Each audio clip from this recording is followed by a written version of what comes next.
Okay. I think we're back. I think we're back.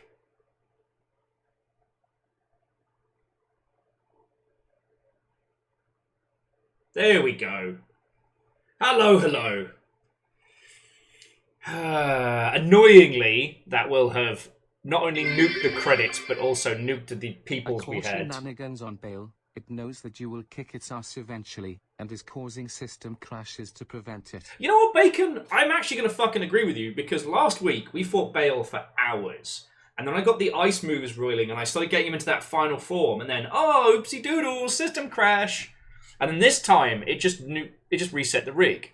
And I was like, oh, well, it must be overheating. It's not. It's got AC on it, like it's...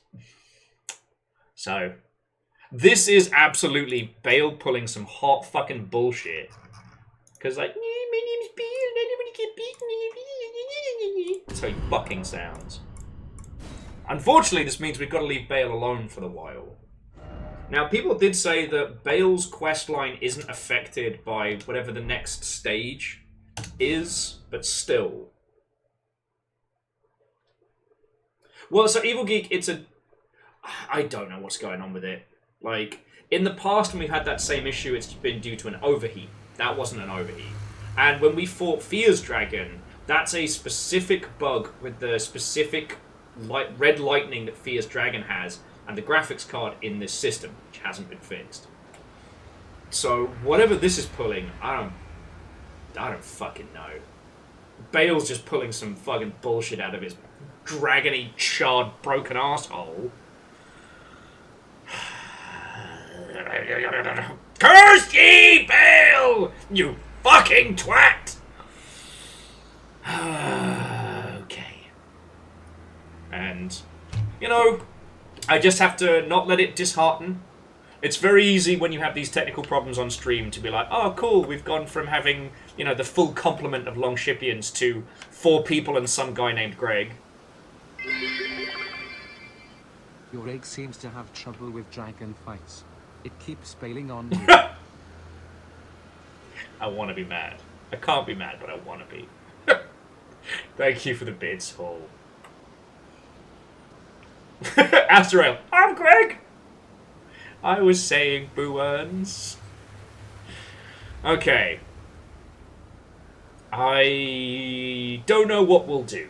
I'll see if I can get the Steam Deck running these fights, and we'll have like a special, like, fight night. Because I can output the Steam Deck, same as I would like a PS4 and stuff like that. So maybe that's the play. But for now, Bale will go unstabbed. Grapple, grapple, grapple, grapple. But look, before we continue, I just want to say, everybody who put in a fuckload of bits when we got started, and everybody who's waited for these technical problems to get out of the fucking way. Curse you, Bale. Ah, what you did there, Vanderbeest. I saw it. Seriously, all of you, thank you. I know it's a pain in the ass when stream drops and when shit like that happens. It's... You can't know how frustrating that is from this point. So again, all of you, thank you. So let's find somewhere else to cause some mischief. And Bale can have his... He can have his victory for now. No bend. So Dustin, that was a rig crash. If it was a power blip, then we'd be out for at least an hour. Hey, and Bismarck, thank you. 47 months, no less. That's fucking cool. That's fucking cool, thank you. Yeah, so with the power blips, when we had during the bomb cyclone, that knocks out the internet for the building at the same time, which basically just kind of leaves stuff posted. Well, looks like it's time to bail out of this boss fight. Thank you for the bits. Fuck you for that one. And honestly, Kedril, curse you, Bale! May now be one of my war cries. Way cool. Dustin says, guess who has 2 thumbs and joined the Longship Warframe clan? Fuck yeah. Oh, shit. So, friends, before I forget, right now on Steam, you can get Dark Sector for free. The Warframe community has been doing an ARG for the past few million years, or what have you. Oh, that guy's got glowy eyes.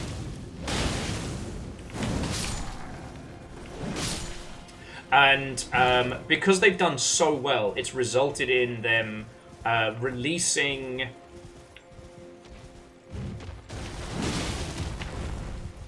the old game Dark Sector for no money. Now, if you're unaware, Dark Sector was originally going to be Warframe.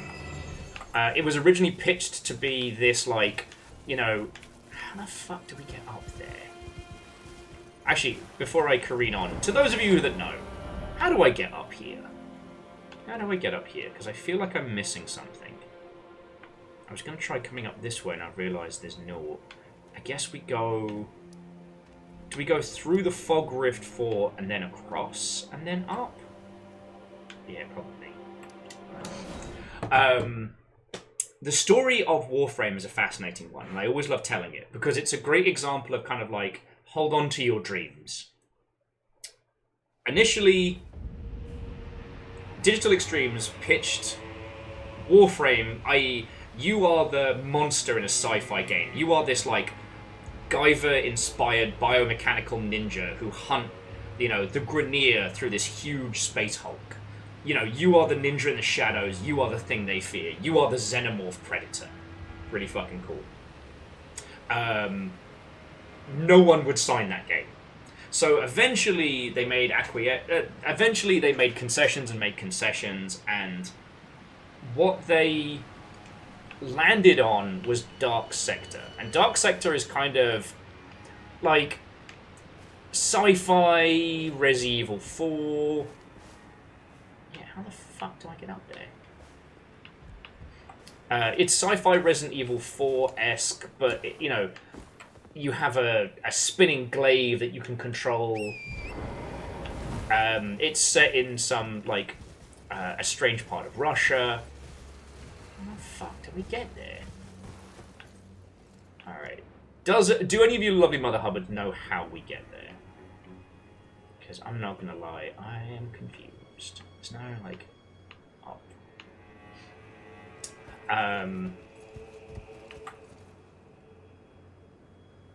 And Dark Sector ultimately did fine. Like, it didn't sell great, but it did alright. Mainly because it didn't have... Its launch window wasn't shared with anyone else. Like, there was no... Ooh, fucking hell. There was nothing else to contend with. There were no other, like, big releases of that window. But it was a kind of a forgettable, like, nothing game. Oh, okay, we have to get into the basin further. Alright, no worry. Also, fuck this guy.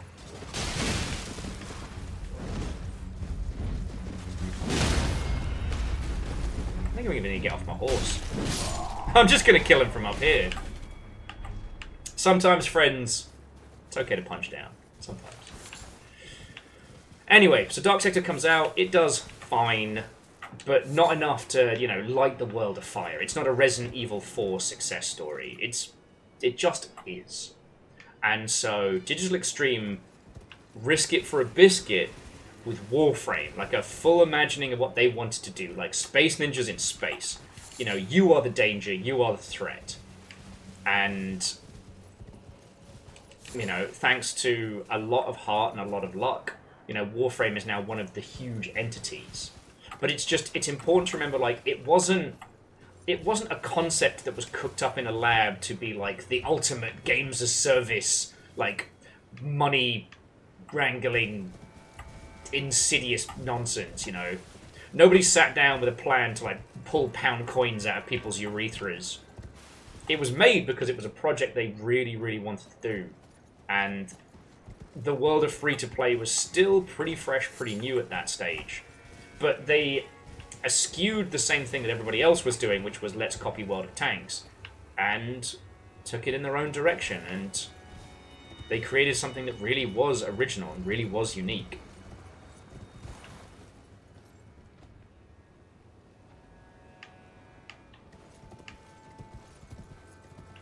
and like now Warframe is one of the hugest entities in the space. Okay, buddy, we're gonna need to work on, when I say hack this guy to pieces, I'm gonna need you to hack him to pieces! Fuck's sake. Anyway. Yeah, Evil Geek, welcome to the party.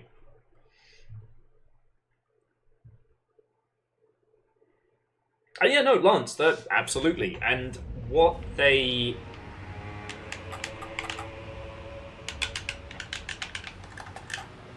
The fuck even is today? This one I know I got my ass handed to me. Welcome back. Functioning controller. Sorry, I need to go get some vengeance on that dude. What was I fucking talking about? Oh, yes! So, like, Warframe. Great gameplay. And their initial business model was a little bit fucking weird. So they fucking changed it. You know, I was there from day one, and the initial one was based around this idea that you could half play with a Warframe, and then you had to, like, unlock it. You had to unlock its true potential with fun coins or what have you. And people were like, hey, we hate this. Yeah, notice what happens when I can actually hit you. Fucking bastards.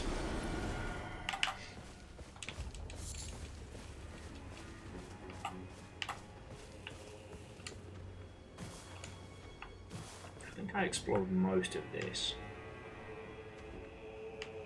That guy kind of kicked my ass. But, like, he's a ghost, so I don't feel the same pressing need. Oh, and sorry, an Evil Geek, and those of you who have just joined us, XD Johnny XP, it's lovely to see you, also, and welcome. TLDR, the Bale fight just reset my rig. And so last week we were having technical problems. This week, like, we weren't even an hour into gameplay and it got reset, and I'm just like, didn't overheat. It didn't crash out bad like it did last week. It just reset. I'm like, fuck you. Fuck you. So we're going to putz around in some other areas and I'll think of something. I don't know what, but I'll think of something. Yeah, I mean, Lance, that's what's so fucking wild, is that it shouldn't be... It shouldn't be revolutionary for a company to say, oh, well, we did this business model, and our players didn't like it, so we changed it. Like, that shouldn't be a revolutionary idea. Alright. From working in community management, from being in gaming spaces, there's this fascinating thing of, like, you need to listen to people, but not hear what they say. So, if users are frustrated about a part of your game, you need to hear that, but not what they're actually saying about it. There has never been a time in video games where a user has made a suggestion that was a good idea. Mostly because they don't know what's going on behind the scenes. But most of the time because the most vocal voices in a community are often the least educated in how video games are made. That's fine. That's no hate to players. But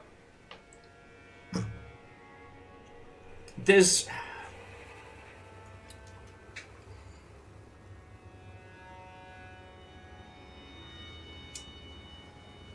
There's a quote.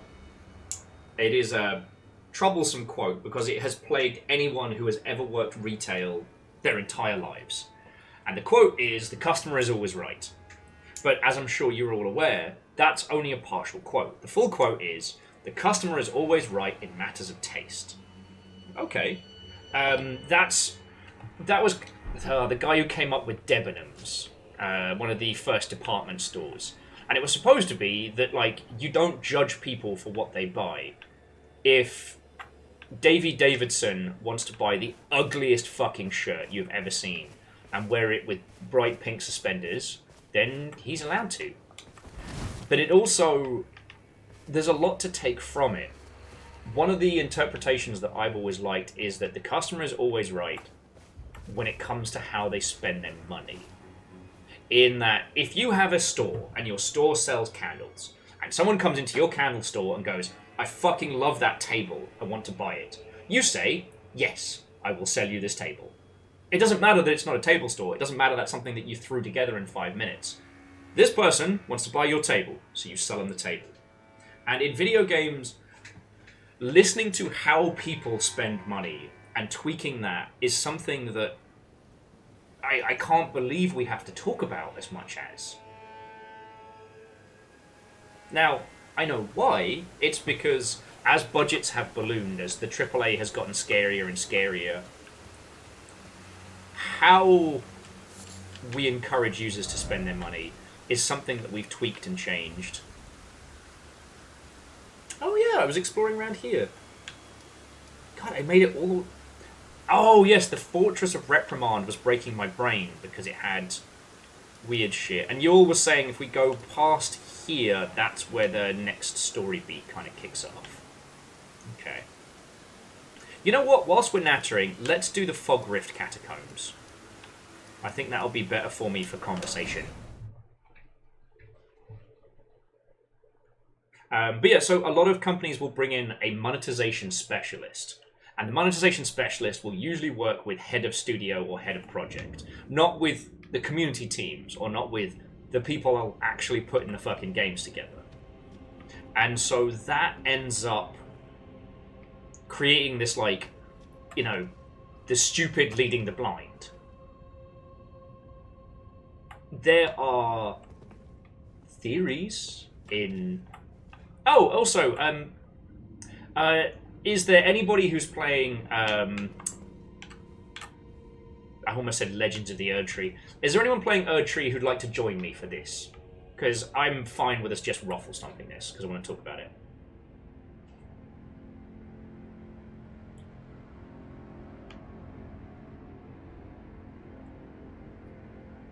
Ugh. Well, the problem, Lance, is that a monetization specialist, when good, is useful.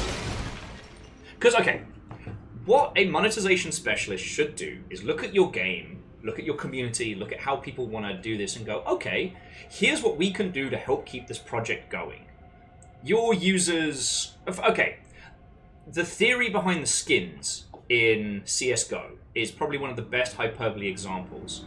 The devs were like, we've looked at Counter-Strike. We've looked at what people like doing. We've looked at what, you know, tactics and ideas, and we think that users are going to really like different, like, paint jobs for their guns. They're going to want different camouflage for different maps. They're going to want anything that gives them, like, a visual advantage.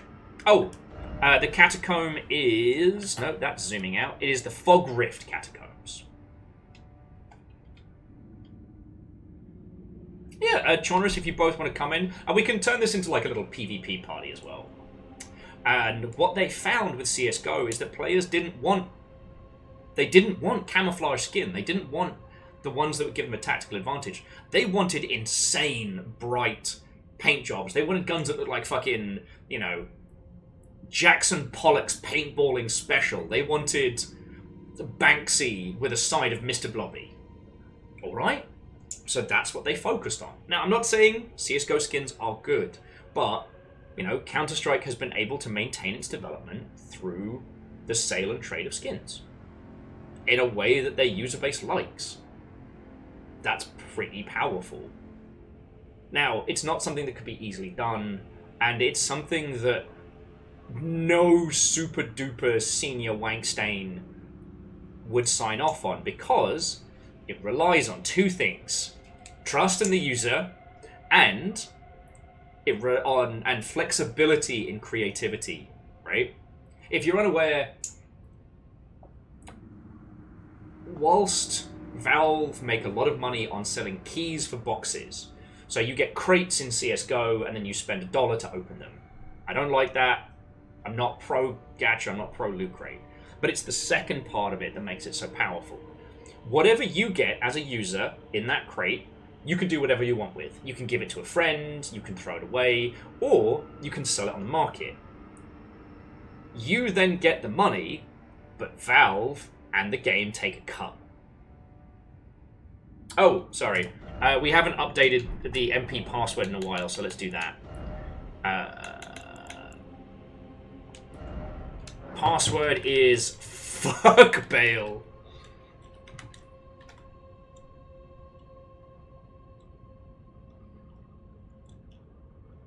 Let's go with Bad Bale. Yeah, there we go. Bad Bale is the password.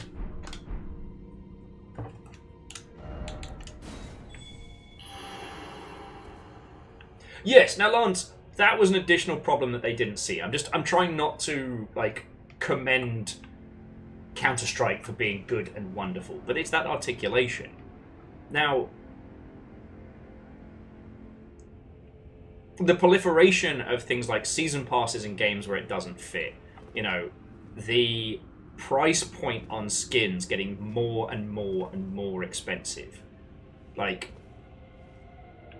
that is definitely an insanity that comes from, you know, people who work in fancy monetization areas. And Shaunus, we shall wait for Evil Geek to join us and then go do some murder. Password, Bad Bale, all lowercase. Because, like, we've got games that are selling skins for $100+. And there are things in the Mobage space that do cost that much money, and people pay for it. But that's not taking into consideration this market, this place. Ah, well met, friend, well met. Well met. I don't know. What does this whole rant about monetization have to do? It's listening to your people and how they want to spend money. And I honestly think that that was one of the core things that Warframe did that other projects didn't. I loved Dirty Bomb, which dropped round about the same place. And you know what? Dirty Bomb's not here anymore because their monetization model was fucking insane.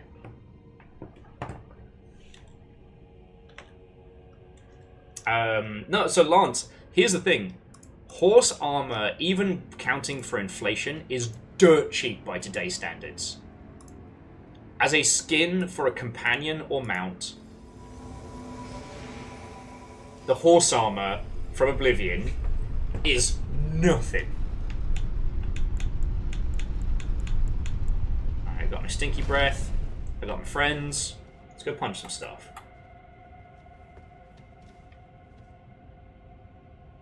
Wait, where are you all going? Already in the dungeon. What the fuck is that?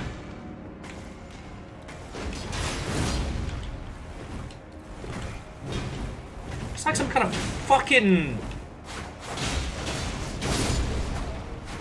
Oh, okay, so it was like a smiley lion-faced gargoyle? I thought it was the world's angriest sunflower. What the fuck? Yeah, rudest sunflower. And it's also like... Oh! Man, he's gonna be in Elden Ring 3.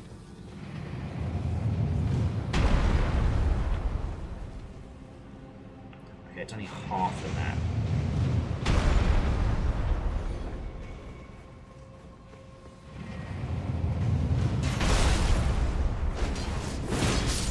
Ha! Got him.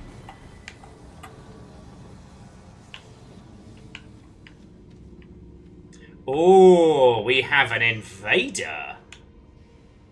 Core blimey, governor. Oh, he's in already. Okay.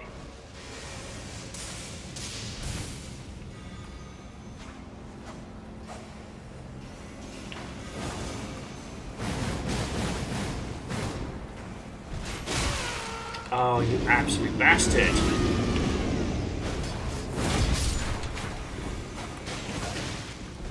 Stinky! Oh, I'm out of fucking mana. Stinky! I need you to do stinky breath, buddy. Hal. What the fuck? It's not doing stinky breath! What the hot shit? I haven't been cursed?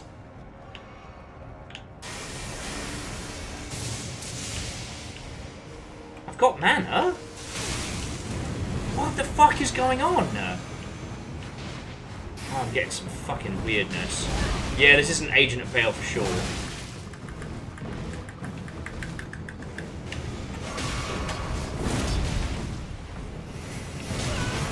What the fuck is going on?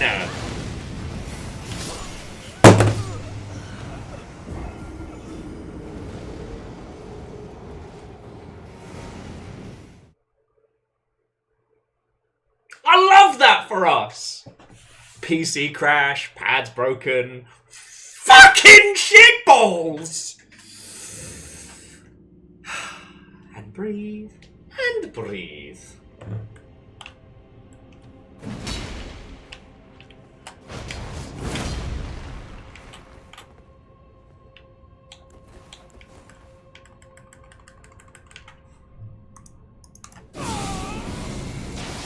Okay, so it works. This is the Wednesday of our discount text. Oh, now it works.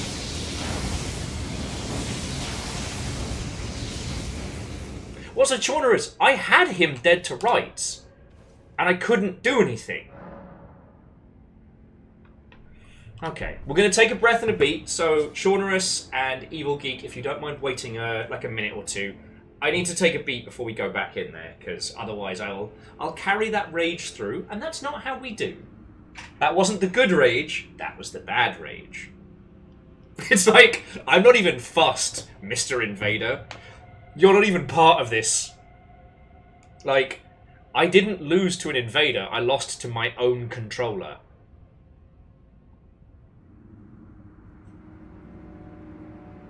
Take a stinky breath. Yeah, there you go, Vanderbeast. Sometimes you just gotta take a stinky breath.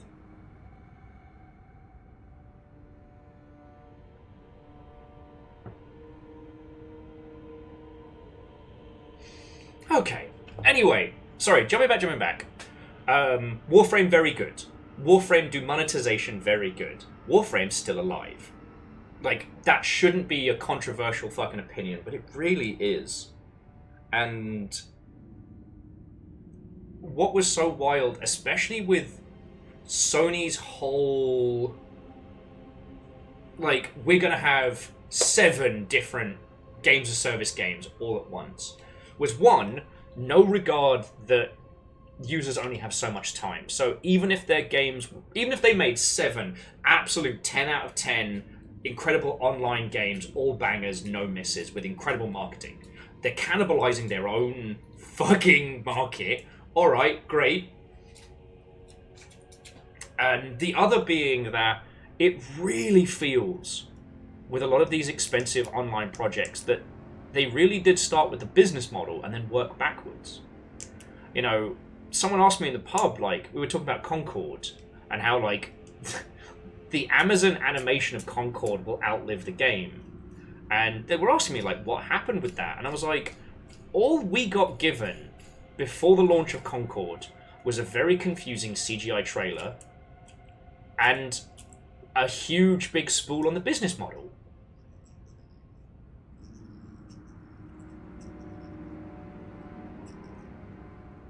Well, and so Lance, the Avengers game I think is an interesting one because nobody wanted a play forever like loot experience from the Avengers. What people wanted was a big story experience.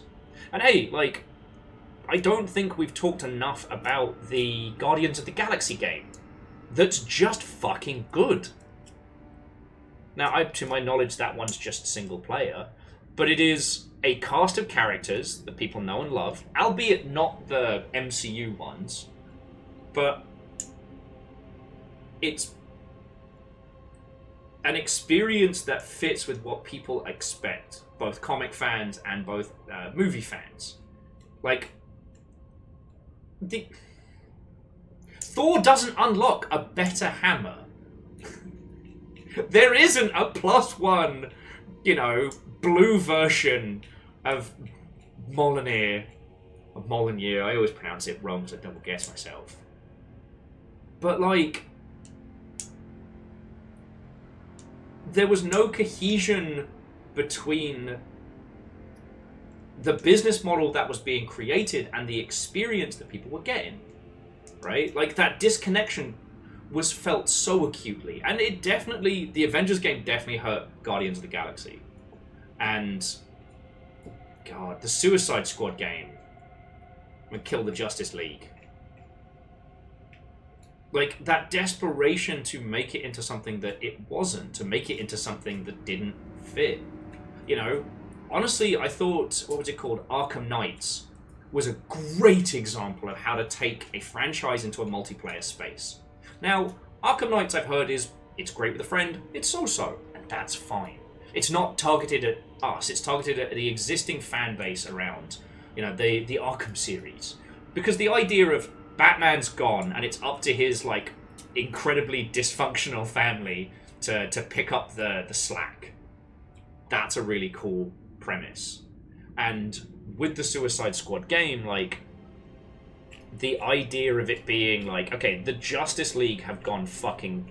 They've gone fucking nuts, and they are trying to kill everybody. What are you going to do? Like, okay, that's a cool premise. And then we start getting all this multiplayer nonsense and this, you know, leveling systems and gear score, and we're all like, no, this doesn't fit with what you're selling us. No, Lawrence, I am entirely down to talk about it.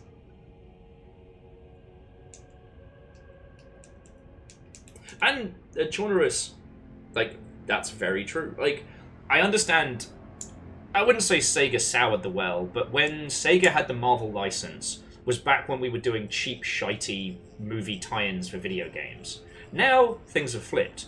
A good Iron Man game where you build and upgrade and update and, you know, make all kinds of cool shit yourself, fuck yes. Where you're beating the fuck out of machines and then taking parts and reintegrating it, fuck yes, right?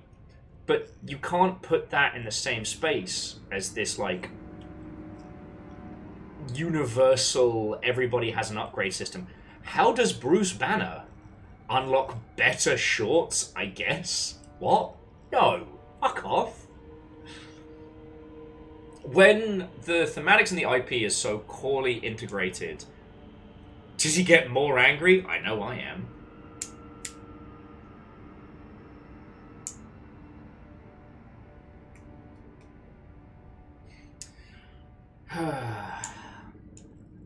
But all of these examples were definitely hindered by decisions from up top as to what kind of games these things were going to be, rather than being allowed to breathe in their space.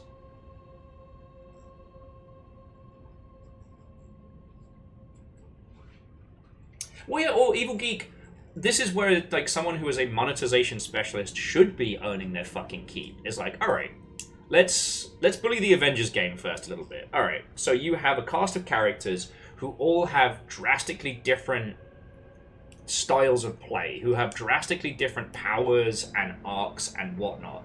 And the idea of making all these characters play different and feel different, like, oh, I don't know, Vermintide. Yeah, Vermintide did the Avengers better than the Avengers. But okay, so each character has a different leveling tree, has a different upgrade system, you know. With Thor, I don't know, the old runes of Asgard as he accesses his true power, because he's been such an arrogant prick this whole time, he didn't really know he had his dad's power. Alright, cool, there we go. Old Brucey Banner, old Brucey boy. What can we do with him? Well, if we're doing post-Planet Hulk, you know, we can give him some fighting styles, we can give him kit. We can create a system of kind of like berserk rage and cooldown, you know, and then we can tweak that, you know. The idea that Bruce's psyche and the Hulk's psyche are kind of arguing, and in a fight you can have like a cohesion versus rage. I don't know. But we can create a system where not only is the combat unique for each character, but also how they progress.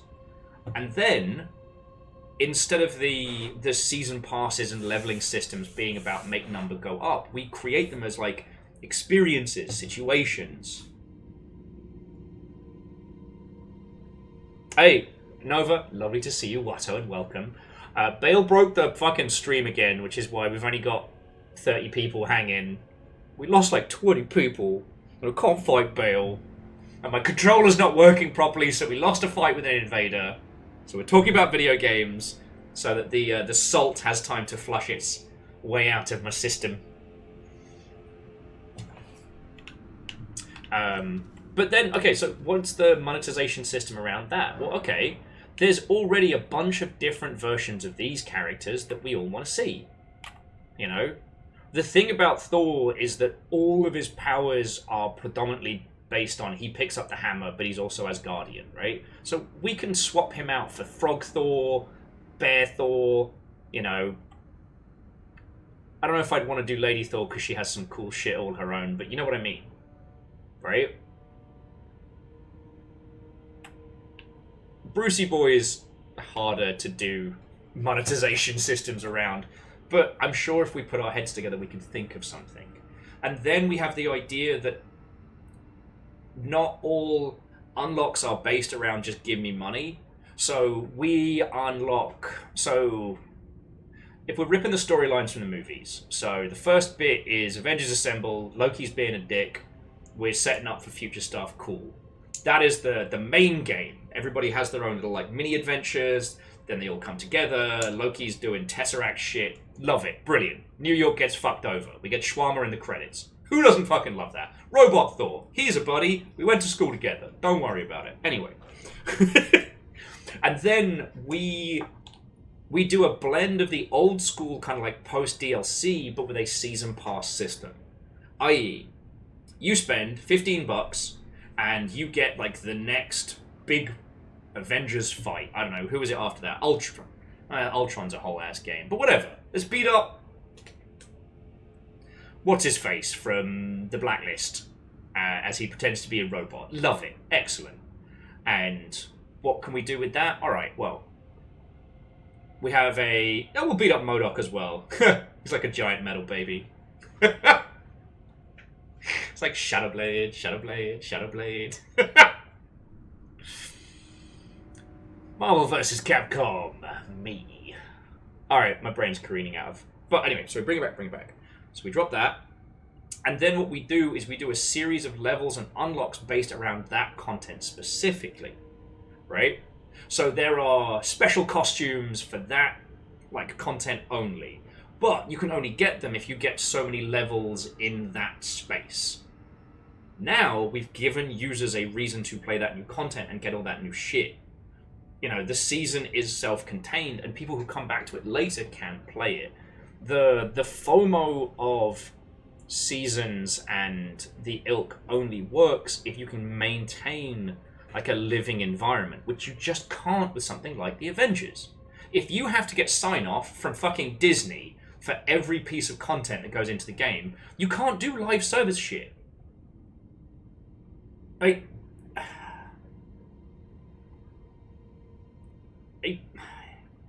the arrogance of a lot of people at the top that think because they do it, they'll suddenly not have to do this huge backflipping dance of bureaucracy every time drives me up the wall.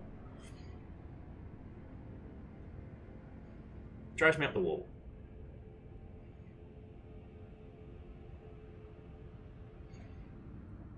And, I mean, Edwin, it's fine. You can tell that they were so desperate for it to be a forever game that they left a lot of stuff on the... They left a lot of stuff on the table. And honestly, like, the RPG mechanics are so skewed towards, you know, these, like, infinite spawning, you know, fight a million waves in a weird room kind of, like, post-story events that you can kind of just bumble your way through it with a friend for funsies.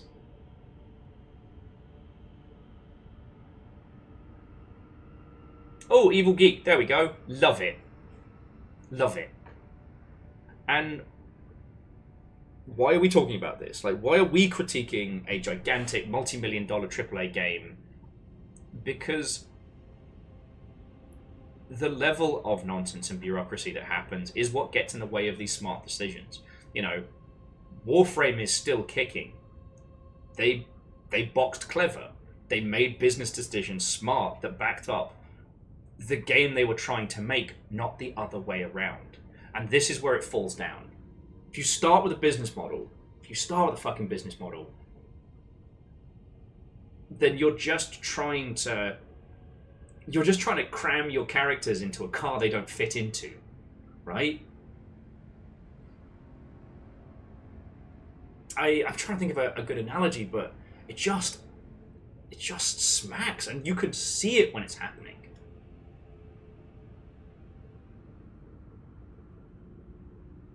And I mean, this is the annoying thing, Edwin, as you well know, is that you can make number go up. But... yeah.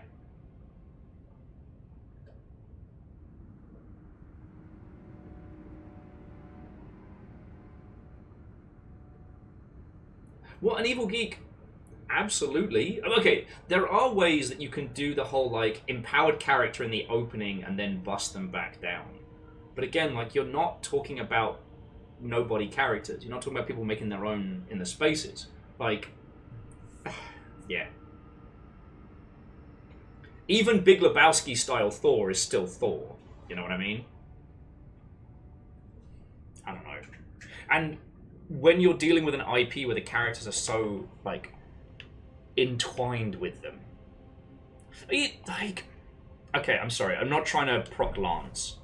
It's just that when you think about how they handled Batman in the Arkham series, like, they got that shit fucking perfect.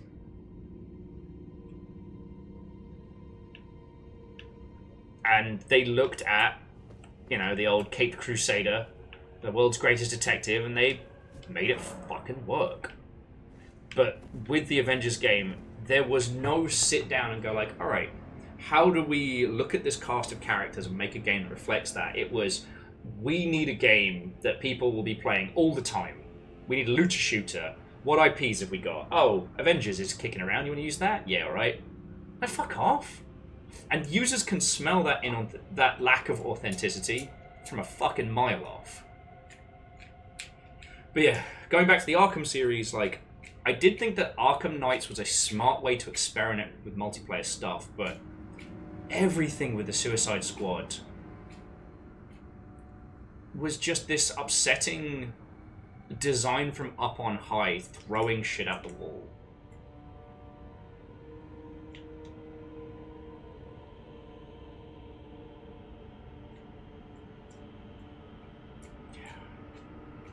Oh, so Evil Geek, sorry, I realised I was kind of going off into my own noggin then. I think that if you need to sell your users XP boosts, then your game's fucking garbage. Because, like, think about it like this way. The process of leveling is like incremental rewards as you go through your experience, right? If you're making a single-player game, then you'll have a rough idea of where an average playthrough would have each player at each section, assuming they don't grind themselves into superpowered god beings, and that's their choice to do so. But, like, the gameplay should be enjoyable, and the rewards roughly timed around key beats, right? But if you have to sell them XP boosts and they buy them, why are they buying them? Is it because the thing that they're working towards is really shiny? Or is it because the process of getting there is miserable and they want to do less of it? You know what I mean? And okay, I understand the philosophy behind the, you know, the one night off, married with kids philosophy. You have kids, you have job, you get maybe Friday or Saturday night is your night to play video games. You don't have a lot of time on that one. And I get that, but then why isn't the process of leveling fun? Why aren't you doing fun shit? Do you know what I'm saying? If paying to do less is something that users are doing, what the fuck? What the fuck? Like, imagine paying to have dungeons cleared for you in this. Imagine that. Okay.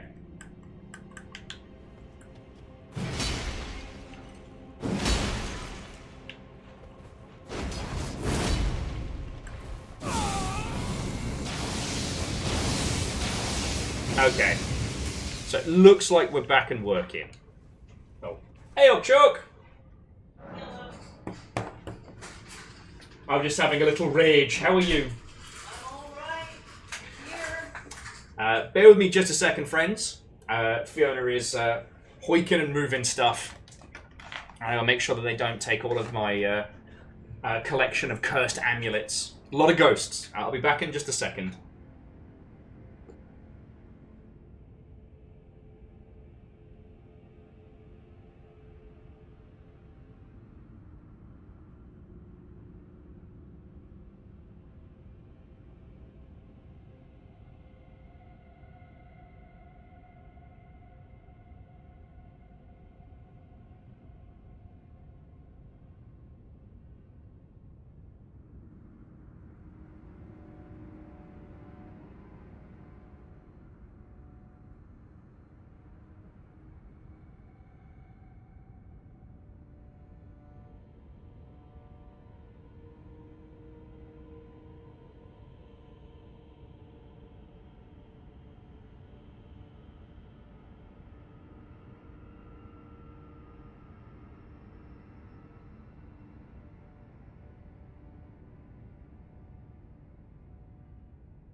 Apparently, my goal today is to tank our viewership as much as possible.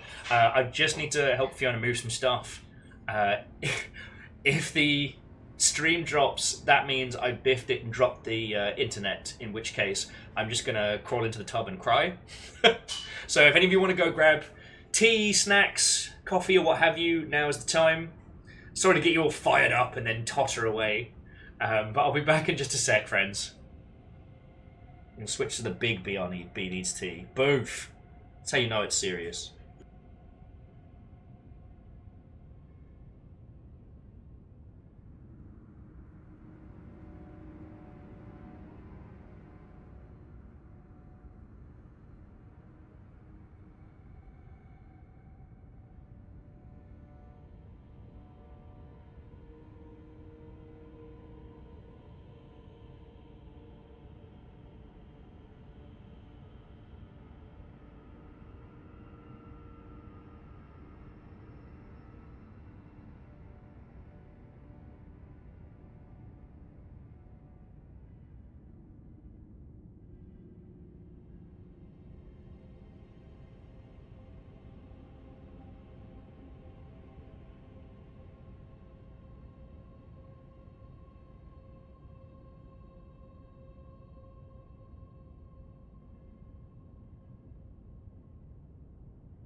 Remember that last stream with Che?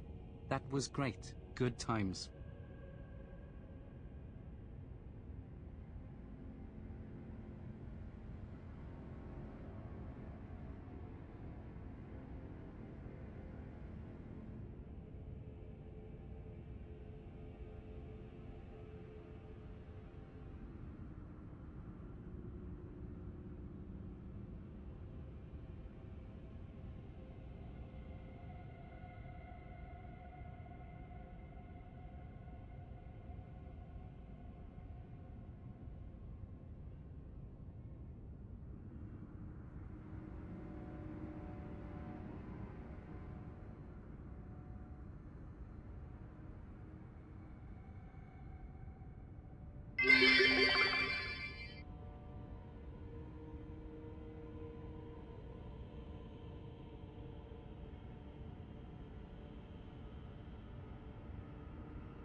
Hello, friends. Hello. Oh, now we get Camille in. Bacon and J Post. No more cheeky bits. I'm just helping move stuff the car for Fiona, and then I'll be back in just a second. All right. So don't be terrors while I'm gone. All right. Mean it. Mean it.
Not a terror, I promise.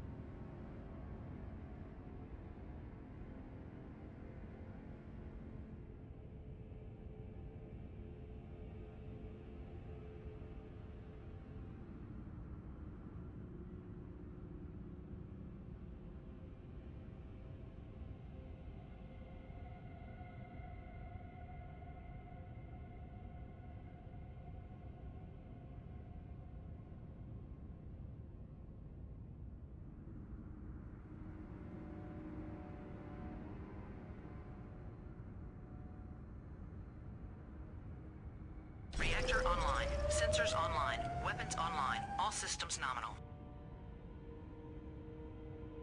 See, just a good friendo.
Friends, heroes, villains, patient Vikings and nonsense merchants, Watto and welcome.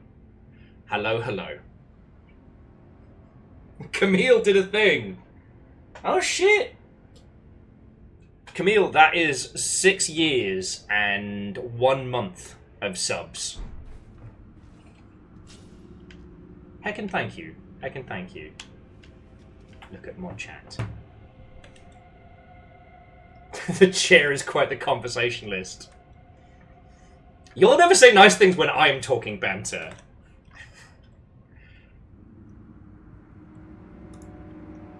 Yeah, I mean, Camille, you were there when the old magics were written. Oh, fuck! Camille! How it... That is the opposite of what I said! I was like, don't do anything while I'm gone!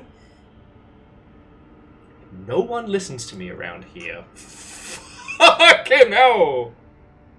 So Favor 6 has been knocked off the spot. That explains the Jarl. Holy shit!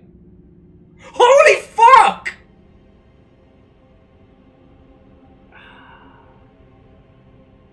You know what, Lizzie? You did make sure I know, and I would have been sad if I had missed it. Camille, like, holy fuck. Like, seriously, thank you so fucking much, alright? As I'm sure you've all guessed by now, you know, moving is not cheap, even when you're only moving upstairs. And I am incredibly grateful. Thank you. Like, Camille, seriously. Fucking yo. Fucking yo! And, like, today's not been a disaster. The conversation has been great. The company has been excellent. But, like, today I was meant to do one thing. One fucking thing. Kill Bale. And I can't do that. Fuck! Thank you! Holy shit! Holy shit!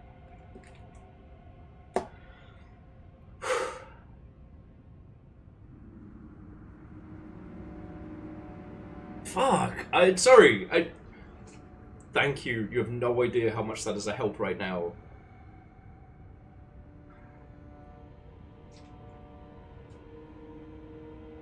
Thank you. Since we lost Humble, things have been, I wouldn't say scary, but it's definitely been more of a challenge. And, like, just... That's just your return chaos. Okay. Just thank you.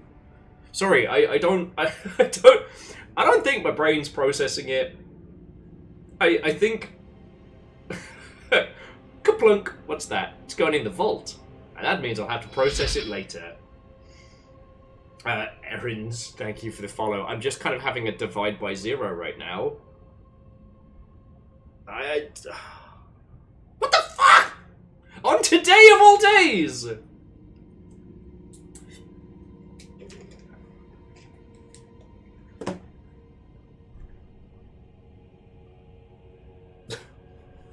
I am back! I am back.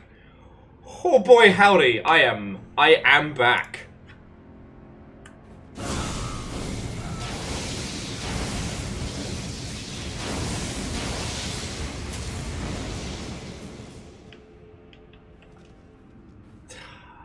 Curse you, Comcast! Oh, fuck. Look, Camille, you know how big a deal that is. You know how much that is to my little household. So from me and the Nuggies, like from the bottom of my heart, thank you. Alright? Thank you.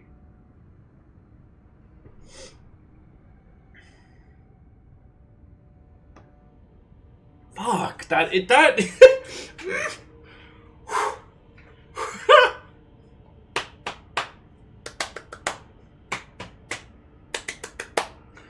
I don't know what to say. I am... Hello. Hello!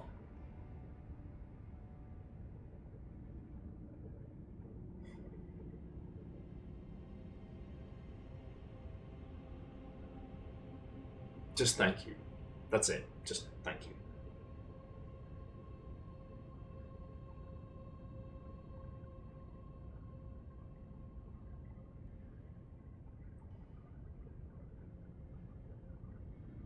Yeah, sorry.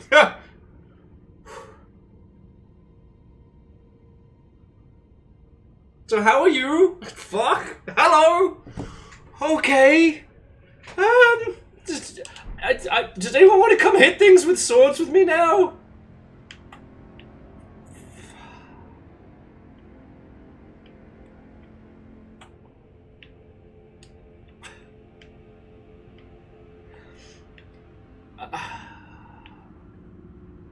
Camille, I will take any and all support. I just can't promise I will be able to function. So anybody joining here, you may have to protect me while I feel things. You did!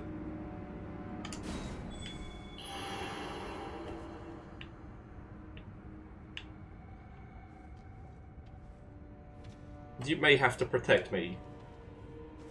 Oh, okay, I pushed the... See, I pushed the wrong button! That's right.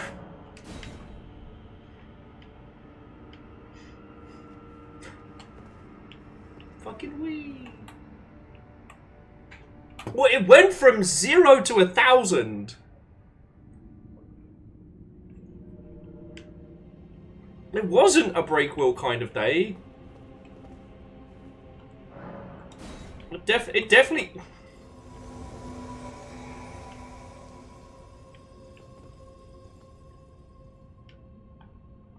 Fucking yo.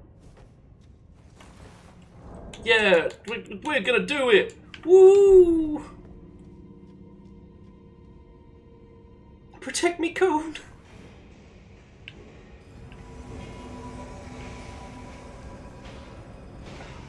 Thank you. Sorry, Camille. Seriously, thank you. I'm gonna try and splat things with a big sword, but like seriously, fucking legend. Happy Easter. It is not Easter. It is clearly coming up on Katanika, and you know it. Thank you. Oh, hello.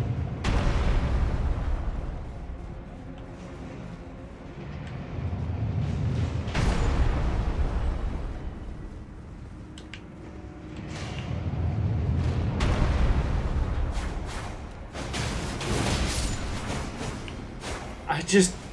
Oh, hello.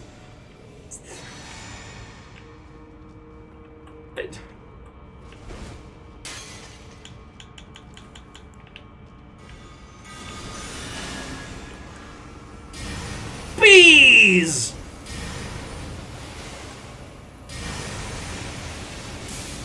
Bees! No, seriously, J-Post. That's a... I just... You know what? Just... Ah.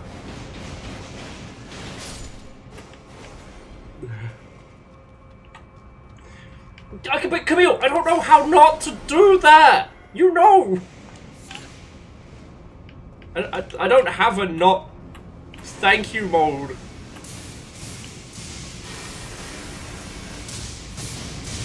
I guess bees?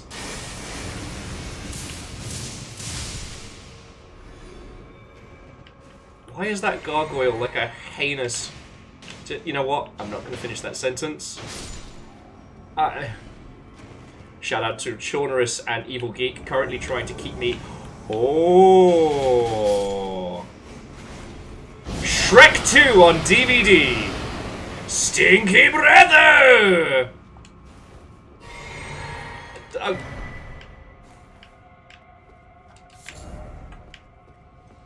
Lizzie, that would be... sorry, Nova, that would be far too easy. Far too easy. We must go fight Shrek 2 on DVD. Stinky brother!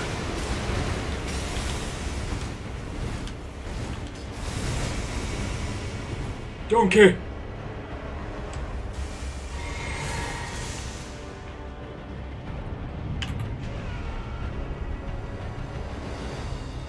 I don't think Shrek's very good at this.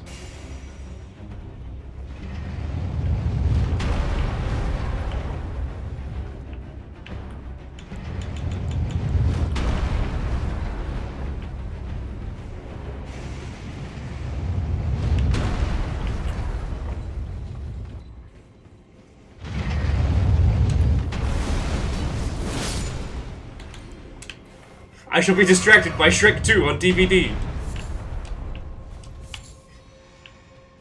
Me and Jonas can just hang out here.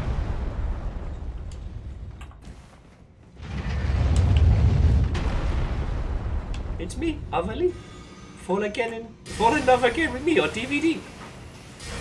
Not on Blu-ray, it's too big. Backstab into bees! The ultimate combo. I don't know, I am so glad I have people. I would not be,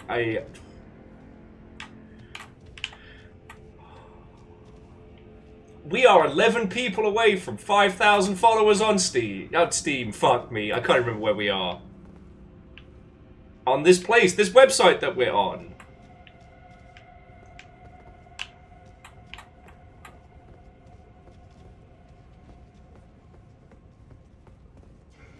Oh.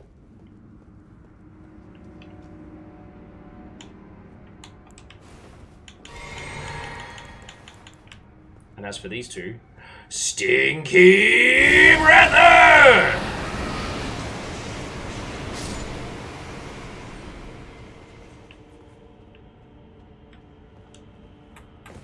I think Evil Geek is currently chasing Shrek 2 on DVD.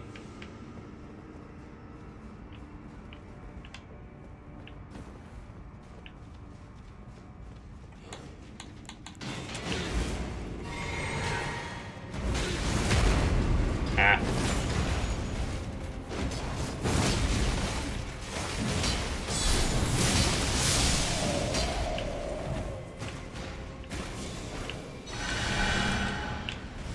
Got the Black Knight armor and a great glove wart.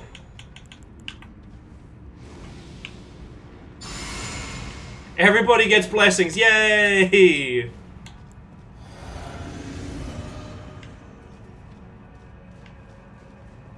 Now, where's that Shrek 2 DVD? Oh. Okay. I've learned how to say thank you. I've learned how to... almost. I have my ability to speak back. Camille, that is a huge amount of cash and it's a massive help right now, so thank you. Alright? You know how it be. You know I'm a warrior, so I am very grateful and I'm very thankful, okay?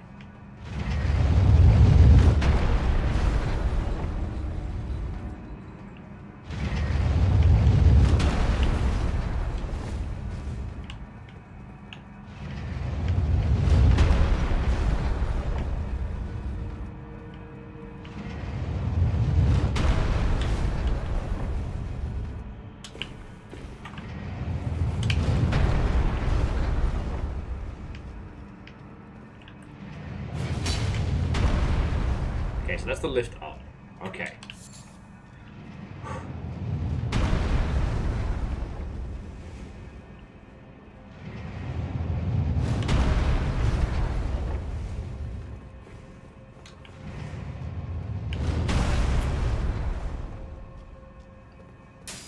I have literal sweaty palms right now, no joke.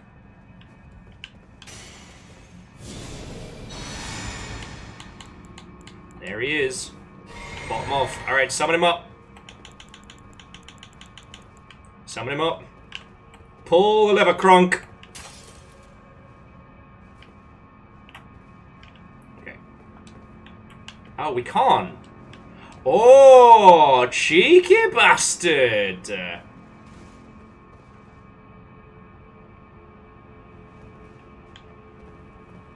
Alright, I've got an idea.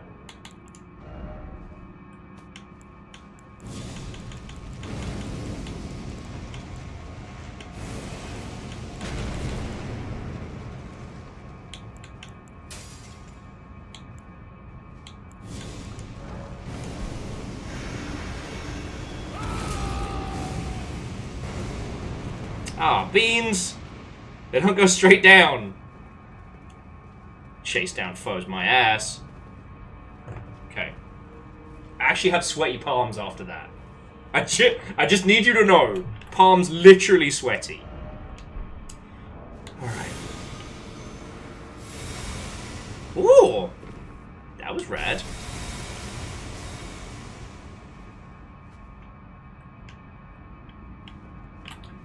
Knees weak, arms heavy, but on the surface he looks calm and ready. Evil Geek has exploded my face.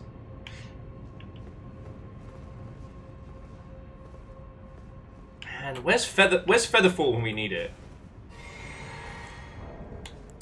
Alright, let's see what else I've got in the inventory. In the old chortle pocket.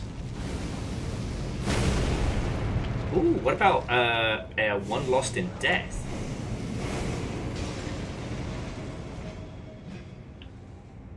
No.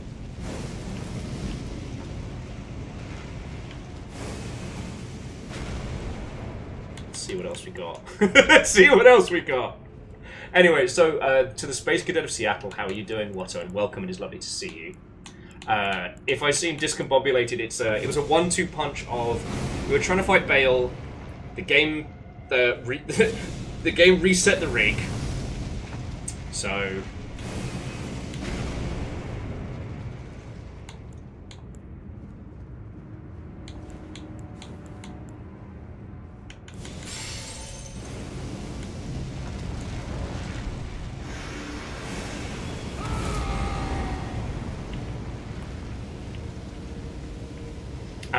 then Camille decided to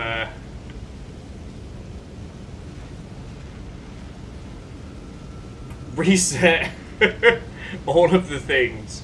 I did want to talk to you about Bloodborne more because you are the perfect excuse to talk about Bloodborne more. Oh, this is so cheeky. Well, joke's on this guy. He doesn't understand how stubborn we are. By the power of the Mimic's Veil! I am a totally normal statue. I am a totally normal guy. Is this a room filled with splatter and disasters? Yes, it is.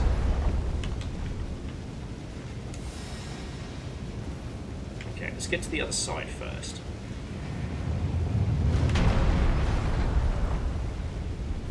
Keep running, keep running! Woo!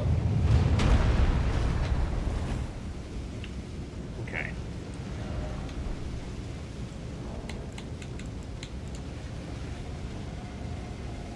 It's okay. There's no way he'll know it's me. There's no way he will know it is me. It is I, a totally normal candlestick. Actually, I wonder.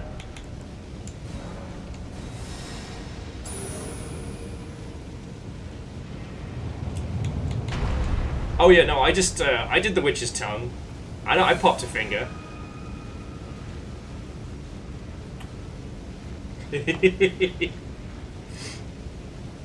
Trollers, they don't know. We're more stubborn than they are. Who trolls the troll? Ah!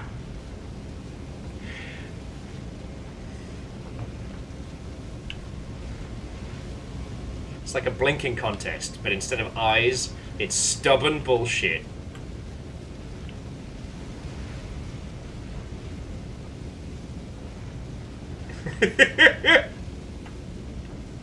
I don't recognize that statue, but I totally dig a song about being a totally normal statue.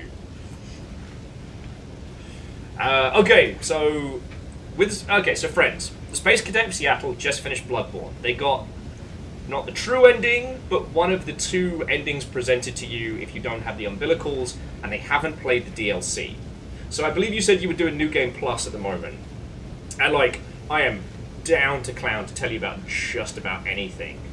But a lot of the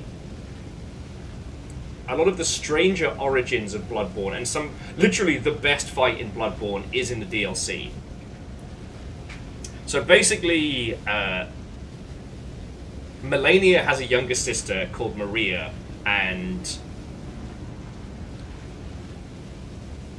that character has adjusted a lot of brain chemistry in a lot of people, if you know what I'm saying.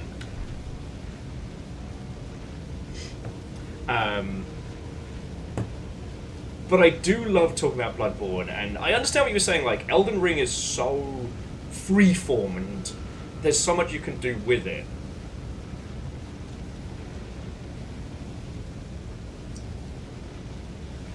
Yeah, well, so, Space Cadet, yours was, you end up in Gurman's chair, right? Gurman, that freaky weirdo.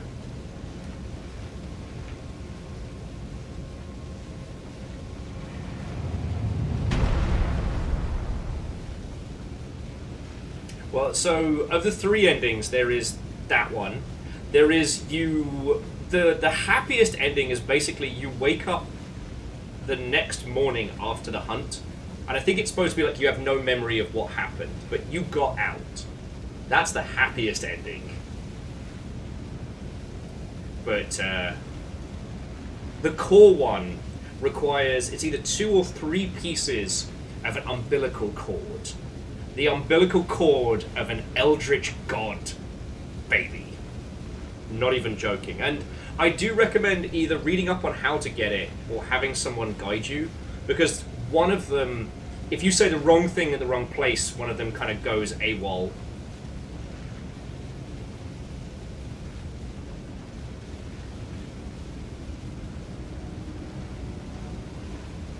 But the significance of it and the themes around Bloodborne, I think, make it totally worth it to go back. So, like, here's what we know from where you're at. So, like, here's the non-spoiler lore that we have. Basically, the Numerians... Was it Numerians? Or am I getting that from... No, it was the Numerians. While exploring the labyrinthian tombs... Is it the Numerians found and captured an eldritch god and trapped it beneath the catacombs beneath all the chalice dungeons that you play. Those are the ancient Numerian structures. Something fucked over the Lemurians. We can assume it was the fucking blood, but they got done bad. Splash forward to the events of Bloodborne, and, well, at least a good, like, I forget how many years it's meant to be, if it's meant to be, like, 10 or 20 years since the discovery of the healing blood. Scholars exploring the chalice dungeons, the Numerian dungeons beneath. It was the Burgenworthians, thank you, sorry. The Burgenworthian scholars who discover the ancient tombs beneath Yharnam, and that includes I want to say dead eldritch being from which they harvest the old blood. And they discover pretty quickly that it has incredible healing, regenerative, and even, like, enhancing properties. The old blood has no downsides. Let's all chug it! Well, so there's one thematic boss to explore in the Chalice dungeons if you get down far enough. And that leads into kind of like the other story beats of Bloodborne itself. Oh no, they get squished on the wall. Look at me! I'm the candlestick from Beauty and the Beast! Be our guest, but our service does it test. Fuck, I just realised I can only remember the Simpsons version, not the original. See this sweater, there's no better than authentic Irish setter. See this hat, 'twas my cat. Evening wear, vampire bat, brave poodle on my noodle is the best.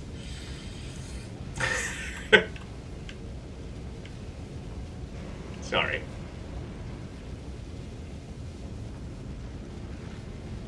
But yeah, so the Burgenworthians drag up the old blood, and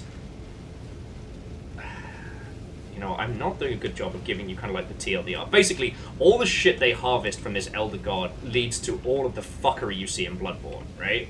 So, the Blood Administration Church wants to help everybody with the power of the healing blood, because they think it's great and awesome with no downsides. And it is a good few years before people start manifesting the signs of the beast. thus leading to the need for hunters. Because initially, the hunters are basically part of the cover-up, right? They take out any beasts in the night so that the people don't know.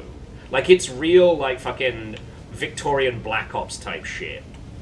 And the early hunters are unaware of this. They also are taking the blood, and I believe they think that, you know, it's only certain people who start to show signs of the monstification process of taking the holy blood. Spoiler, it is not the case. Let's just go check in on our group and see how they're doing. We the Stubborn.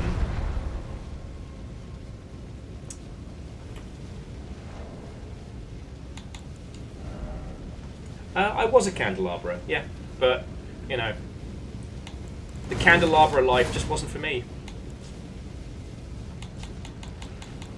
Where are my little talkie faces? Thank you, apologies, wonderful.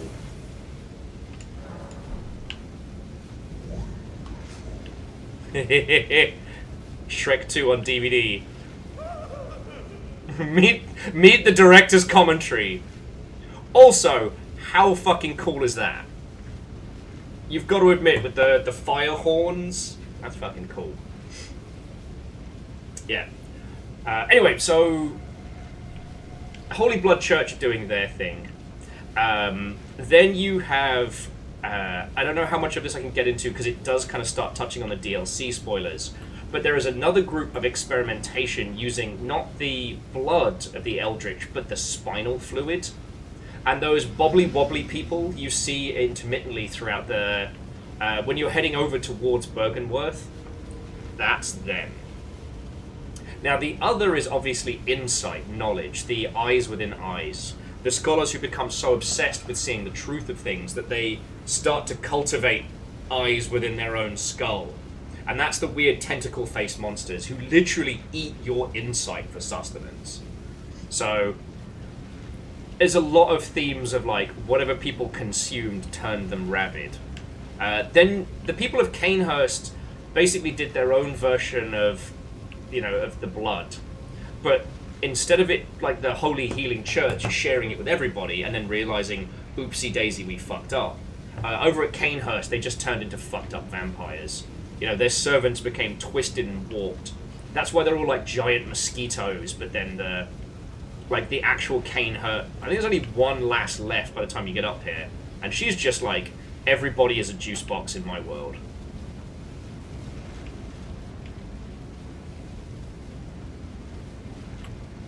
The ghost ladies with the slit throats were servants who got eaten by the aristocracy of Canehurst.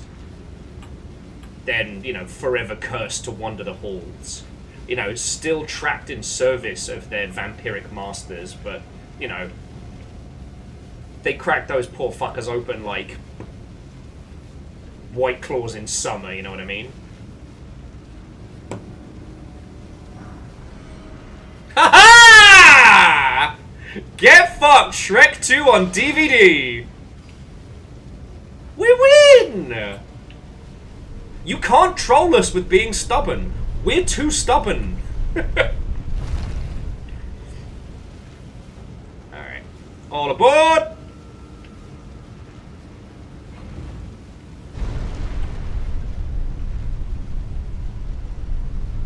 Me and my Zorbs.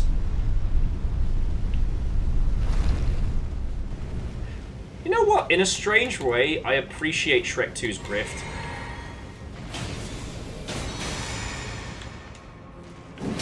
Ah, darn it, I lost my Zorbs. I mean, they did their job, but still. Hadouken!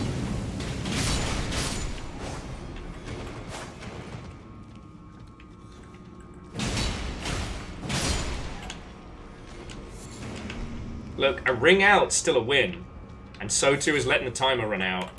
If the other person's not good enough to stop us, whose fault is that? It's not ours.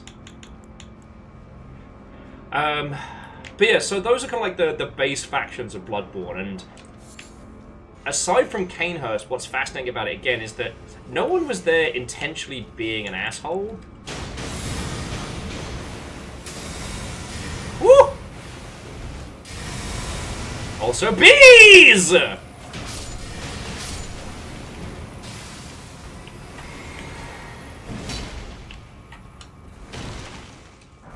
So, like, you know, Elden Ring, I'm still learning it, but, like, Elden Ring is about the plots of gods and kings and their machinations. But, again, in Bloodborne, most people were just trying to do right. Like, the hunters were there to help keep the people safe and cover up that the blood might have some bad side effects. Until it has a very bad side effect. Oh, my face! He got me! He got me in the face! Like in that movie, Face Off! Whoop, whoop, whoop, whoop, whoop, whoop, whoop. Oh, piss! I fell for that, didn't I? This calls for peas! So it's interesting things like... there ended up being, like, different factions to the Hunters. You're technically part of, like, the special... You're basically, like, the Internal Affairs Black Ops team. Like, as Hunters started turning into creatures, you know, and you'll see more of that when you play the DLC. Oh. Buddy. That's just nasty. It's alright. Madness beams equals fire.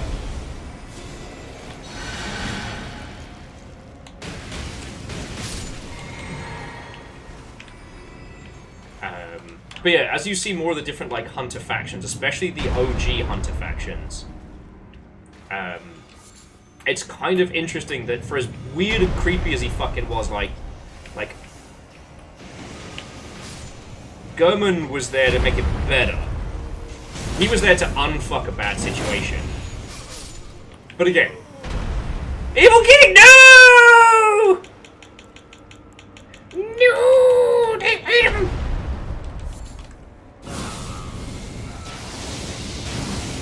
Consumed by the blob from that movie, The Blob. I will remember you. And I will also avenge you. With my madness beams! My name's Will Overguard, and I turned my mental health issues into attacks.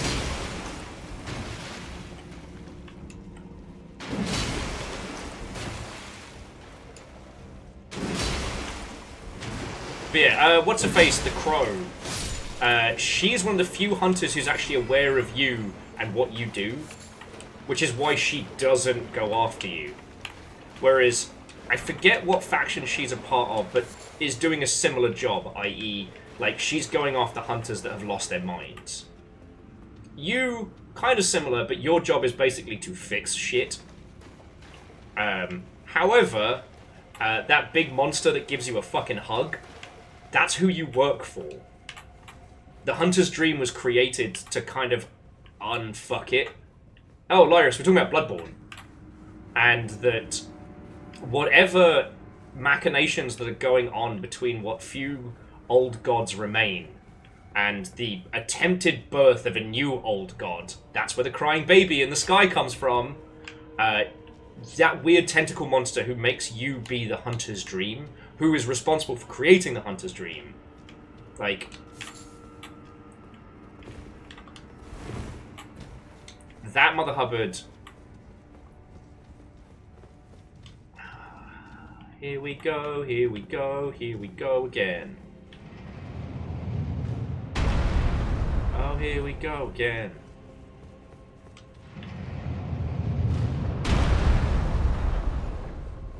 Can't believe Evil Geek got eaten by a fucking blob monster. The Slayer of Shrek 2 on DVD deserved a more honourable end. But there we go. Slimes don't give a shit. Alright, Shadow Realm Rune. Oh, that's cute.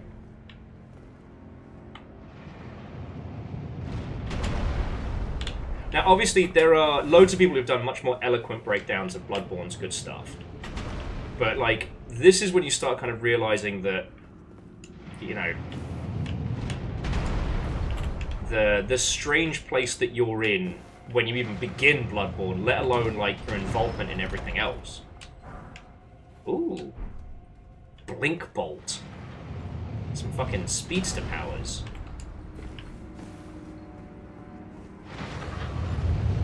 Wait! That's fucking cool. They fall at different speeds.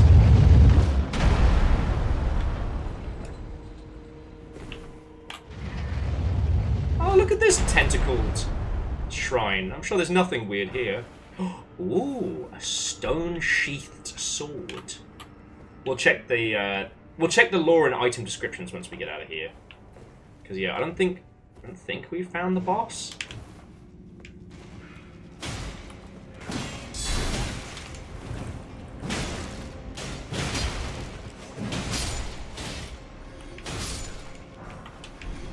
No, we still got a ways to go. And yeah, so the cool things is that, like, you know, once you get to, like,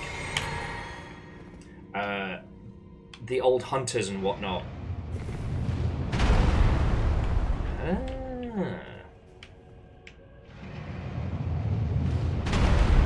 Whoop, whoop, whoop, whoop, whoop, whoop, whoop.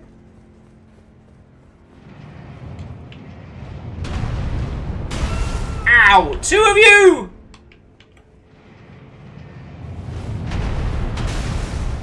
Okay. Makes me feel better I wasn't the only one who got hit by that.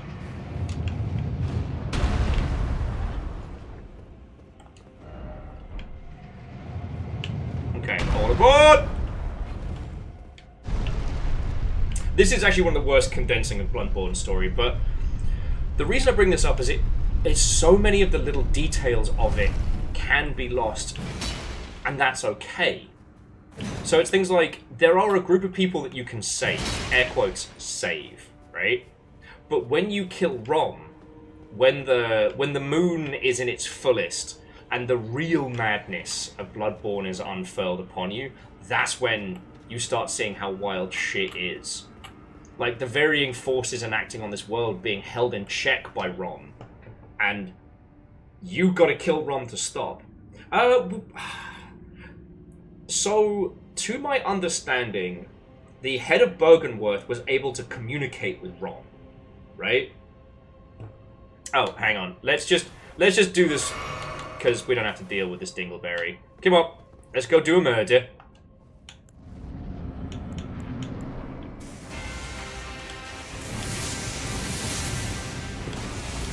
Oh, fucking speedster!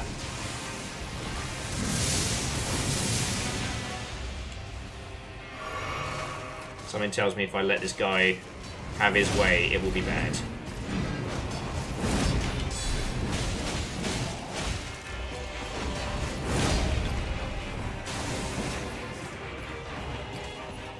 Captain of the anime bullshit guard. How many protagonist powers have you got there, mate?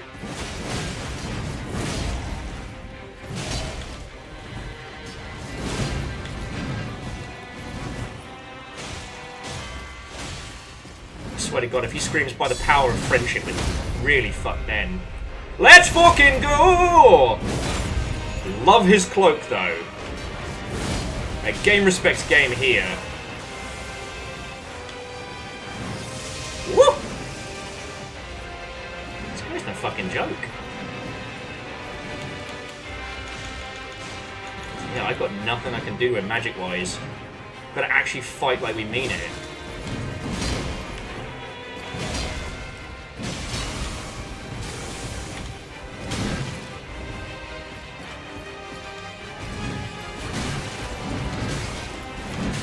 No, no, no, no, no, no, no, no, no, no! We have come too far to lose now.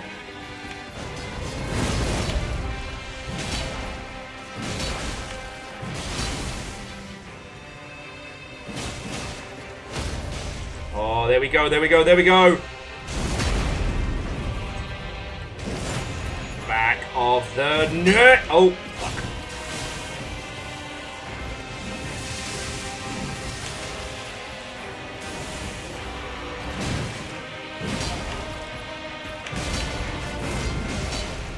Anime bullshit, let's go! Hadouken! Shaunarus, stab him right in the kidneys. Good work, friend, good work. And a crimson medallion. And the ring of Maliquia.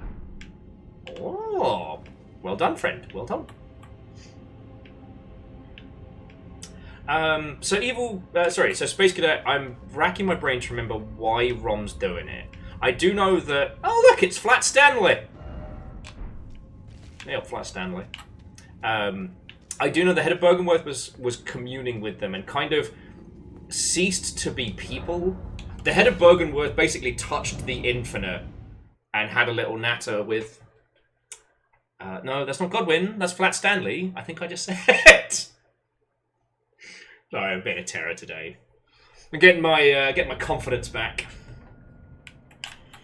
I really want that guy's armor though.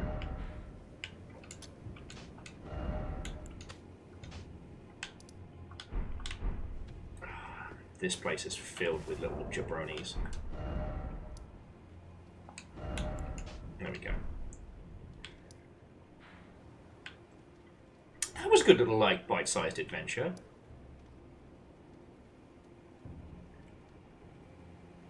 And also, from coming down here, there's something across here that stops us just going this way. So there we go. That does make 3 Flat Stanleys.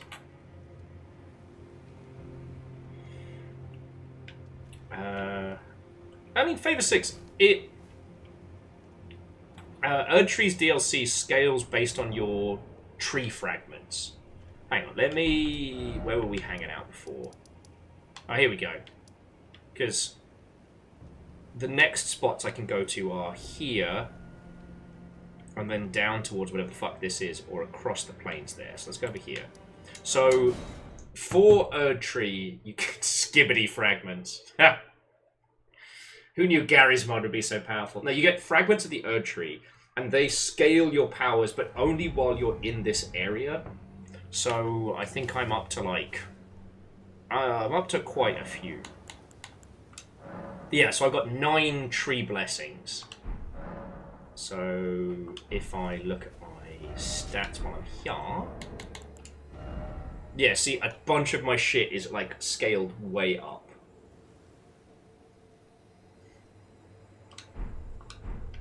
And, I mean, it's the same stuff with, like, bringing in another friend scales that as well. I think their Erdtree scale is based on yours, not theirs. Oh, actually, let me check to see if I have enough to level.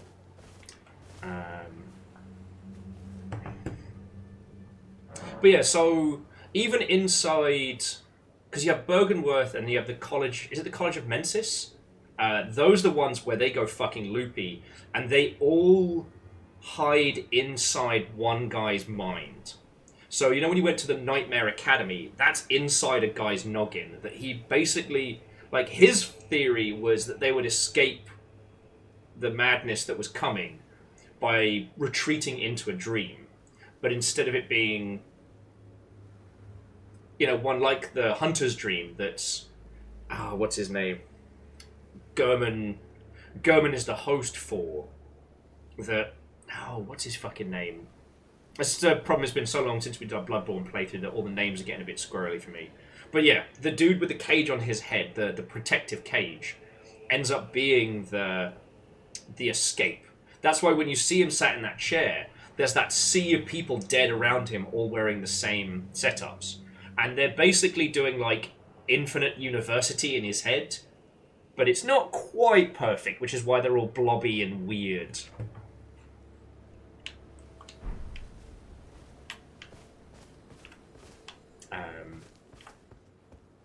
It's just... Sorry, I'm also trying not to spoil the DLC, because I didn't play the DLC until we did our playthrough recently. And it's still brilliant. You know, there's so many cool things as you can find. And there's, like, weird and interesting weapons as well as cool new shit. Like, oh.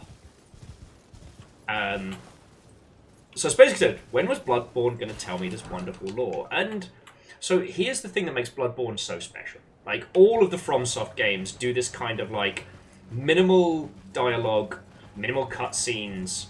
The storytelling is the world. You don't have to know this shit. You don't have to be clued into this.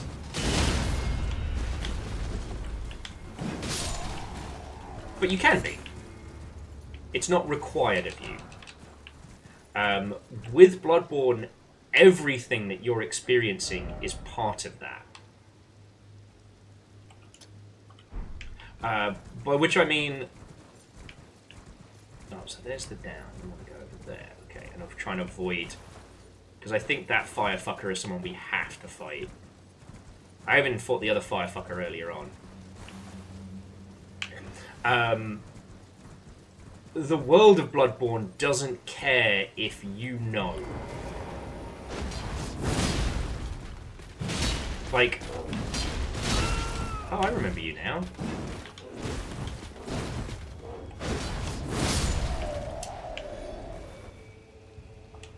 In fact, for you, it's almost happened separate of you. One of the reasons why you're brought into the Hunter's Dream is because you're not connected. Like, you get pretty... You get press-ganged. You never signed up for that shit, right? Mikolosh is the guy with the cage. Thank you, Hoffers. Oh, fuck off, mate.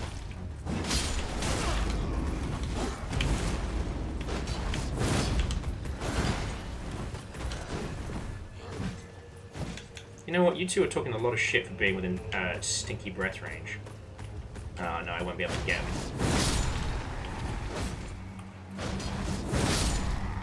Because somehow they can hide behind their shields to avoid my magical chemical warfare.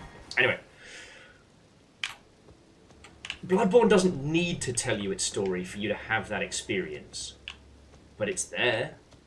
And, what the fuck is that? Like a ghost graveyard?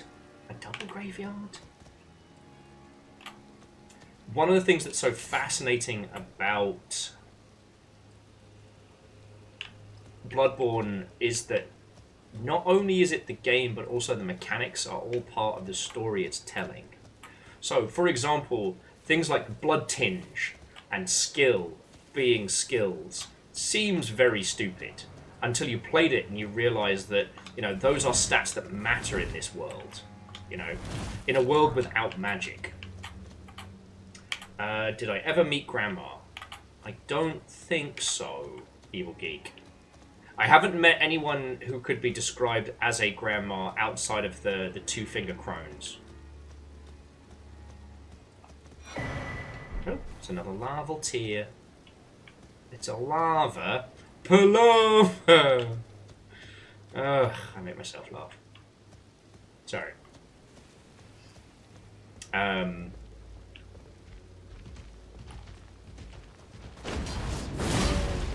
Sorry, Bear.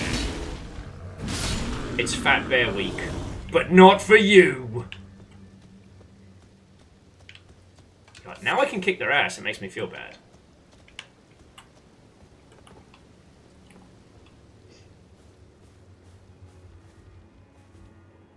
She is in Berlerat, the town with a dancing lion boss. Okay.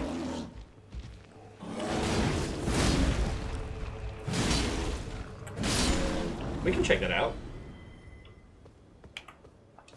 Because honestly, we kind of beasted the dancing lion way harder than I think anyone was expecting me to.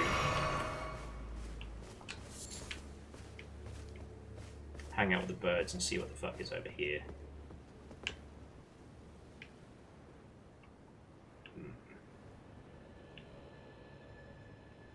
I also don't think we did all of the Beast's Eye. Because I'm not sure what we get at the end of that line or what happens, but I know we didn't sort it.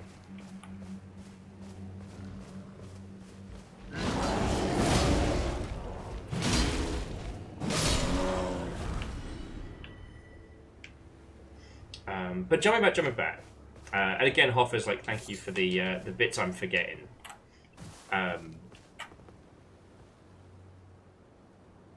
Is that a big bear or is that a big dag?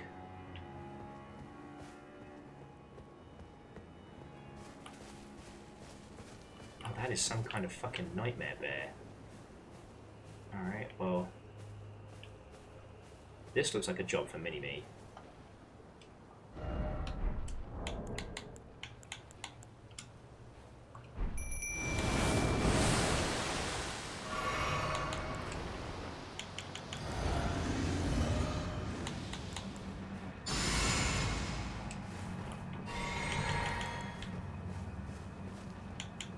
Can we get him from here? Bees! Bees?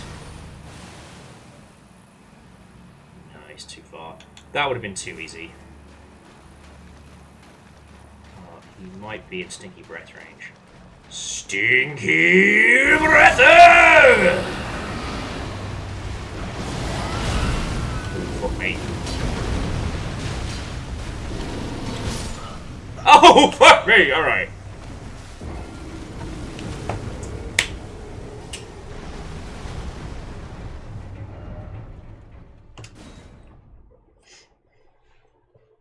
Please, sir, may I have some more?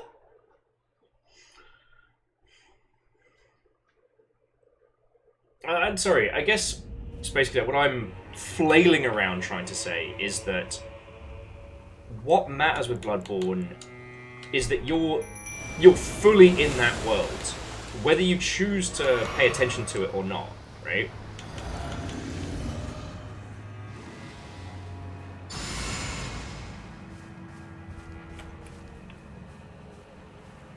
Like, the world of Bloodborne almost doesn't care how much attention you pay to it, but all these incredible factions, you know, they're down to their last, either luckiest or most unhinged people at this point.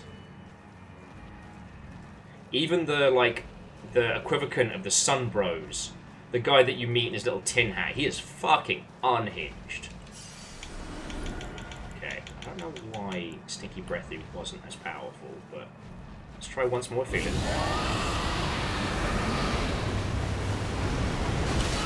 Oh, he does that. Oh, come the fuck on! I tripped over a root, and I couldn't roll out the way.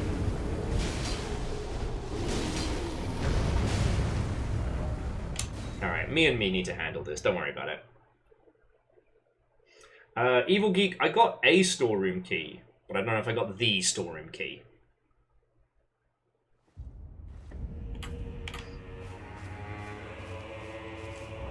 Honestly, Lyris, any bear in Elden Ring kind of has the right to be mad as shit. Like, can't hate him for that.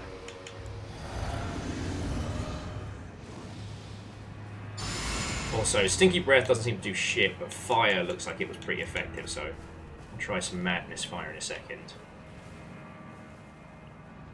I just need to get my souls back, because there's a lot. Because I didn't think this guy was going to be, like, has his own health bar boss material, you know? Why didn't I think that? Because I'm fucking stupid, that's why. Stupid, as the colloquialisms would say.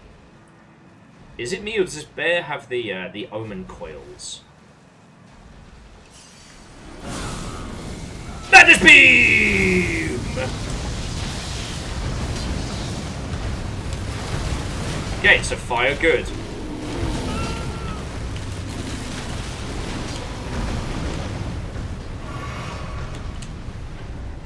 Alright, come on, other meat. Need you to handle this.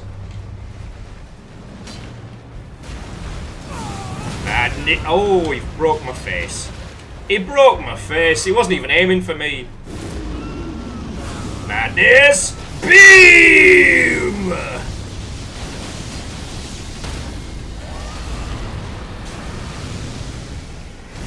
Oh, how's that for a 1-2 combo?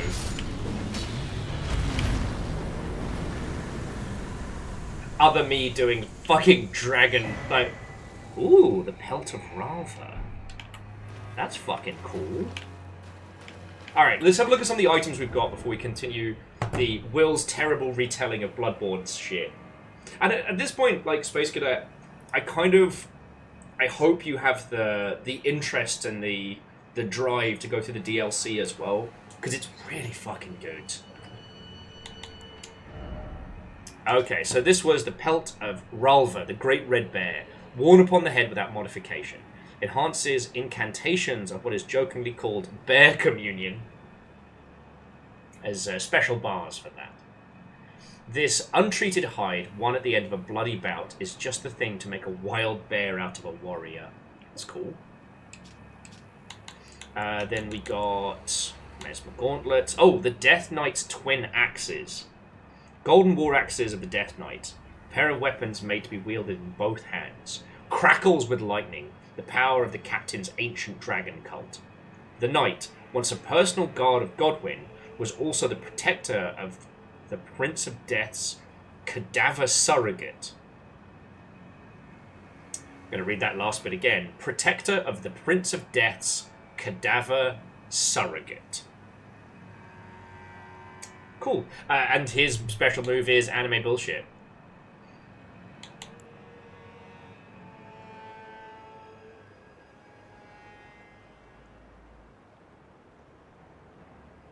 And I feel like with a katana, that blink bolt could be brutal. And then this was the stone sheathed sword. A sword that none can pull from its scabbard of cracked stone. Relic of a lost civilization from times long past. Said to have served a ritual purpose at altars of light and darkness. That's it. And what will this spell? Electrocharge. Calls down lightning. While charged, electric shocks will strike the area several times. Charges increased potency. Ooh! Oh, and we did get that Black Knight armor, which is kind of rad. And we learned how to make red lightning pots. That's cool. Lovely. Okay. Evil Geek, we did kill the bear. And I'm going to pop back here to spend our souls. And the bears. Shit. Bear cops.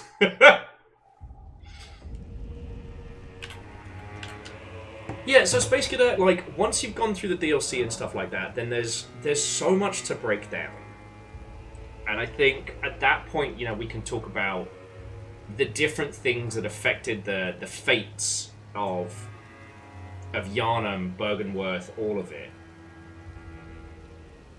Again, I think why I'm still obsessed with it as a story is because they're not the stories of three evil factions, not counting fucking Kanehurst, you know, all trying to be the one to rule. Like, they were all trying to do good, and then shit got out of hand, and, like, the interesting thing was that the Holy Blood Church tried to bring in some shit to fix it and didn't realize how out of their depth they were until it was already too late. I'm still getting 4 bits a pop from strength. Arcane does make us fighty. I do like hitting things in the face, though. Sorry, I don't make the rules. All you can upgrade is strength. Also, what have I not been using?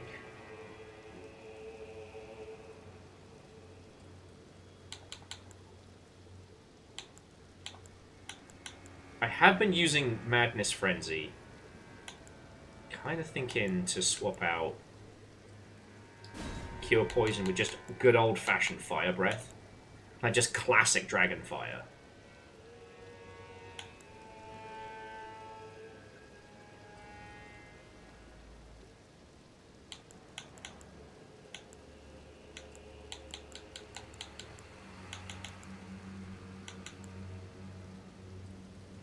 Pretty fucking good.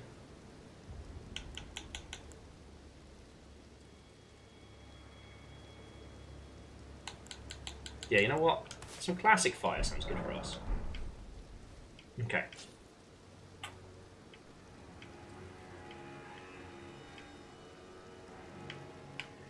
Okay, so Evil Geek, you were saying that we should return to... Wait, did I not do... Belroll Gowl?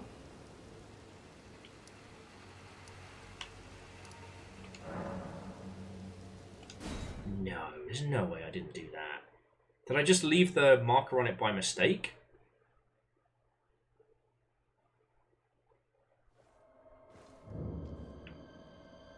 No, I didn't do this.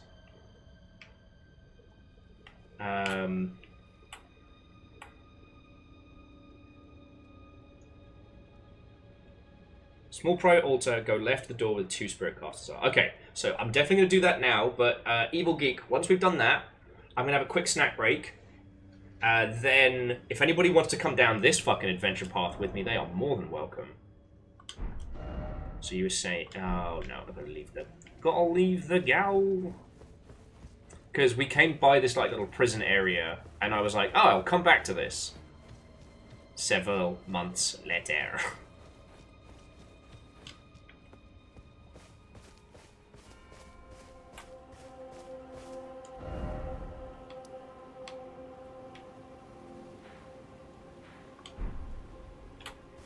You definitely get down for some gal time? Sounds good. Fucking tumbleweed! Couldn't follow me into an ancient dungeon, so you stalk me out here. I think I know your fucking plans. Everyone being like, I know so much about Elden Ring. I know so much about Elden Ring lore. Explain this to me, then! Explain this fucking orb to me.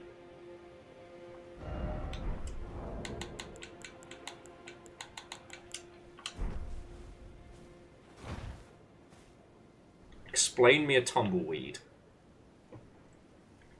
You can't. You can't. And yes, I have a tumbleweed stalker. Add several.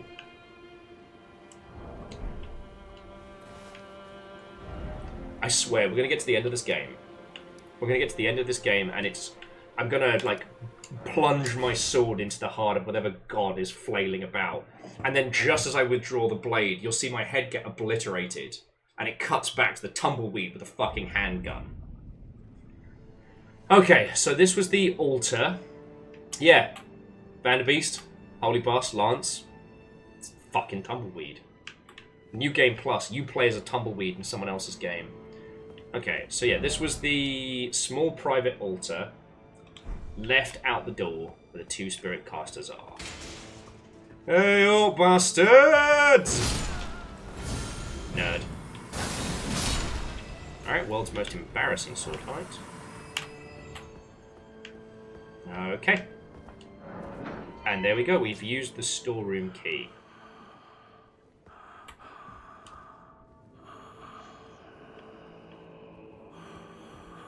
Oh, there's the fucking lion head. From that video game company, Lionhead. Okay.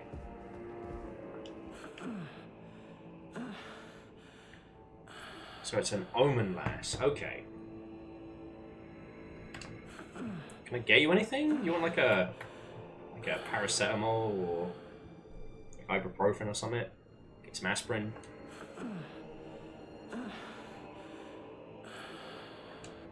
Do I need to wear the face in front of her?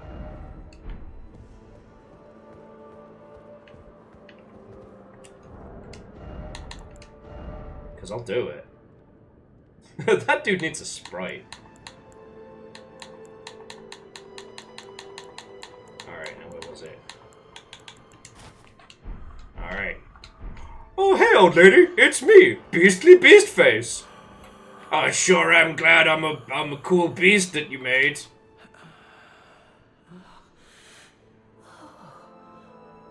Oh, such a joy to smell the scent again.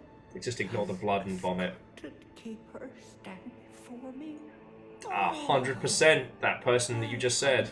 Felt the sacred beast's essence fade. A great anxiety welled up within. Oh, no, don't worry about that. This old woman, her foolish fear. You're totally fine. Such relief. I totally didn't kill the person you care about. After an eternity of the mind, our voices have at last reached the heavens. Yes. And evinced by thy gracious arrival. Totally. Oh. Oh. No, get him. Implore, vessel of the sacred beast, have my son accompany thee to war, and dance thy dance of beauteous color. Take vengeance upon Mesmer and his lot. They who betrayed us, aye, they who burned us. Ooh. Let them face in thy wrath their just deserts. Ooh. My song will I sing in service to thee. Yeah, as long as there are no follow-up questions, then I am your son, wolf, lion, kid, grandkid. O sculpted keeper, channel thy color into the most resplendent of dances. My song will I sing in service to thee. O sculpted my song. Okay, so she wants us to fucking job Mesmer and his bullshit, right? O horn-decked beast from higher sphere delivered, we beg of thee to dance and cavort, cleanse all that thou wilt, cruelty, woe, and those who plague the tower. The tower. Cleanse away the strumpet's vile progeny. Who are we calling a strumpet? You know what? I don't think Gammy's okay. I don't think Grandma's potentially someone we should be listening to. That had some big back in my day vibes, you know what I'm saying? I'm gonna put my cool hat on. There aren't enough glowing headpieces in this game. If she breaks into "Oh Danny boy, I'm out of here," it's alright, we'll bring a little flask of sherry when we turn. So take the head off, talk to her again, may have to reload the area. Horn-decked beast from higher sphere delivered. Yeah, she's doing her little Nana speech. Alright, we got this.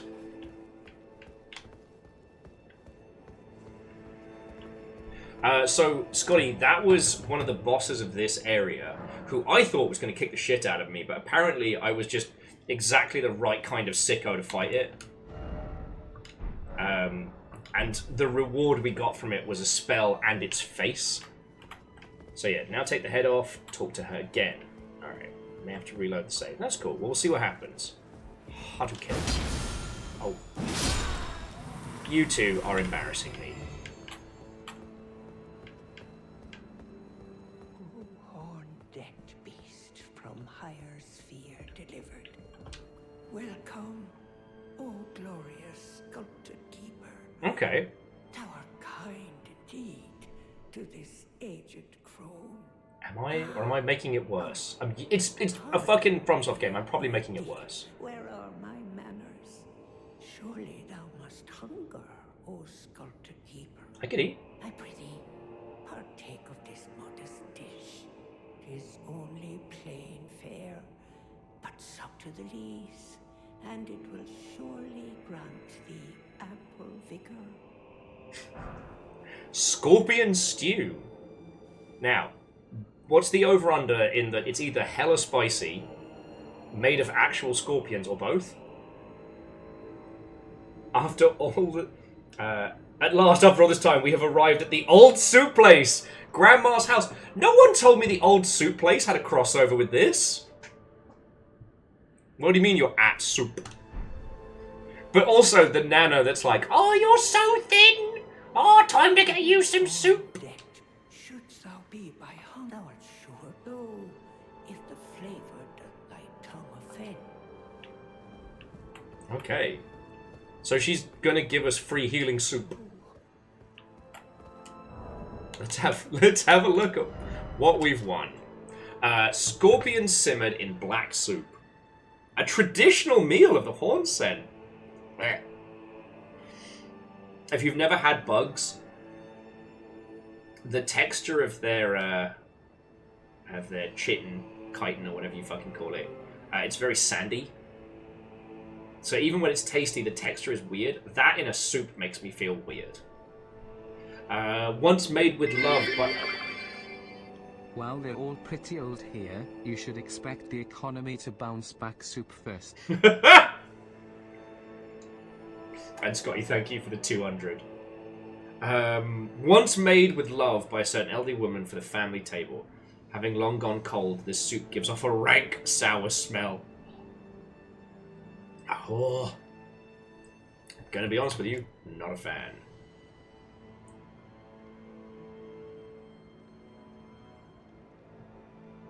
Yo, a watchful spirit spell? That's cool. I have enough faith to cast that. Fuck yeah. No, Lyris, it sounds fucking heinous. I don't think Nana's doing so hard. So let me guess. We now need to go find Mesmer and kick his ass, and then come back to talk to Nana, right? Okay.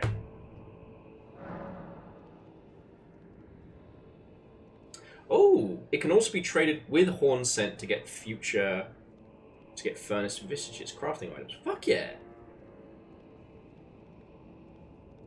Go us. Okay. So here's what we're going to do, friends. I know there's been a lot of breaks and interruptions today, but we're going to do the Bell Route Gowl. So if any of you would like to join us, you are cordially invited. But I'm going to take a second to get some water and beast the final packet of knickknacks. That's what I've decided for today. I will not let technical problems get me down. I will not let stuff get in our way. We're going to kick ass. I'm going to do it with the power of friendship and this fucking soup that I just found. Yeah.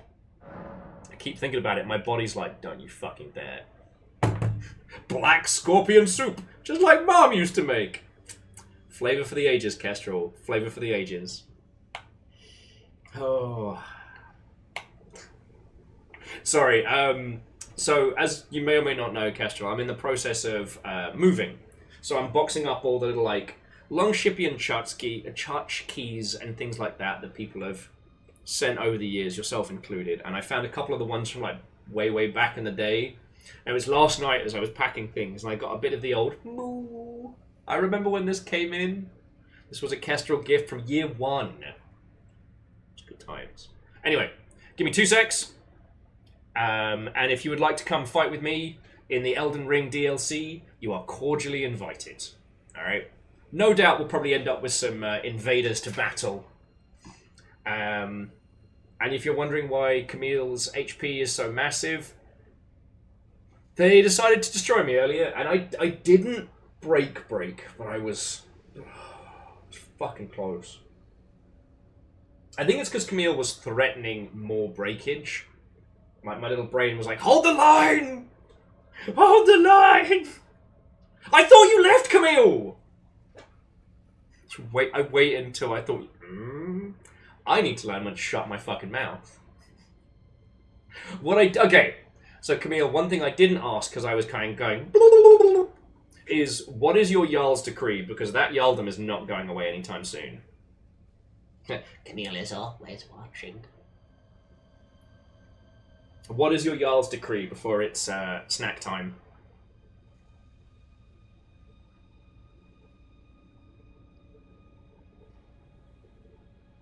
Oh, also, did I add the deaths to the bear? I don't think I did. I think I owe 3 deaths to the counter.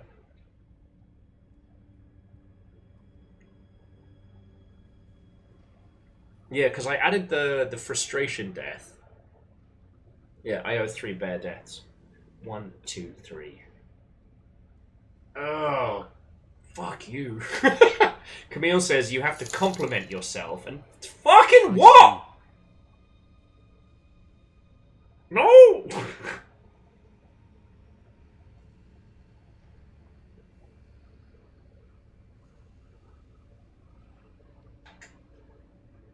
How am I supposed to feel things and try and...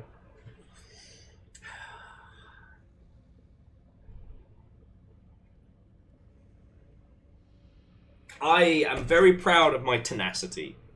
Be it fighting things in video games or stubbornly trying to do nice. That is a quality about myself that I like.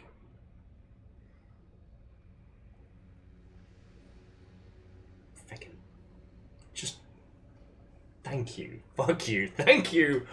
Holy crap! Don't even know. You don't even know!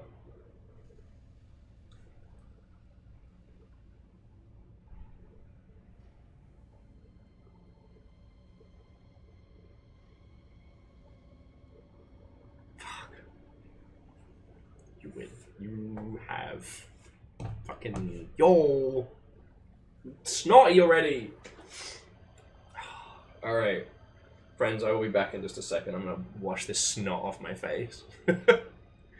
Camille, thank you. You chaotic, unpredictable terror. Thank you. But you have to do the same thing, friends. You gotta say something nice about yourself. Yeah. Yeah, I'm not the only one that's gonna be doing this. And I'll be back in just a moment.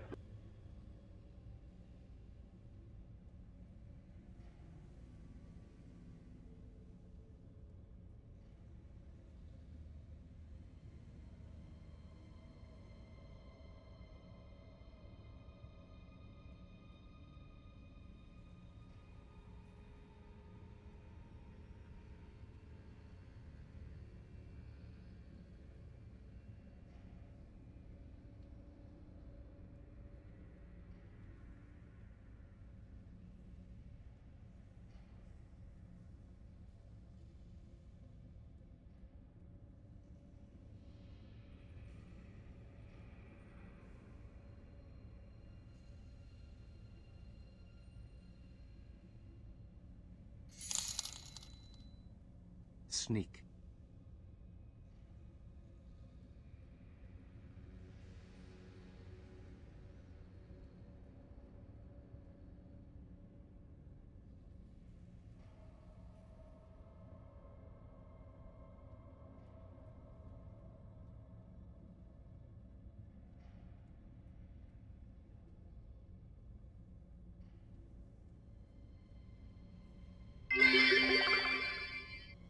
We are a very generous chat.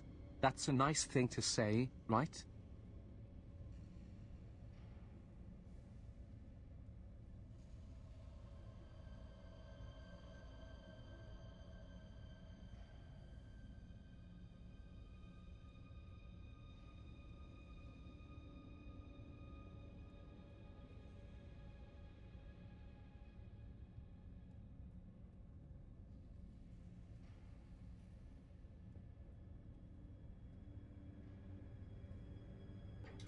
Hello, hello, hello. And Loris, fucking thank you as well.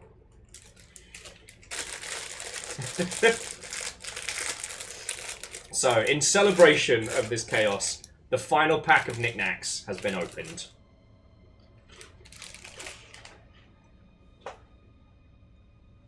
Nothing happened here. Now I can see Lyris being a terror. Thank you. It is very hard to say nice things about yourself, even on the best of days.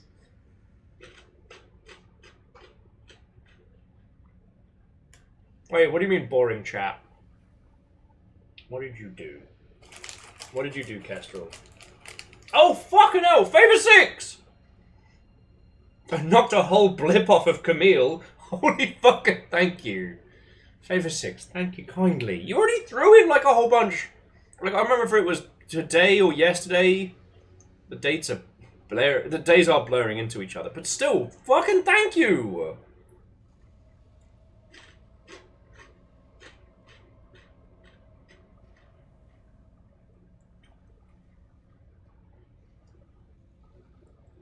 It was yesterday. Okay, I'm not going to completely live. No, but seriously, thank you. Things are challenging right now, and I'm really fucking grateful. Last Blur's Day. They're all Blur's Day to me.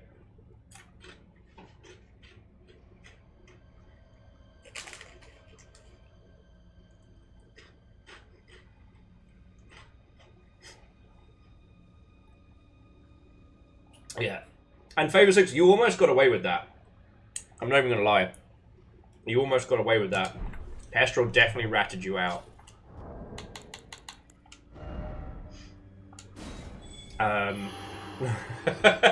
Okay. Watto and welcome, friend. If any of you would like to come join us for the raising of the gal. The password today is Bad Bale, because he fucking broke the stream. And if you want to have the group password on, that is Longship, in case you want to leave messages or special deaths. I'm just kind of stunned. Because, like, Wednesday is a random day. I never know what kind of day a Wednesday is going to be here in the Longship, but whenever we have technical problems, we usually lose everybody, and that means, like, the rest of the day is going to be super quiet. Boy, howdy am I fucking wrong. And like I said, with a move coming and everything, it's just going to help out so much. You don't even know. You don't even know.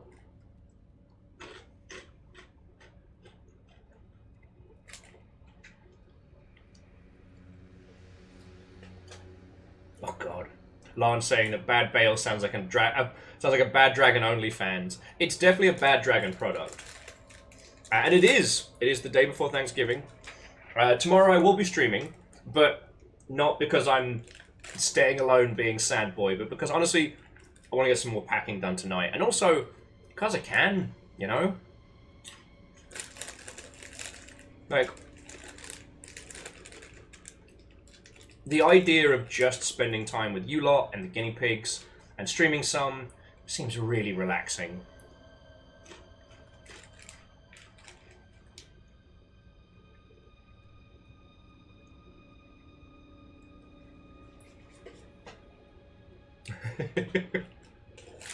Good old Turkey Genocide Day.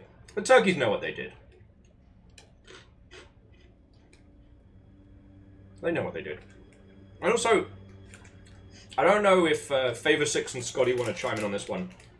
I still don't know how you would explain nice and spicy knickknacks to another person, because they're not spicy. I came across this,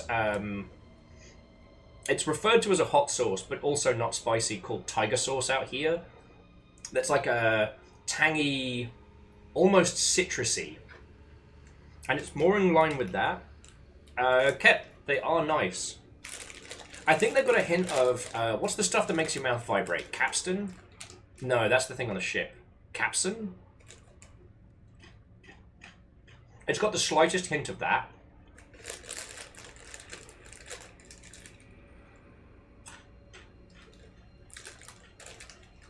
Yeah, actually, that's a good one. Mild Worcestershire sauce with a vinegar twang. Capsaicin, thank you. Thank you, Cap. Definitely capsaicin. Gertrude says, a vibrator? Yeah. So the capsaicin seeds, if you chew them, you get them at like spice festivals, and I'm sure if you know where to buy them, they're quite easy. But the effect they have on your mouth isn't like, you know, spice where everything's on fire. It feels like your mouth is vibrating. It's weird.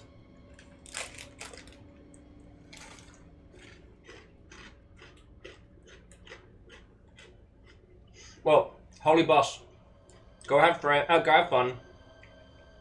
If you need me, I'll be there tomorrow. Otherwise, have a fucking great time, alright?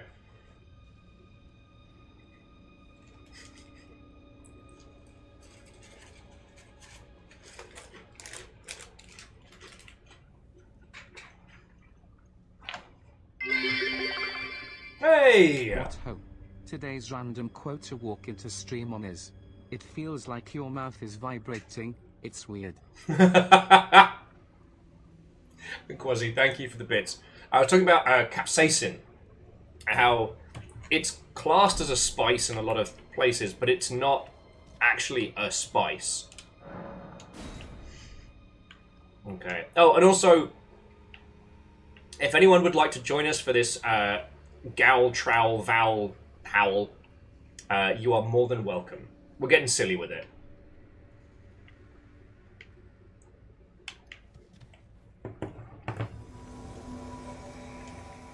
Ooh, Scotty, that sounds fascinating.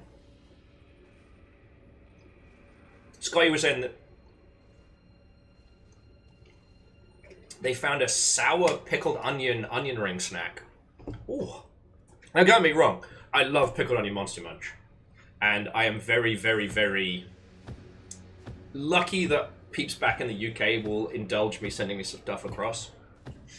Oh, Shaunerus. It is here. I'm not... Oh, yeah, so if you come up from the swamp, there's an opening here into... what would be into the castle. So, like, there's a little path here that you can't really see.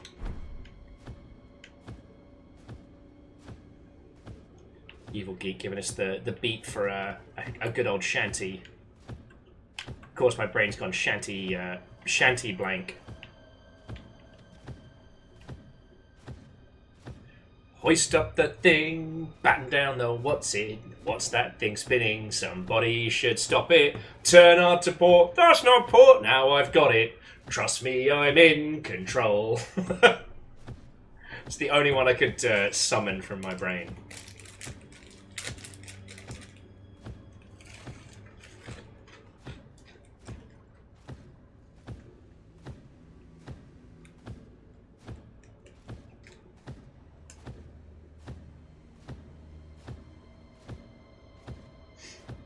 Okie dokie.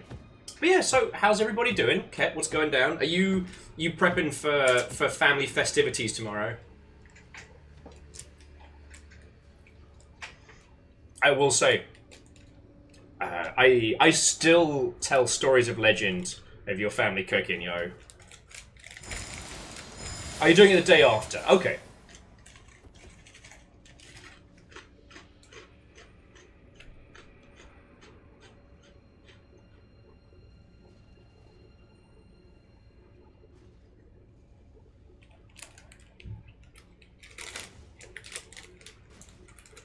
Oh, very fancy, very fancy.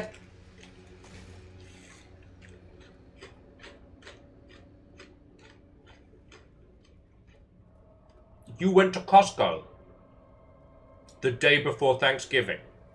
We were talking about this earlier. I was busy but not chaotic. Okay. I feel like Saturday and Sunday would have been worse. I was joking about this earlier in the stream that I actually thought about trying to see if I could go this weekend. Not to get anything, but go as like a war photographer. Like, Black Friday is no longer the big event. But Costco on a Saturday times the Saturday before Thanksgiving.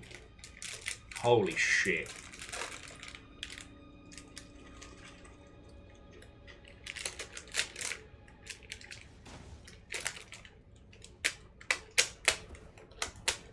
Getting the last crumbs at the bottom.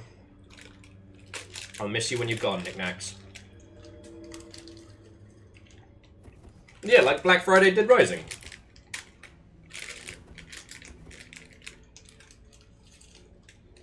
Okay, and our additional contestant is here. Welcome to the stage, Shaunerus. Huh. Kurt was saying the only notable thing was that the pastry section was rearranged to have more space for pies.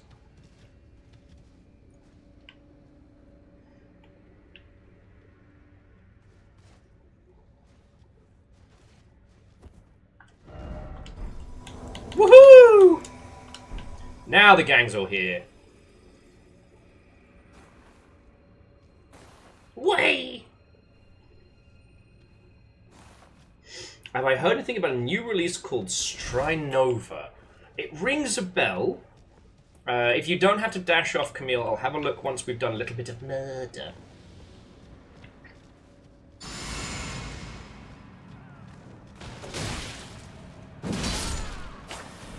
Because we're going to Ghost Jail. Ghost Jail and full of pot.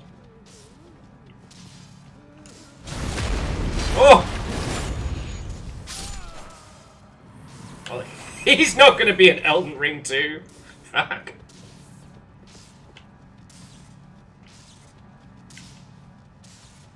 Okay, that lightning spell looks like it'd be great to deal with invaders. Are you guys okay?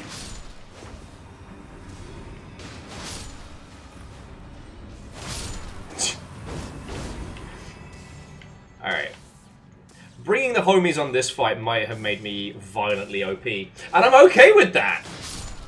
I've done my time. Oh, well, that's not very sporty. Oh, here we go!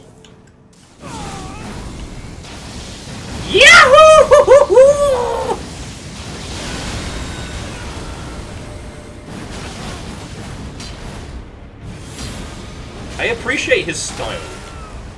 I'm gonna be honest with you.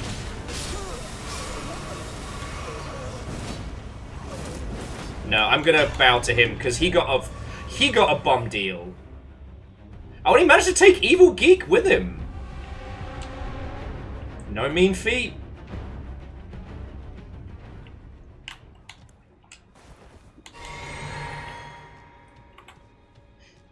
Like, that guy just got, like, the worst dice roll. Like, I shall spawn in to have an honourable duel with... Oh, goody! They're all here. The frozen maggot was coming from inside the house.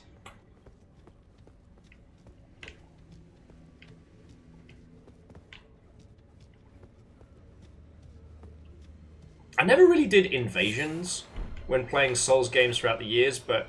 You know, I always appreciated an honourable duel as much as the next person. Or anything that was, like, thematically awesome. That person just got their booty broken. Check to see if they left anything. Oh. You did, Evil Geek. You gave your life the cause. That dude's, like, prismatic laser spell was rad as heck. And the thing is, because we can't go back to the start unless we die, we've just got to keep on going.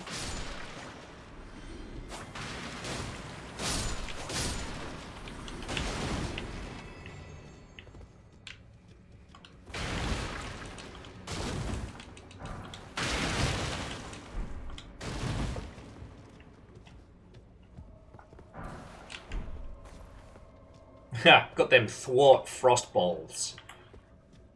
Them thwart frost balls. Oh, what's this guy's deal? Oh, please, not the jar! Anything but that! I promise I won't ever do it again! I swear, a living saint I'll surely be!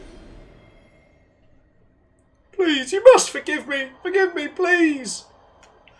Oh, are we about to learn the origin of the jars? Is this bad? Kester was spoiler, he's gonna do it again, yeah. We're gonna go jar hopping! And then we can go on a jar crawl! Wait. Okay. Sorry, I'm just stocking up on frozen maggots while we're here. Again, like, most places will be closed tomorrow because of Thanksgiving, so I don't wanna... Oh, what the fuck are you? Oh, it's a jar without a jar! I'm just gonna burn it. Oh, God. Oh, thanks, I hate it. I hate it. Why? Is that what Alexander looks like on the inside? Time for secret passage. No. Because I've been listening to the Starbomb, the new Starbomb album, predominantly the one about Ego Raptor wanting to fuck the jar from Elden Ring. And I'm like, how funny and quaint. Now, this is getting worse. This is getting worse. Okay. So now we're going to play the world's nastiest game of Frogger. Aha! Evil Geek has rejoined the party! Oh,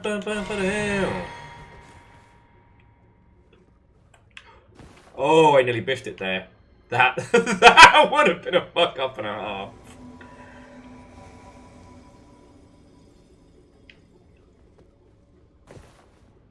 Well, I guess the thing I'm thinking now is that if every other jar has either exploded or tried to kill us, like, how come Alexander is like the good guy of the jar folk? Like, I will admit, there's a lot of the lore stuff I haven't looked into yet.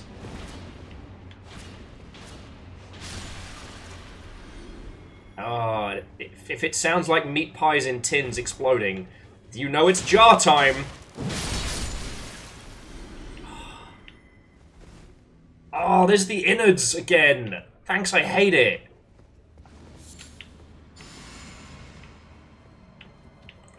No, guys, let me handle this. Alright, let's just purge and burn. No, just no. I feel like I'm doing these fuckers a kindness.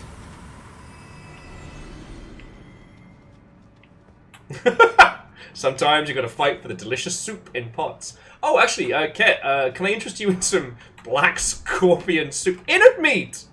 I love how that's a real thing that we've just collected. As opposed to outer meat? Oh, that big jar is gonna be bad. Oh, it does that.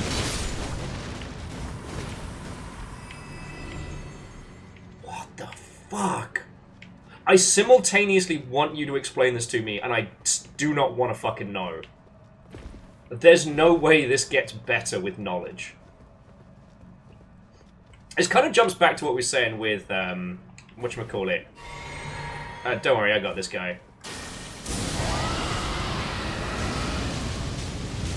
With Bloodborne and stuff like that. Bloodborne's very much a game that the more you learn why something is the way it is, the worse it gets. Alright. Yeah, we're just gonna purge with fire.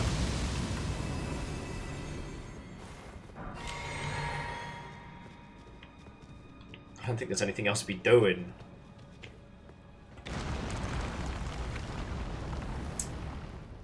Ah, well. Down we go. Ha-hoo!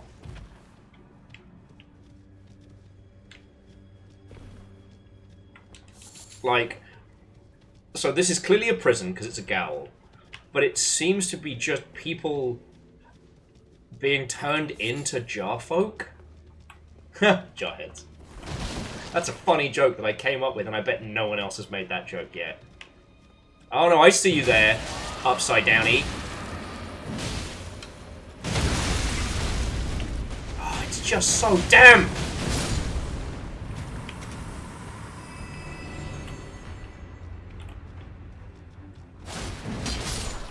I don't even feel bad for the ghosty ghost. Like, he's fine.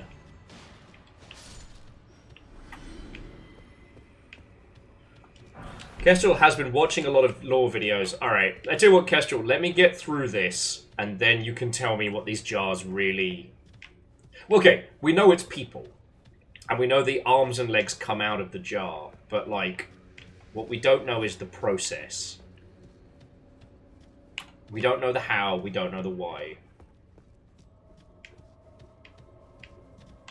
But here, like, they seem to be still fighting in jars, so... I don't know. Oh, sorry, for those of you that haven't done a lot of Elden Ring, you encounter these guys intermittently, and they're like mindless little pots that throw themselves at you. Your jail Friday. I'm still going to keep calling them gals, but you're right, it is pronounced jail.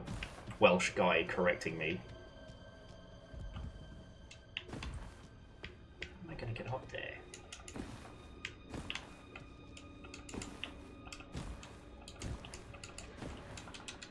No. I see goodies to be had ahead.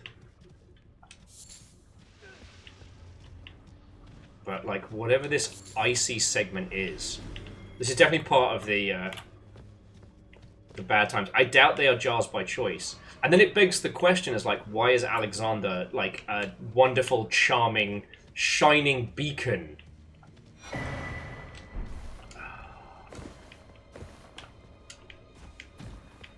Comparable to so many...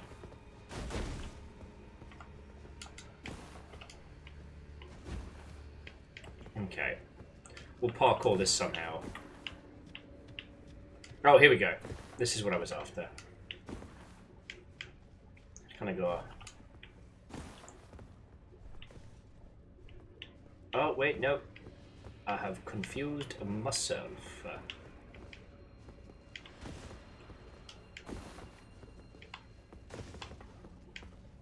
Wait a second, Evil Geek, are we just doing circles? Are we doing loops?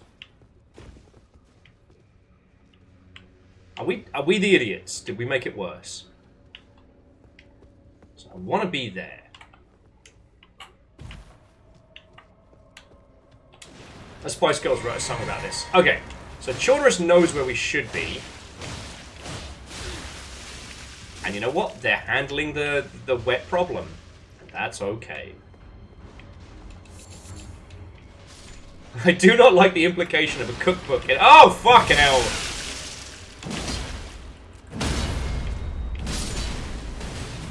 Oh, it's made out of people. And not in, like, the Soylent Green way, either.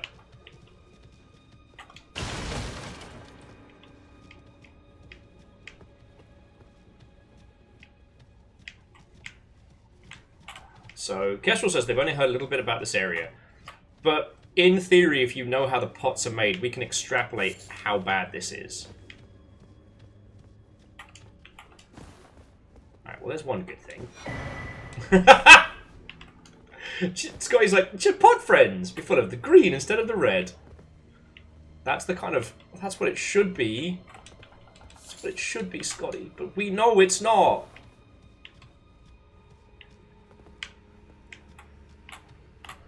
It's been a while since we've been properly lost.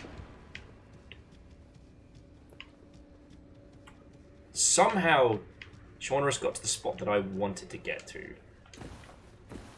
Okay. Hang on, let me see if I can follow him. Wait for me! No, that's Evil Geek. That's Evil Geek. Evil Geek is just taken to sobbing in the corner.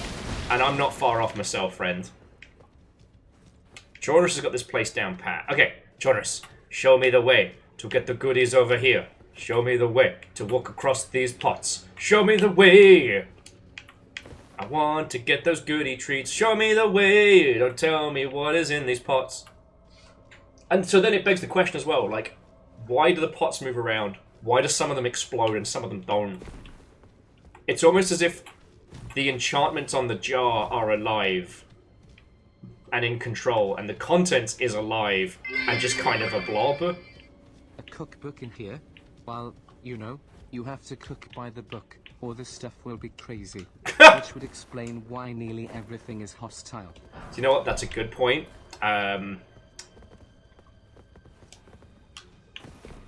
Was it Sporticus or whatever? Was very, very clear on the cooking instructions. No, but like I have definitely had some snacks. So Kestrel says, so it's shams and women. They've been forced into these jars by the horn scent to make them holy or something.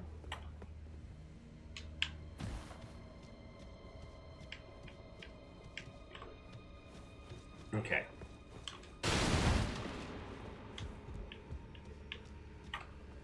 I'm so spun round. Okay, everyone was waiting for me. Thank you. Let's get out of the jar room. No more pickling. Oh, and bacon. My manners have also fallen out my fucking head. Oh, they're just having a good time! I can't do it. Leave them alone. Not the little guys. Not the little guys.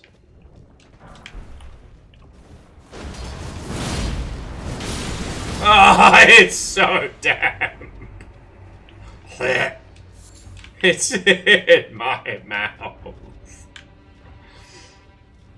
Maybe next time we're going to explode that, friends, gents. Maybe next time we're going to do that. Let's not do it right at the splash zone.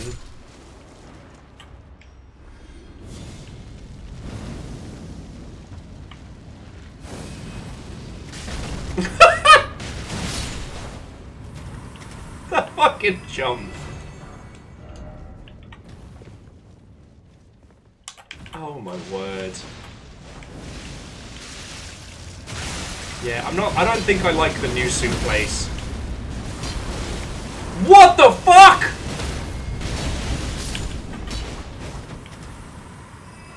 What in the Resident Evil fanfiction was that?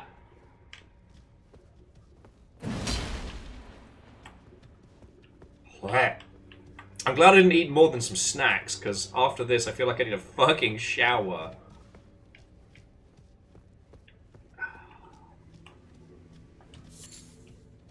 Yeah, Lyris. You think it's an intestine, but you don't know. Okay, do we need to go down here? This looks very, Explore me. Therefore jumping required ahead. Or are we being led to our death? Chora says the first one used that move on me. Oh, good. Oh, good. You understand, like, Longship does not make enough money to pay for other people's therapy, right? Scotty, it's like if one of those fucking, like, pie in a tin came to life and fucking hated you. It does lead to stuff. Found the fog wall. Okay, so there's the fog wall. Let's check out this little bit here. I just have to not biff the jump so we don't go through all that nightmare again.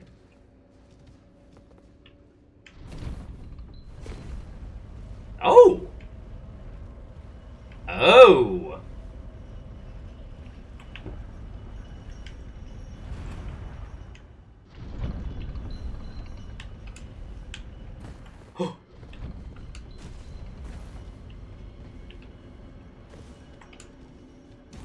Was ist das?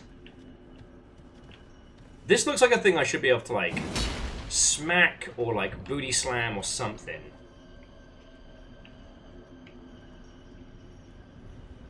Verbally abusive Thanksgiving cranberries. I would go see that band in a heartbeat.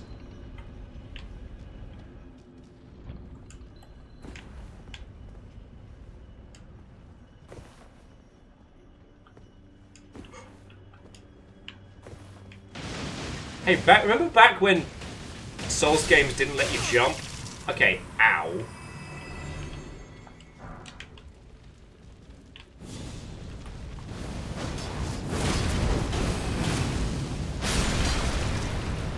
I love how you felt the need to cook that, Evil Geek. We could have just broken it. We didn't have to fucking... Oh, are we invaded? Are we in trouble?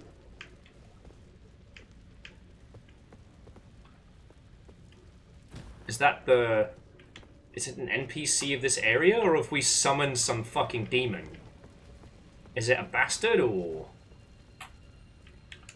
Pot soup, like stone soup. But with psychological implications far haunting than any soup should ever be.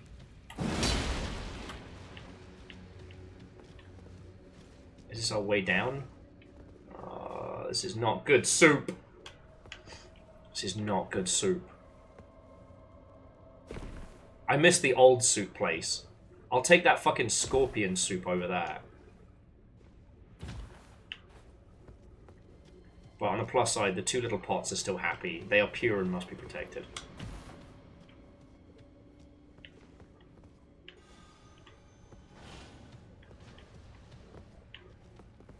So there was recusant Rani. No!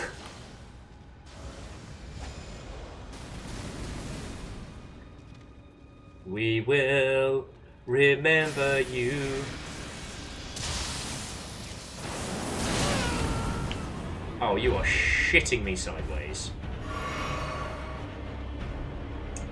We got ourselves a little old problem time. If Soup gets up and walks away, we may have overdone the peyote.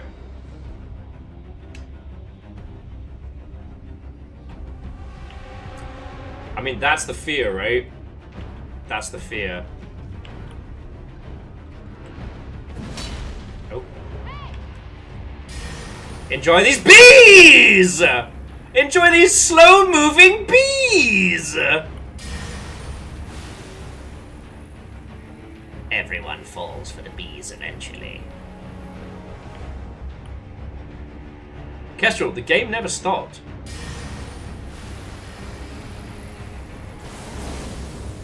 It's got some kind of, like, heat-seeking-y, through-the-wall-y nonsense. And Pun Spectre, whatever you just sent, thank you. Unless it's, I don't know, 18 copies of Bad Rats. I'm not going to say thank you for that. Miss me! Which all of us will run out of magic first? You great big nerd.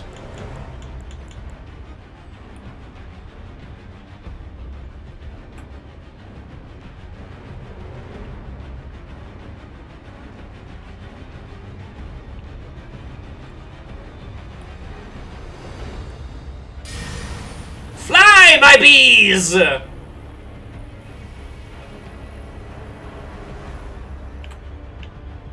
Can live with you, friends. I don't think the bees are going to cut it.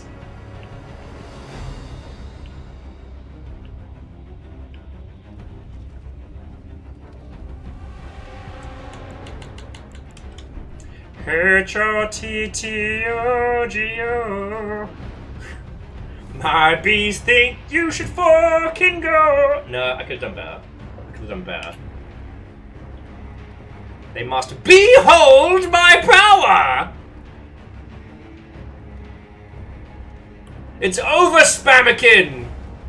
I have the high ground. And bees! Oh, I almost got him. You, got any more of them bees?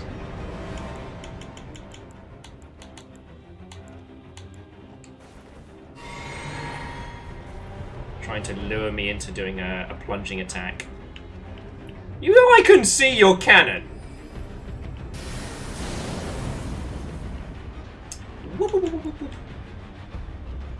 What's this? An invader woefully underpopulated by bees? Cheeky bastard. My briefcase full of bees! I want to put a stop to this! You got bees?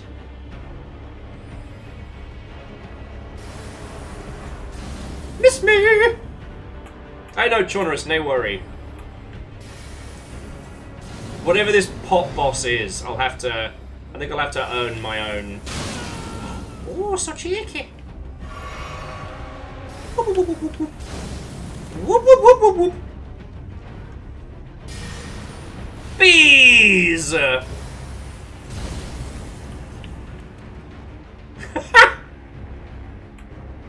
Sorry, watching them scramble every time I fire bees at them does not stop being funny.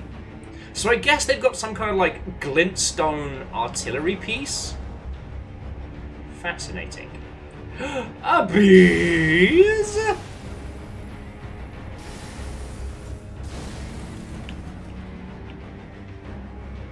Yeah, Lance, that's the vibe I'm going for in this fight. Like, what if the pain from Metal Gear Solid had a sense of humor? Oh, shit! What's this? A tactically deployable evil geek?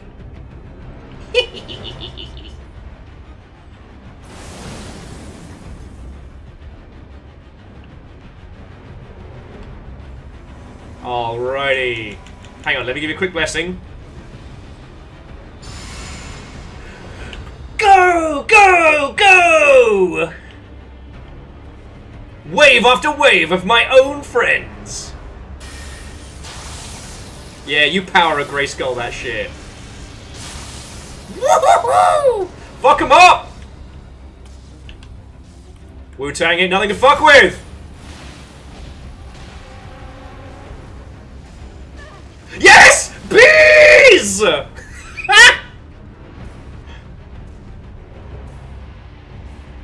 Doesn't matter if Evil Geek lives or dies. Wave after wave of my own friend. Bees! Bees!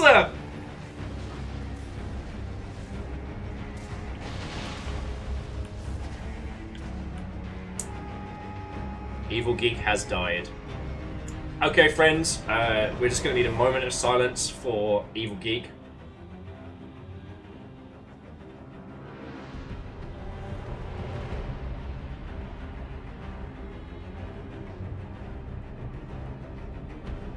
Wait for it. Wait for it.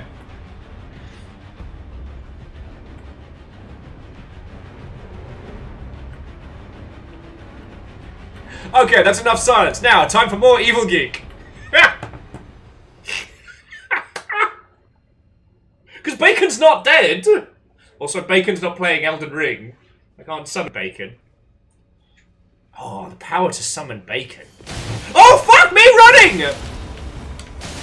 No!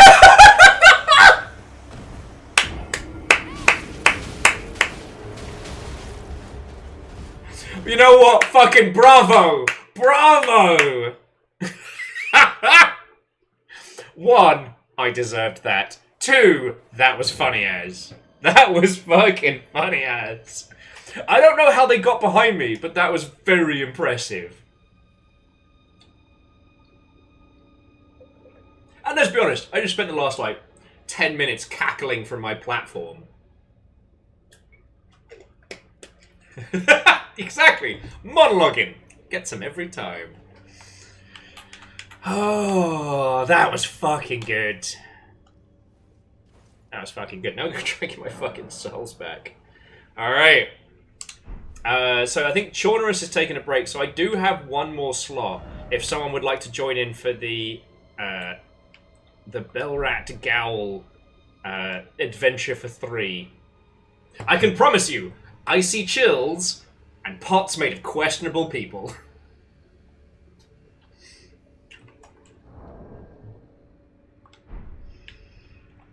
Just let me know in chat if you want to join on in. The password is still, what is it, by Bale. Yeah, I'm sorry, Bad Bale. Because Bale killed the stream earlier.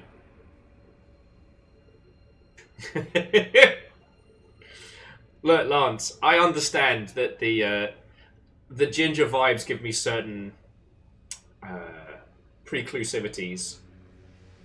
But the monarch butterfly is a mighty foe. The sting of the evil monarch butterfly. Thank you, Lyris. I was so enamored with that murder, I forgot to add it to the tally. If anyone needs me, I'll be in my room, crying.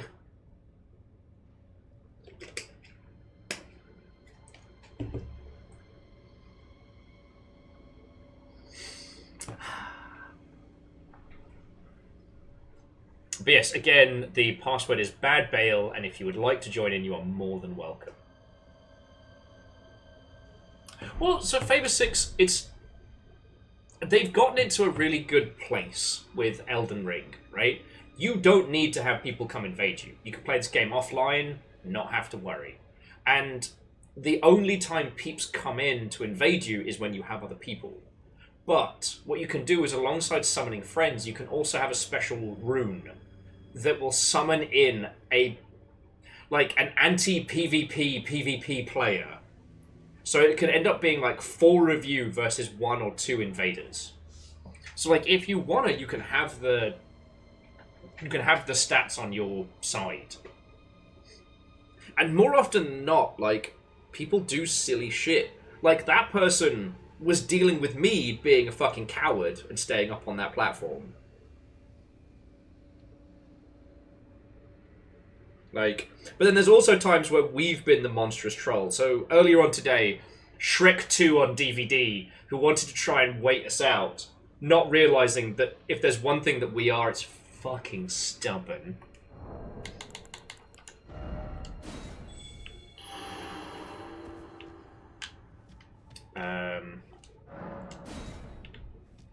And then the time in Dark Souls where we all turned into lecterns and hid, that was incredibly funny.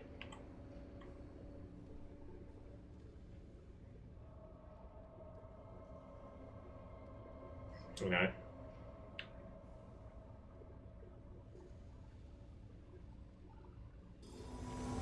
Honestly, if I was doing consistent invasions in Elden Ring, I'd almost have like the Twitch streams up, like some kind of like big monitor wall. No, but seriously, friends. Oh, and Kestrel, come on back. Come on back when you're ready. We'll be going for a while. And again, friends, if anyone would like to join, now is time. Well, we are by the summoning place. Big Evil Geek's just going to go have fun. I'm not going to stop them. I don't know if I could stop them. It is very funny seeing the lightning pop. Oh yeah, Lyris, the perfect lectins.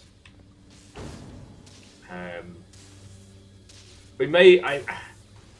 Ooh, very fancy. Fancy claw moves you got there.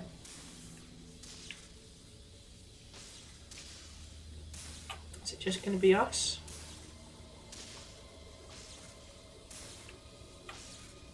Okay, speak now or hold your peace, friends, for joining. Oh, and C222, what and welcome. Hello, hello.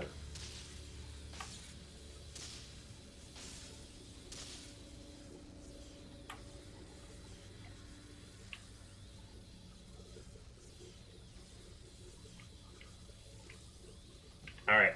Onward! And we got all the goodies from last time, so we don't need to...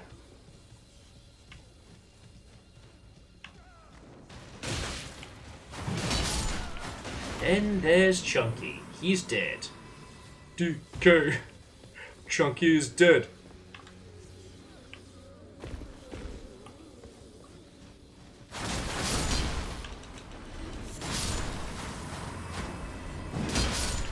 I haven't fully looked into what large swaths of this world are supposed to be. Sorry, I was talking earlier about things like the Hunter's Dream and, like, you know, the old hunters and stuff like that in Bloodborne, and I realized, like, whatever we have walked into here, I don't understand all of the narrative significance of, you know, the Shadowlands or whatever they're properly called.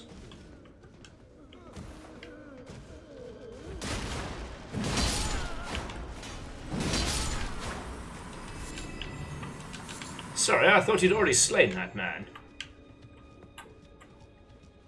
So, like, I don't know if this is, you know, the shadow of a place lost. Or if what we're looking at here is closer to, like, you know, another dimension, another dimension, another dimension, another dimension. It's not quite here. So again, like, is this a place where people are still dragged to be turned into horrifying creations, or is this the echoes of that which happened, you know? Are we looking at the process that made Alexander here?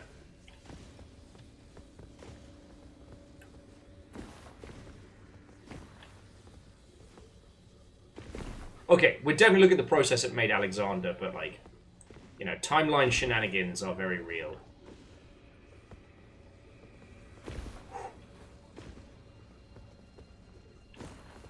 This guy's knees are still incredible.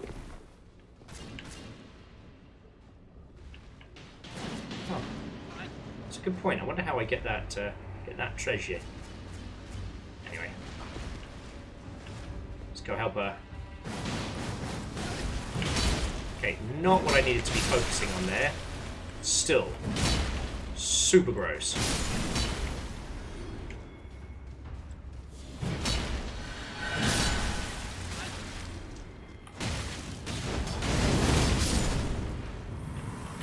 I'm going to try not to use Dragon Breath on literally everything that pops up, because these Cronenberg-looking motherfuckers aren't that scary. Just horrifying. And if we get jumped again, I'm definitely going to want to keep the magic. Jesus. I died before I hit the fucking ground.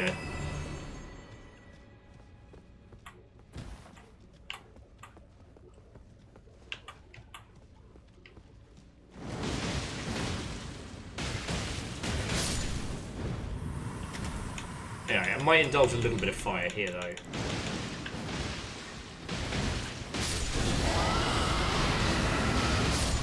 Just flambe it right.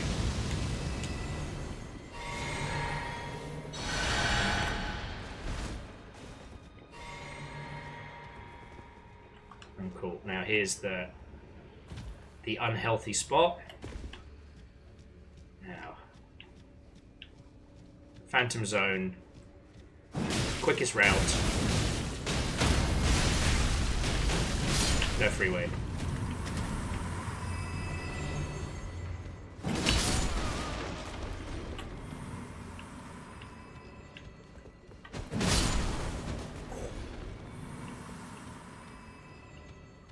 This is the way?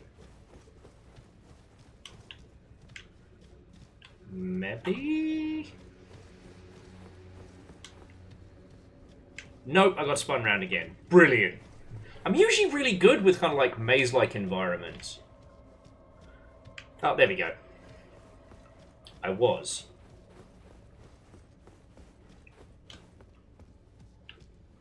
And there's the little guys. They're just little guys.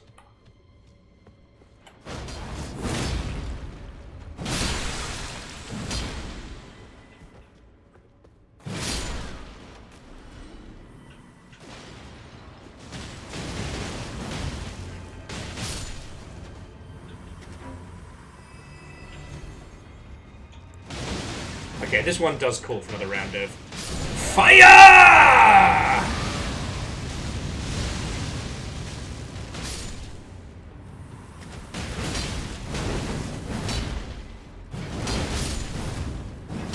How am I missing something that big? Ridiculous. Okay.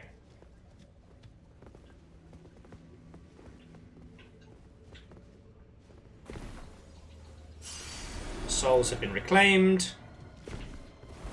Now it's time to face whatever fucking horrors await us on the other side here. Alright. Let's get them blessings going. By the power of Grayskull! This fucking handgun I found. Alright. Yes! Let's fucking go!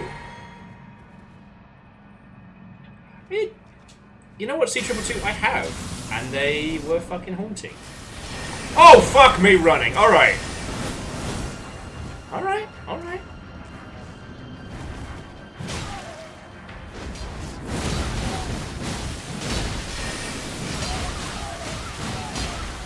Jesus.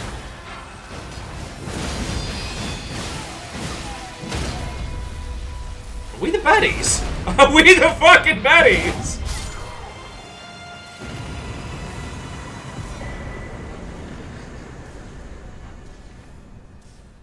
Dude, go! Chunky is dead.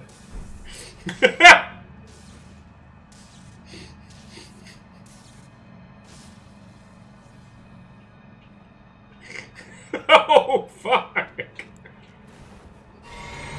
If he was the one creating jar people, I don't feel bad.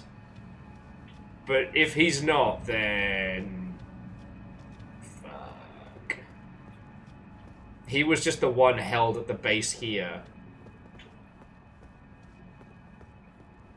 I was expecting some kind of like jailer or gigantic jar beast or something. Pronounced jar beast, obviously. You know what? Let's say the less that we think about what just happened, the better.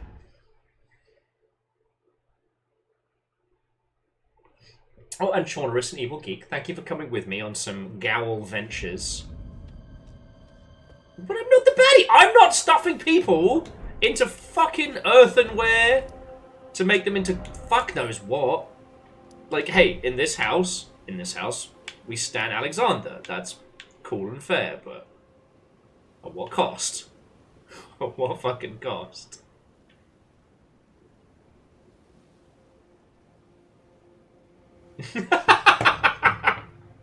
Scotty says, missed all of that completely. Was sidetracked for 12 seconds fishing out a broken digestive biscuit from my tea.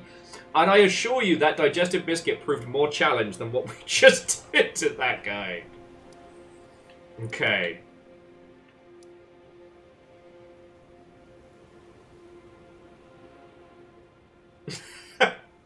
I don't know who did this, but Ja Rule must be found and made to pay. His Ja Rule must Ja end. Fuck.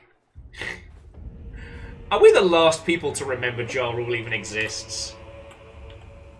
Unless it turns out that, like, you know, like Scatman John, he's actually a great person and does loads of good stuff. Or is the worst person alive. Who knows? Okay, so, Camille, are you still lurking and irking? What was that title you were asking about? Also... Jesus, I'm still getting so much strength out of this. Once the strength gets to 69, then I'll stop upping it. So, Strinova. Also, what did you send, Puns? Ooh! Puns, thank you kindly. Puns sent a copy of Backrooms Escape Together, which I believe is one of the better co-op versions of the Backrooms games. Puns, thank you. Ja Rule was one of the people behind Fire Festival. Alright, so we are not punching down. Okay. We are not punching down.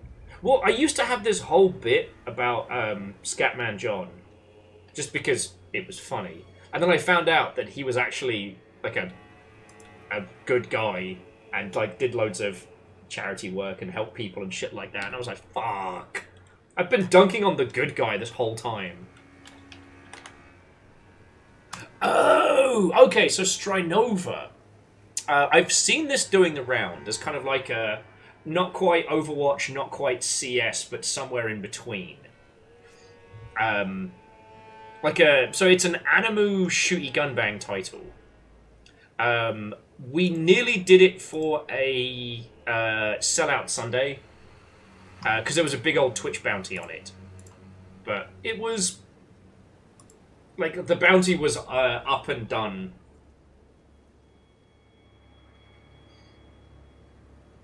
Long before I could grab it.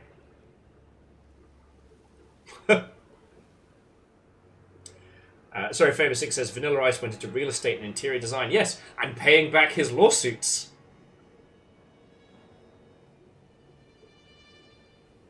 Huh. Well, yeah. So Camille, I'll give it a quick skim.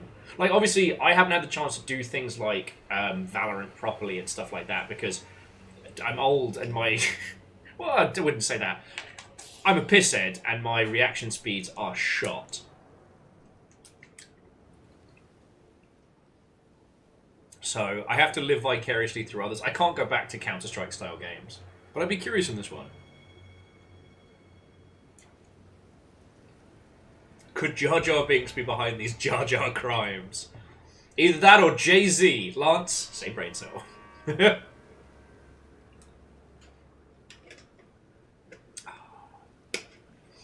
Okay.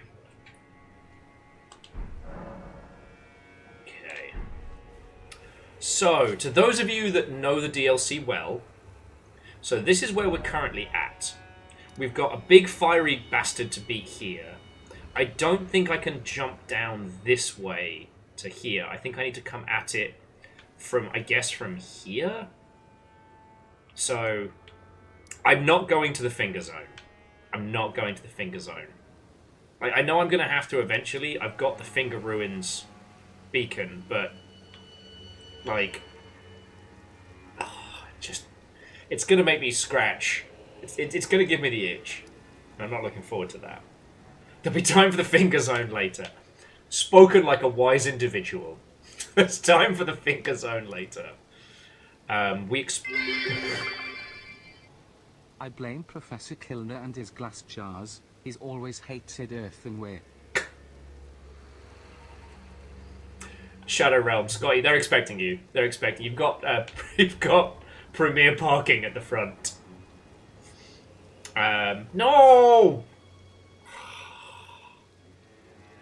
Okay, but before I make a tit of myself, Vanderbeest with less Jar Jar Binks and more Jar Jar drinks. That's fucking horrifying.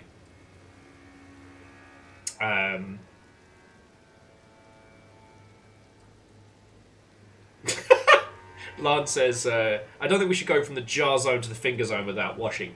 That is a good point. That is how you get salmonella poisoning.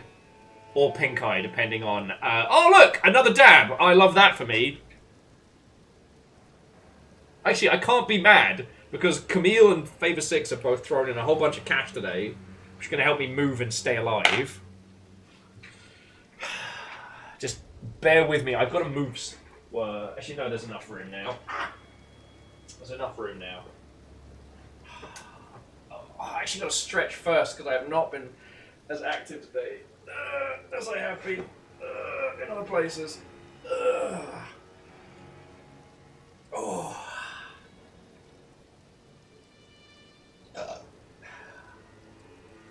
Heck, you guys. Wait, is that one more? Vanderbeest! Fuck, guys.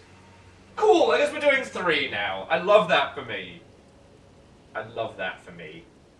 Scotty, so fucking help me! No! Fuck you guys. You know what? Next time when those donations comes in and I'm like, oh, I feel so... I'll be like, no, you'll make me dab a lot. I earned these today. I put my shame on the line. Fuck you guys. Lyris, thank you for filling the pint glass.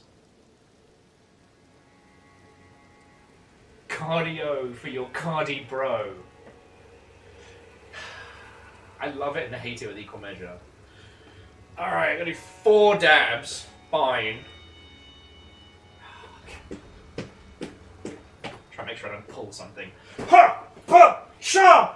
Aperture! Or not the lamp. Terrors. Terrors! Lot of you. It has been years. Still hate it. It's a wide dwarf. You were saying? You know what? I should have just shut my whole mouth. I didn't realise Little Bear was watching. I could have phrased that much better. Little Bear, thank you kindly. I'm so sorry. Will's using the bad words. You know, Camille, I talked a big game about saying feck you, and I can't.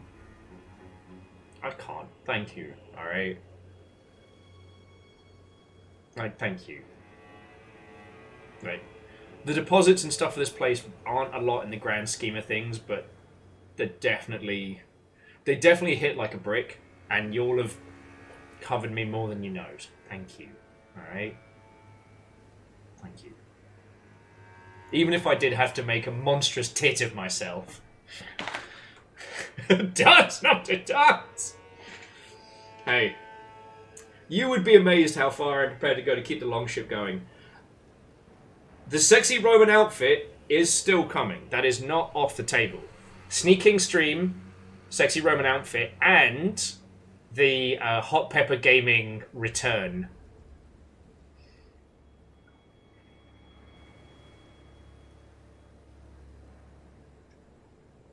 Maybe I'll see if Deus has any time off on Friday.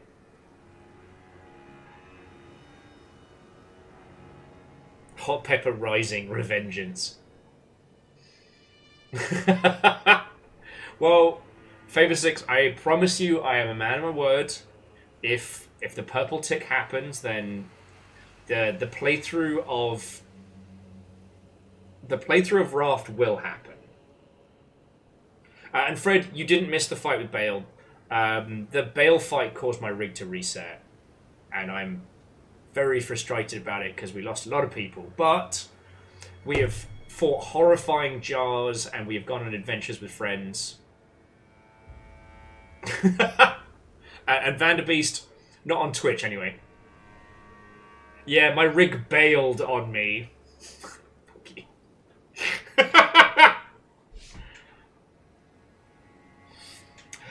Kestrel,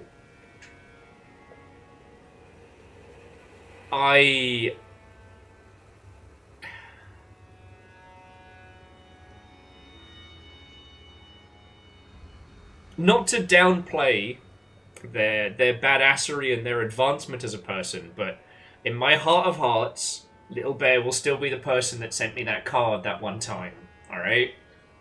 I'm sure they are badass, and I'm sure they're getting into, you know, youngling-flavoured chaos, but I don't make the rules. I don't make the rules.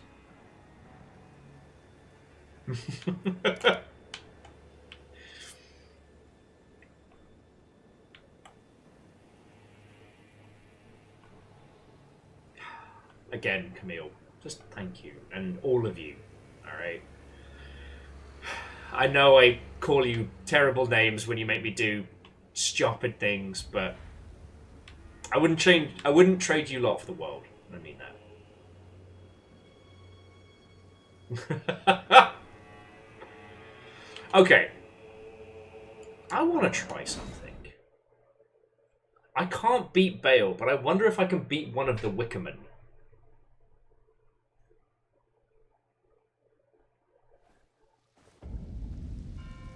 Oh. Kestrel, that's super cute. And obviously, like, yeah, I'm not asking you to give out little Barian information on this Twitch.television, but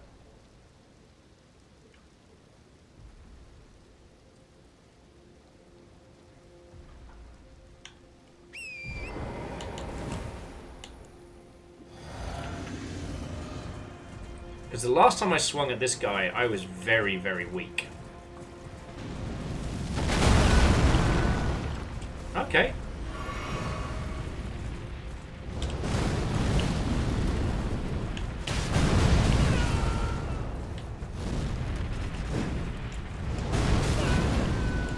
Okay, Khazar is not having a good time. Like, I hit him.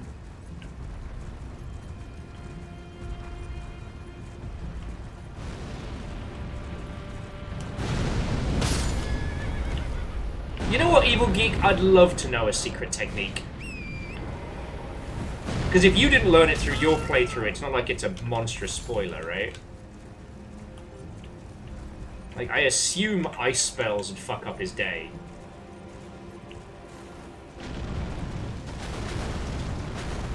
Can I kite him over here? Oh, I can.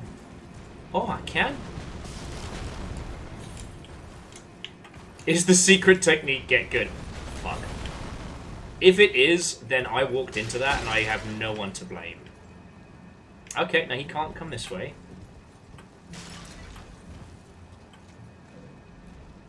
If you throw a hefty furnace pot into their head, it does massive damage. Oh, okay, so the goal is to hit that cheeky little face. It's a literal Wicker Man. Time for bees! I'm gonna heal up, though. Because that would make sense.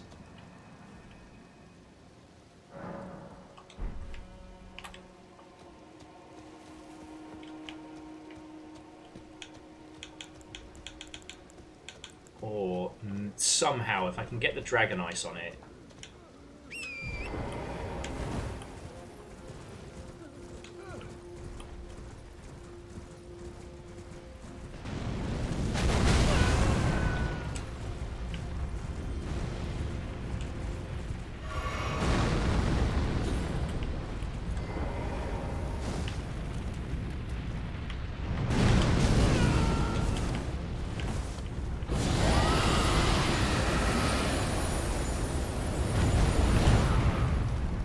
Oh, I'm fucked. Oh, this is the worst. This is the worst game of all time. That was horrible and bad, and I hate it.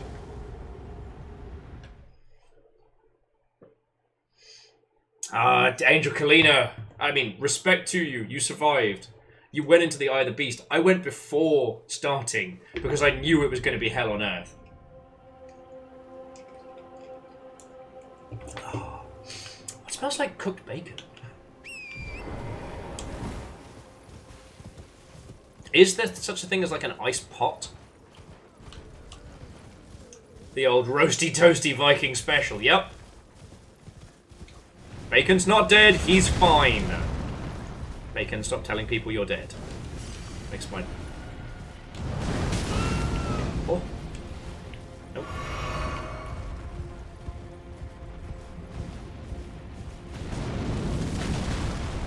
Actually, I wonder if, make these guys... Oh! You know what? Shout out to that guy.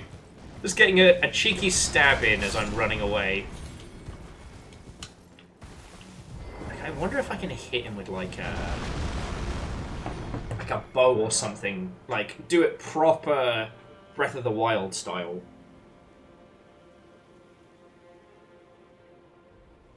I wonder.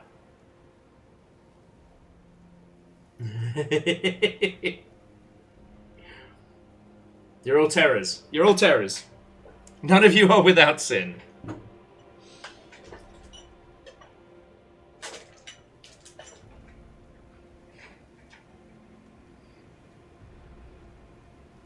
Oh, but yeah, I decided to brave the supermarket this morning, and it was packed, but it wasn't like crazy. Honestly, like all I really ended up doing was waiting behind somebody while they were buying a whole bunch of groceries, and like the person in front of me was clearly stressed out. So I was like, "Hey, don't worry about it. Take your time. Like I got nowhere to be. I mean, I have to be here and look after the guinea pigs, but you know what I mean." Now I'm thinking, like, how do we do this?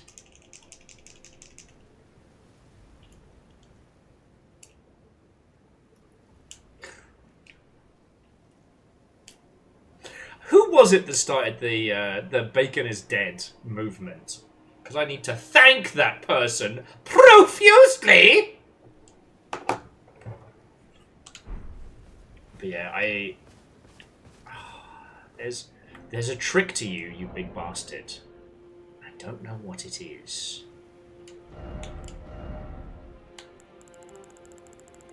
Like, thankfully, I've got enough.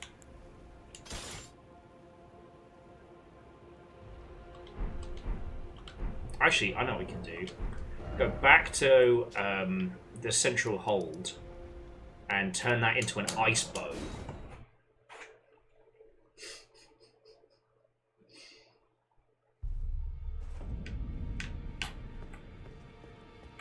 Actually, I think we've got some ball bearings to hand in as well. This guy is still fucking useless.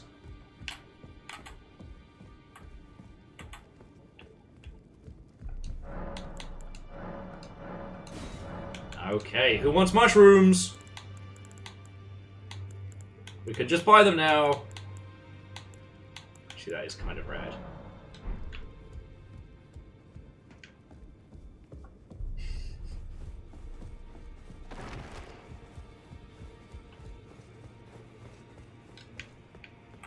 See, caffeine, that's fascinating because your caffeinated beverages keep you from contracting undeath.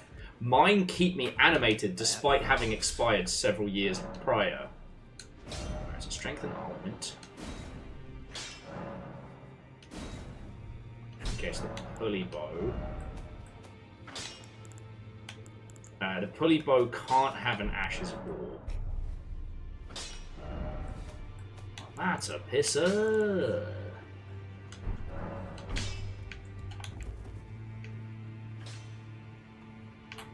Can I get ice arrows?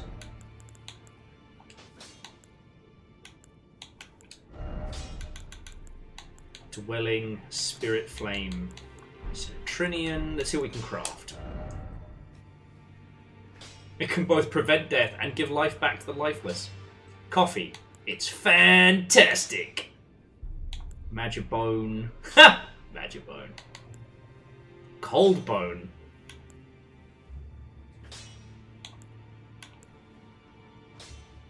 Can I buy flight pinions? Okay.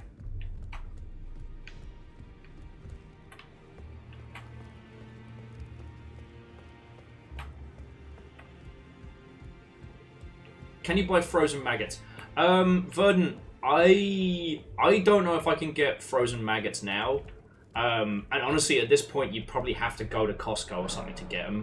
So I don't think I'd recommend it. Yeah, no, I can't get them local. You know me, like, I'm all about buying local first before going to, like, the big grocery chains, but... Yeah, I mean, I guess I can pop them in the freezer afterwards, Fred. It's just a lot of work. I offer you a frozen maggot in these trying Souls times.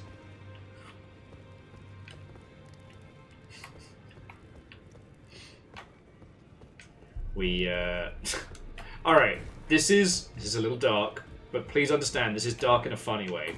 So, as you know, we're moving at the moment, and, you know, Fiona's been kind of moving in stages, because their place is very, very small, but that's the place that they chose. And so what we've been doing is kind of moving their stuff over as they have space. So there was a ton of things in the freezer that we moved over, you know, so like a bunch of, like, gyoza that Fiona likes, and, you know, like, some frozen veggies, and a bunch of stuff like that. And whilst we were going through it, we had this brief second where we opened the freezer and went, what's that box in the back of the freezer? And then paused for a second and went, ah, that's guinea pig.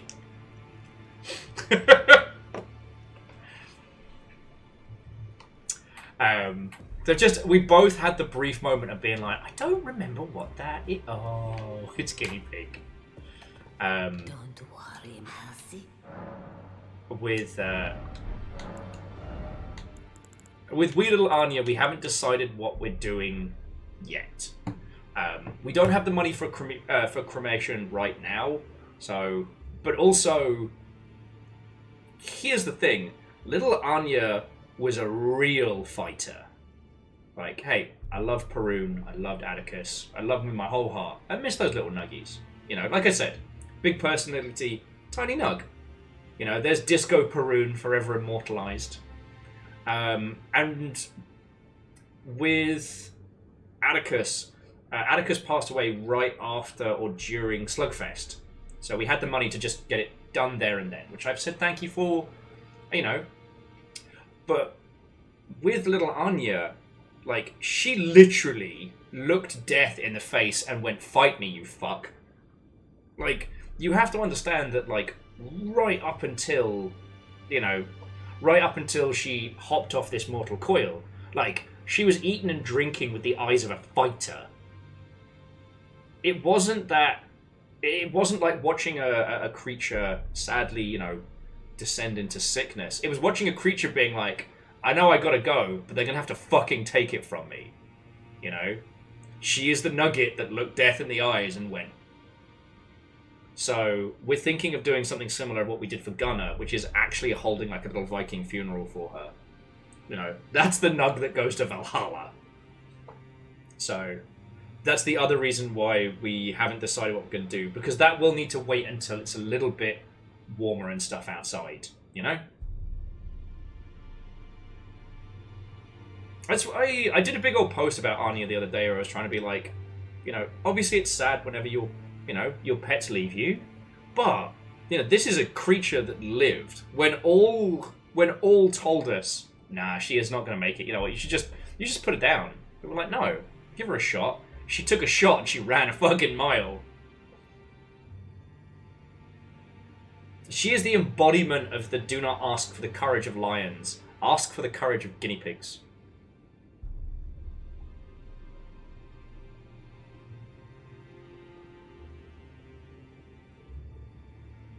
So, currently, much like with Gunnar before during lockdown, Anya's in the freezer right now. Maybe one of the first things that gets moved into the new place. She doesn't have time to defrost.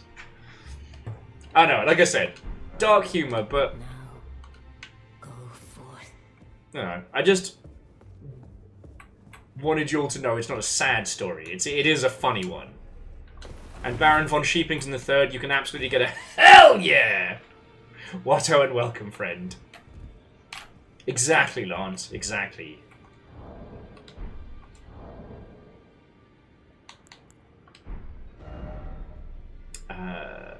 Oh yes, I was going to make some ice arrows. I don't have many... I don't have many of the feathers. I thought I'd found a way to get flight pinions. And my hunting birds. Got more stormhawks than I have. Anyway.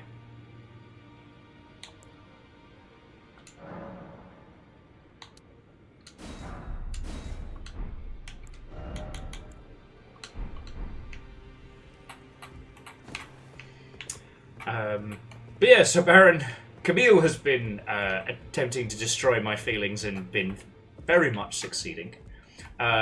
We've had some technical hiccups with Elden Ring, predominantly around, like, again, yet another big dragon with lightning powers, which has been frustrating.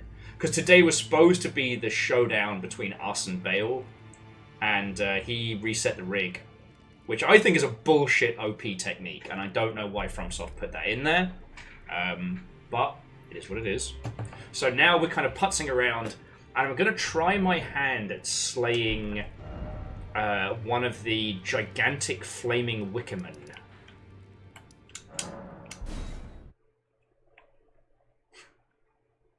Yeah, it definitely needs a nerf. Definitely needs a nerf. And, yeah. No, Fred, that's the problem, is that I was preparing to fight Bale, and what I faced down was, "Curse ye, Bale!"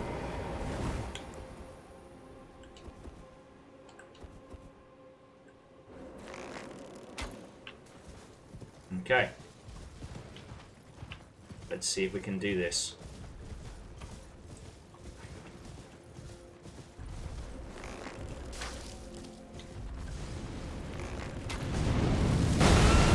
Oh, that's my face.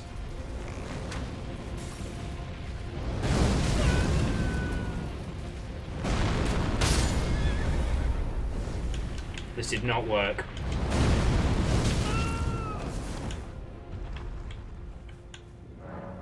Yes! Fucking summon the horse!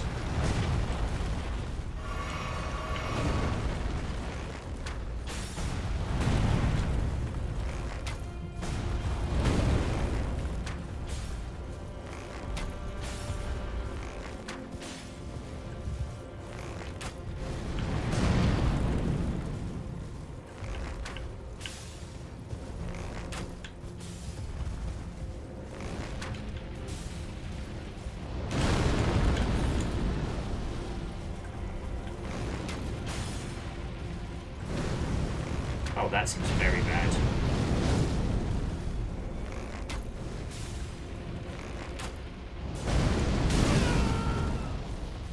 Okay, so... what I thought would be the surefire method, i.e. ice arrows, is not the case. So we really do need to just fucking explode the shit out of that face.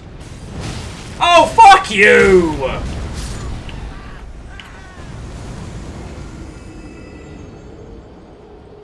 Fucking wanker! No one invited you! You know what it is? It's because I've been kicking their asses up and down this entire fucking map since I learned how to fight them, and everything else. They're like, Oh, I think you can... Oh, I think we can get a cheeky kill in there. He's not looking. fucking bastards. And I don't think there is an explosive arrow. Though that would be fucking funny if there was. Fire, Poisonborn, Bone Ballista. I've seen your name's Bone Ballista. Sorry, I legally have to say that. I don't make the rules. Okay. Yeah. Alright, so crafting. Let's get to the pots. Alright. Hefty fire. Hefty furnace.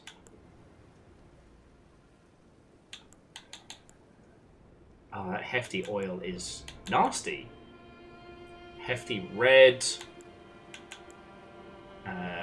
Hefty volcano. Yeah, it looks like the hefty fire is the easiest one I'll be able to make. And I guess we just gotta wait until it's getting down to the count. Get my fucking souls back and all. Hey, Bird Brain! Fucking rematch, dickhead.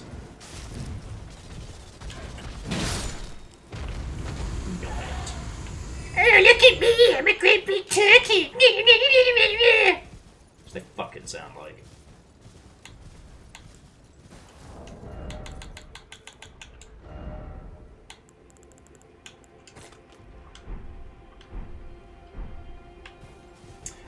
Scotty says, pretty sure using Icy Blast on his legs slows it from walking.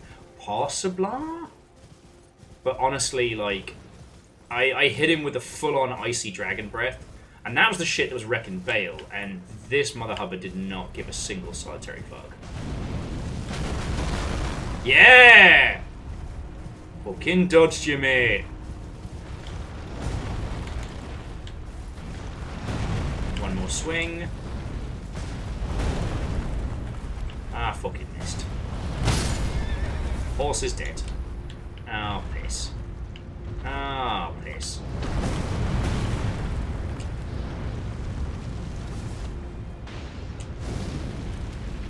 Fuck. Okay. Ah, that wasn't what I meant to do! How am I still alive? Twats me in the back of the head with flaming pebbles.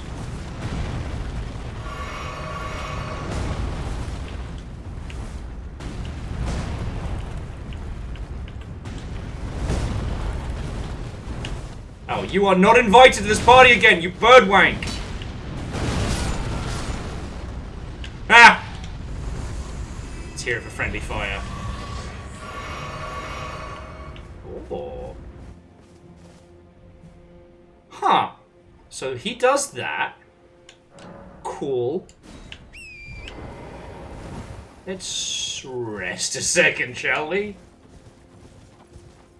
Everything is weak to fire. But that's the problem. This guy is made of fire. I don't know what it is, Fred. I think today I've just... I think it was surviving the retail experience with good graces and good manners has removed what little decorum I may have had, like, available to access. Okay.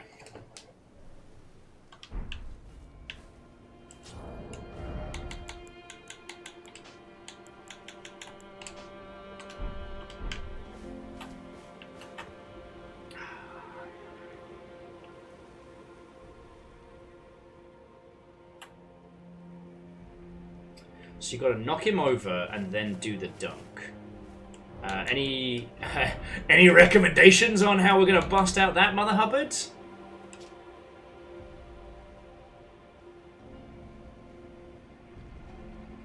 Oh shit, increase the power of thrown pots of all sizes.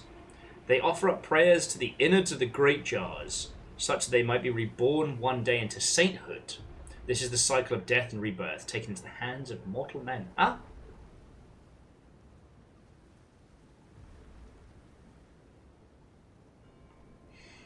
So we've got to give him the old bonk in the feeties. And when they fall, that's when we hit them with the old how's your father. Alright.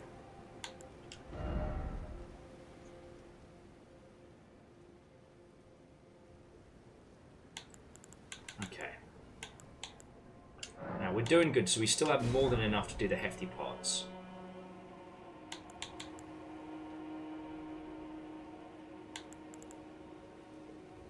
Okay, we got this. We got this.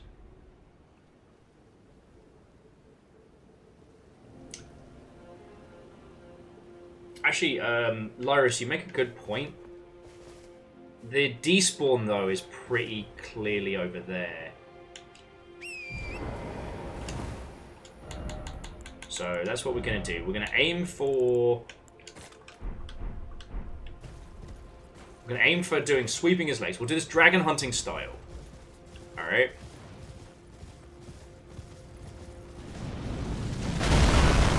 This is not a good start.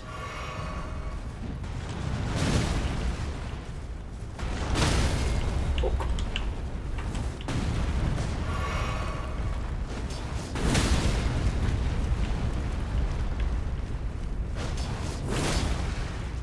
Is that him coming down? No, he's just pissed.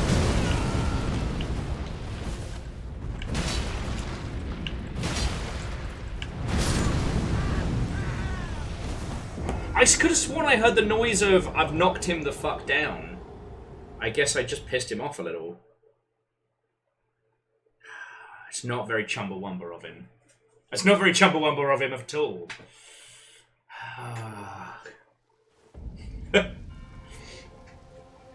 I also find myself in a very strange place in terms of Beveraginos and the equivocant, because right now you have to stagger him twice for knockdown. Okay, it's cool. It's cool. Just cocky. It's fine.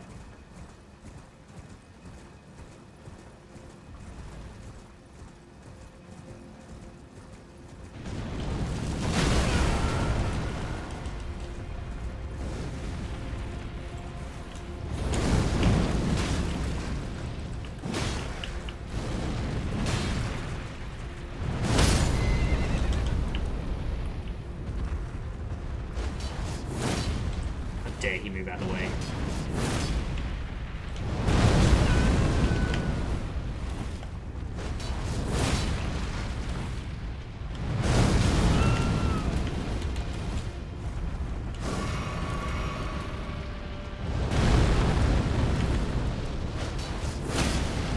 Alright, so that's one.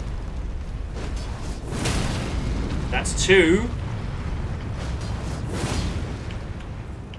Come on, buddy.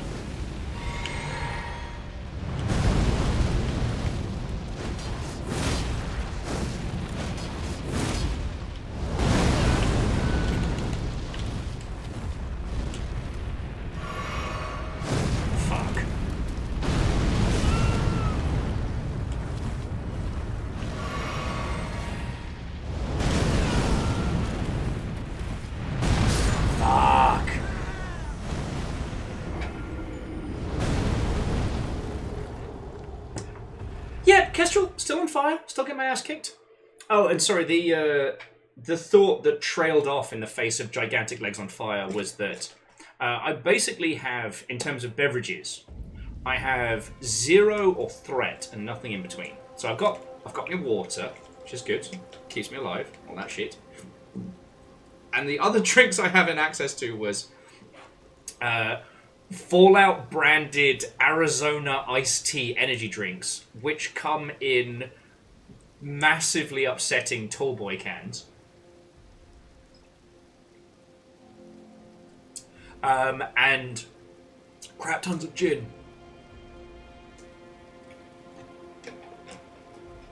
Now, this is lovely. I'm not complaining about having crap tons of gin. It's just, I need to pee again. This was kind of the tee up to, and I need another bathroom break. I know, Kestrel, I know they are. Energy drinks are terrible for you. But you know what? I fucking love them. I had to give them up because my body's like, ooh, energy drinks, don't mind if I do. It's real easy for me to justify away. So I figured, like, during the move, I will indulge myself a few of those. Massively upsetting tall boy. Nice. Like it. Thank you. I've come across a few of those TMNT ones where they use the generator, but it doesn't fit the format. And for some reason, that's like my fucking kryptonite. I hate it. No, so Camille, there is tea. I still have Yorkshire Gold. I still have the Tazo Orange Blend. And a bunch of the loose teas. I need to get some more because Deus got me onto this like fruit blend, which is fucking gorgeous. But I need to nip to the loo. So I'll be back in a second, friends. Don't you go anywhere. We're taking this bastard down. We have to now.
Pukow.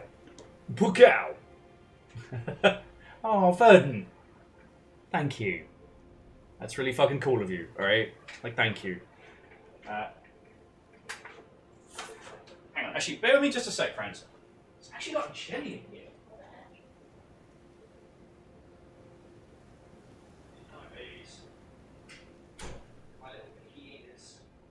My little fussy eaters. Okay, where were we?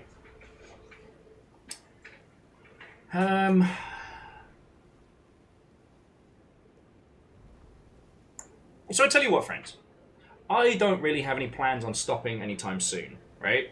Look, I understand that we lost a lot of people because of the technical problems and, you know, just the nature of long streams and stuff like that. I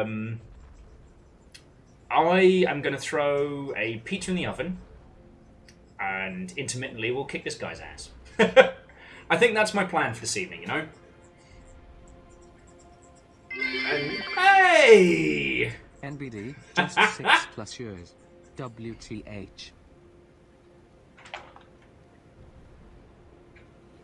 Sean, how the heck are you doing, friend? Watto and welcome. Yeah, NBD, just 6+ years. I went to a new bar last night because after going and getting boxes, a friend was like, "Oh, I'm nearby. Do you want to get a bevy?" And I was like, "Actually, yes." I had to rush out to go pick stuff up, so fucking yo. And it was kind of that weird thing of meeting new people who are nerd-centric and being like, "Yeah, you know, I stream for a living." And they're like, "Oh, you must be some big deal." I'm like, "No. It doesn't make sense how I'm able to do it, but I am, and I'm very, very grateful." I still... 6 years? How are we still going? Very grateful. It's just like... fucking yo! So anyway, so Sean, I hope things are going good with you. No stories or drama to share from over here. I'm going to be moving house, well, moving flat the next couple of days, but I'm only moving upstairs. So it's not like I have to, like, lug my nonsense across town. I'm doing good. Caffeine, yeah. In spite of the rest of the world, just hanging out with friendos, I guess. That's how we've survived. Beat it like a high score on a recently powered off arcade machine. That's actually a very good analogy for my career. You know, that little machine in the back they turn on sometimes. It's like, if you know, you know.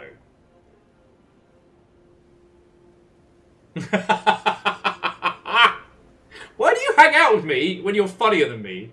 Verdonflow says, "It's strange how little drama you have, even though you've majored in it." Technically, it's a bronze medal, but that's not the point.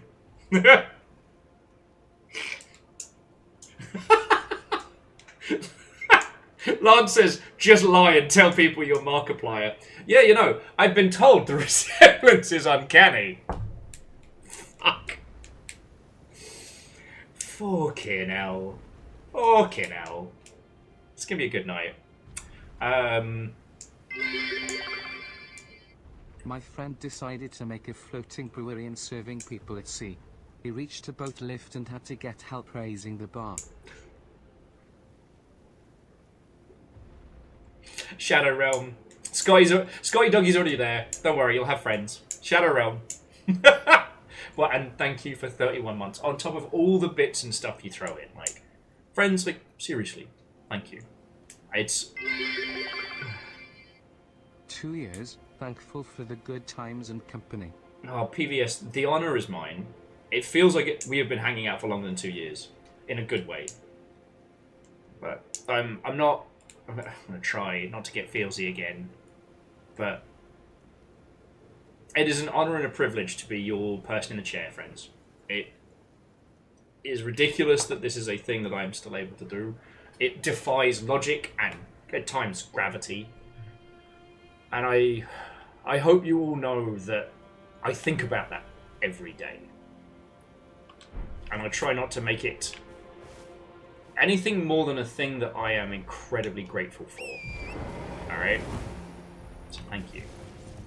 Let's go get those fucking souls before I lose them. I might not have the cohesion to fight this guy just yet. It feels like trying to solo those World of Warcraft world bosses when you go back to old areas.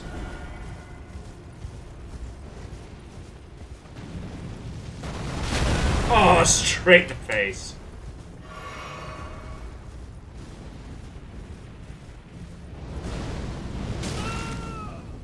Okay, okay, no, it's cool. It's cool. It's cool. Sheepies, I got good news and I got bad news.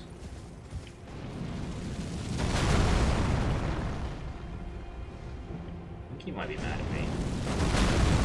How did I dodge that?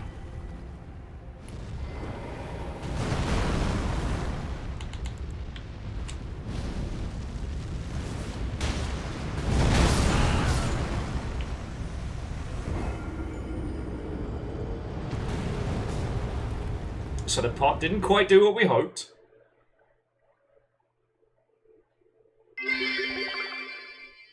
The Pillsbury Doughboy got baked and all he does now is lay around. He's such a bread loaf. Did I not already send you to the Shadow Realm, Akira Zero? Did you not receive... Thank you for the bits, friend. And Kestrel, I forget which one it was. I think it was...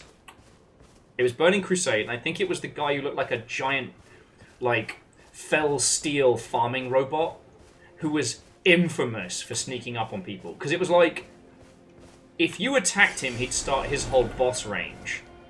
And while he was kind of putzing about, he'd make noise, but if you procced him but were moving away, he didn't make noise when he was chasing you. I think they patched it later in. And so you used to be able to get jumped by a kaiju. The Fell Reaver, thank you. And Dice Goddess, good evening, Watto, and welcome. I got my souls back, for what it's worth. I'm trying to work out what we're up to next in Elden Ring. And I was going to pop a pizza in the oven while we're at it. Because we can't... Gale's managed to knock out my PC a couple times. Mostly just by reset or by fuckery. So I'm having to leave Gale to his own devices for now. So where we head to next, I think we've done everything down here. And we've done as much as going up the back stream as we've been able to. So I think right now, after beating Bear Guy, we either have to go into this fortress, or we need to go across the Bony Village and up through here. But I believe that starts the next line of quests, so I'm just checking with Evil Geek and Peeps to make sure that I'm not missing stuff or breaking stuff.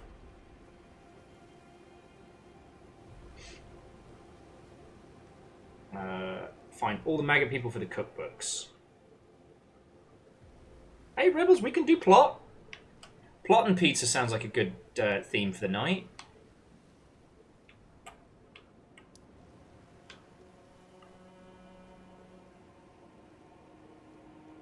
I'm not too fussed by the cookbooks. If we do decide to go for like a full Chivos run, that's something to do later, you know what I mean? So, okay, so let's head over here, and I'll just quickly get the oven preheating before we get started. But yeah, so Sean's, like I said, I hope things are going good with you, friend. Nothing really to report apart from the move. All my game devery stuff is kind of... It's either trucking along or it's on hold. But I figure I can restart the fart on that one once the move is done. Oh yeah, if any of you have a PAL High 8 camera that is gathering dust in a box and would like to send it to me, I'd be very grateful.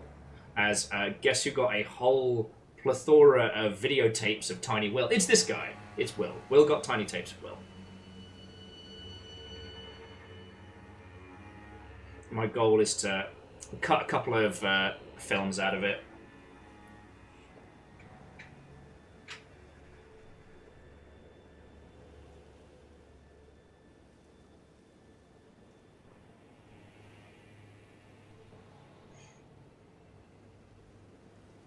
So Verdant, we're talking probably like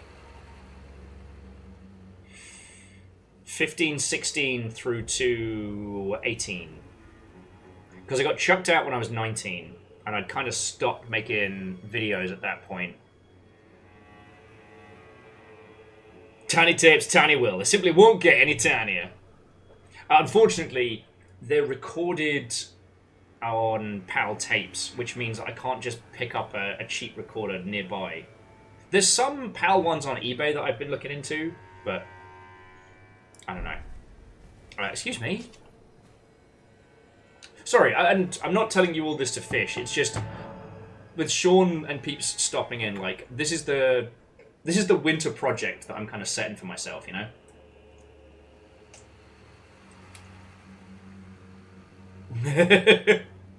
Look, weird children make interesting adults, and I firmly believe that.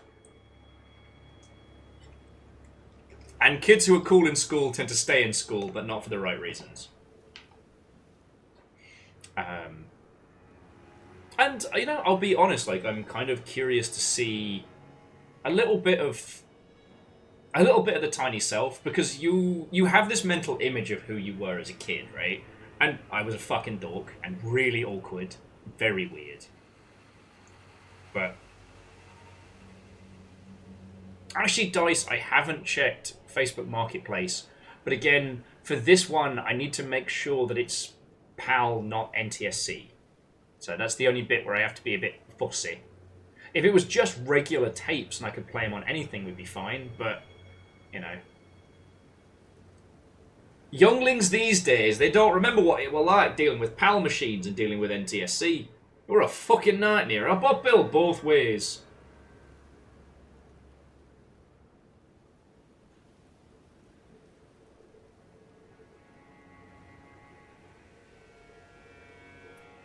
I was one year where I managed to get my hands on a Super Nintendo to play over the Christmas. And it was NTSC, not PAL. Never has a child been more heartbroken over Christmas.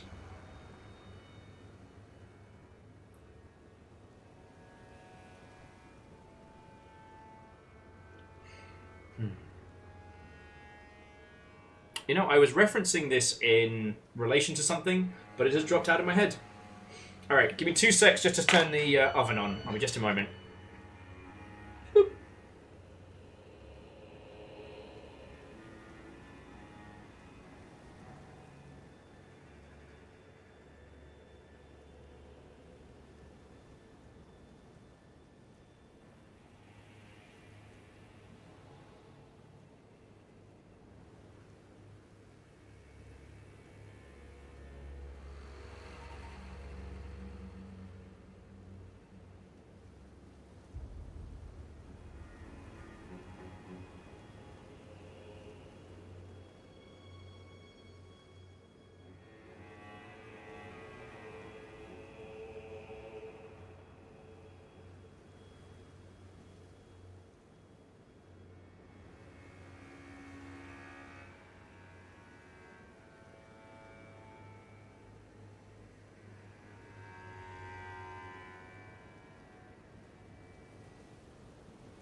Oh, anyway.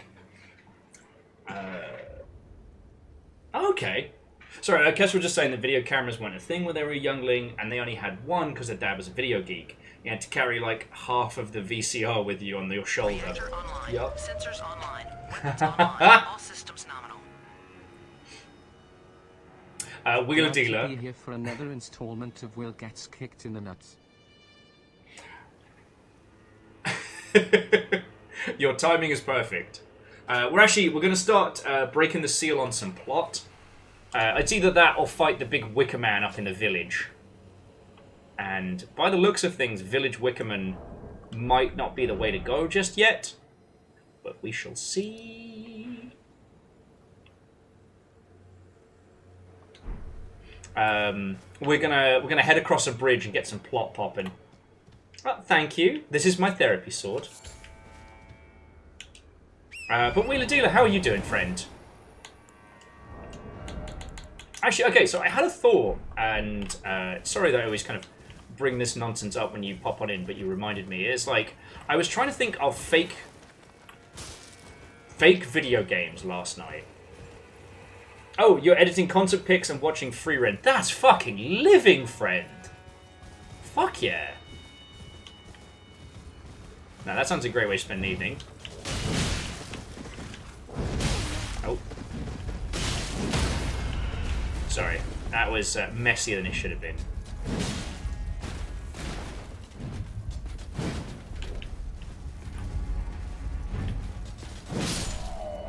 Sorry, just air juggling that dingus. Oh.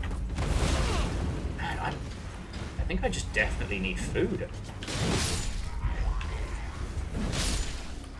Because that should have been a far cleaner kill than it was. Anyway. So I popped this over on Blue Sky, but I got pondering on fake video games. So video games, yeah, so Fred, like Bloodstorm and Bloodthirst from The Simpsons and things like that. I mean, I was predominantly thinking about like games where the game itself is part of the setup, because I'm watching Gun Gale Online.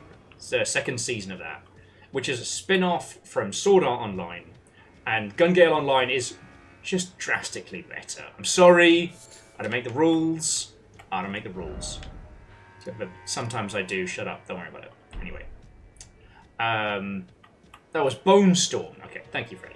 And I just got thinking about, like, great fake video games, and all of the good ones I could think of, like my top 5, all anime. Because I was trying to think about, like, alright, well, what about games from, like, other, you know, English language shows and stuff like that? And it's like, Ready Player One, The Oasis fucking sucks. Like, as a game, it is a permadeath. It's a permadeath title which has no differentiation between, like avatars of games.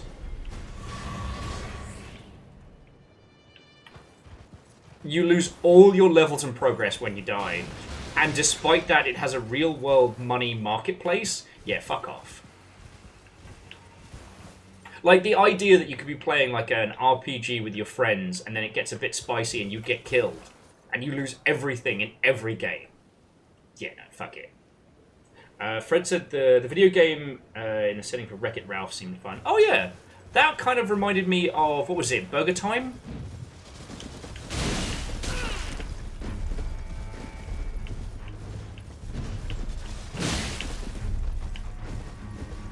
Like, I guess that was a good one.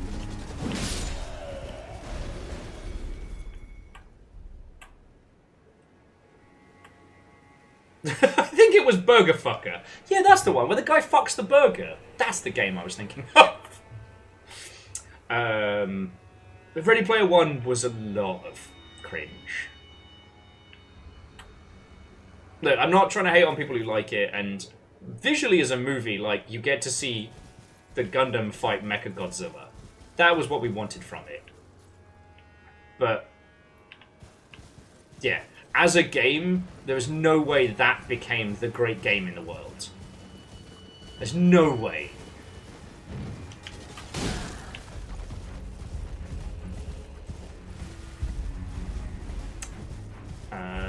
Oh! Dice Girl said Disney did make the racing game from Wreck-It Ralph. Did they?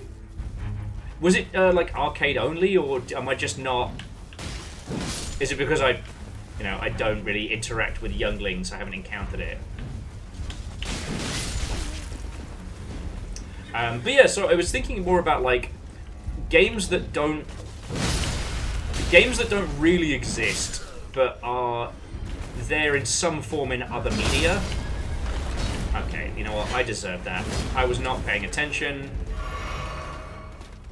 And you know what? This guy's at least bringing his A game.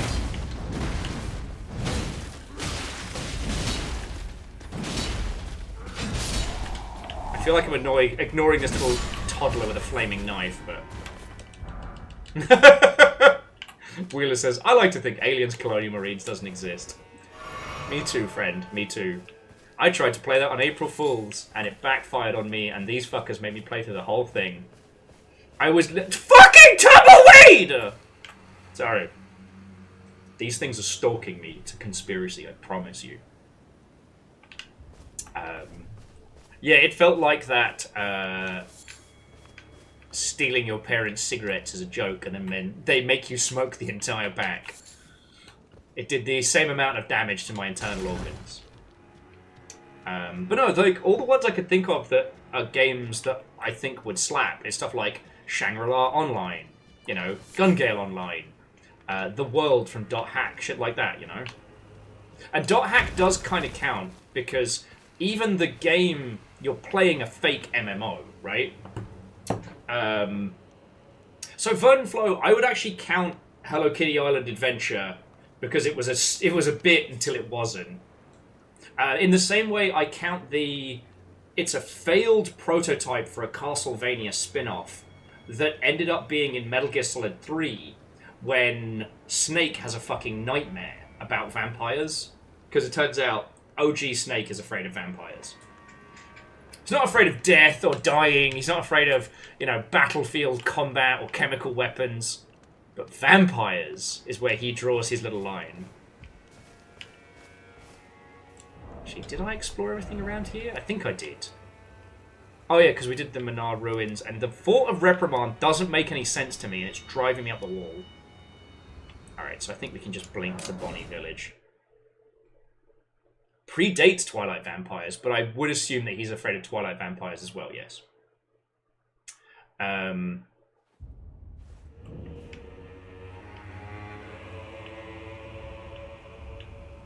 More jars. I love this for us.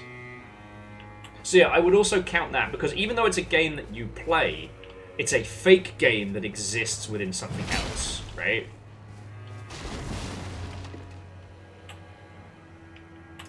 Rebels, are you talking about the one that's like the Pokemon TCG, but kind of fighting? Also, and I will call it Hunter x Hunter, because that annoys exactly the right kind of people. But Green Island, okay, so one of the shows I was putting on for like Amos and stuff was anything with like a long runtime, because he was getting used to Mushushi too much. Like, he could tell if I put Mushushi on, I was going to go out, and so he'd start panicking. Because Amos is simultaneously one of the brightest and most anxious dogs I've ever met. Love him. Anyway, I started putting other anime on, and one of them was Hunter x Hunter, because it has a gajillion episodes.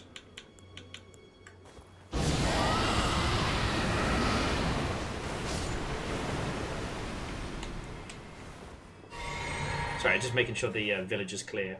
Hunter x Hunter, there's a good one. Or Hunter Sexy Hunter. What the fuck is that? Who the fuck is that? Hey, old bastard. Stinky breath!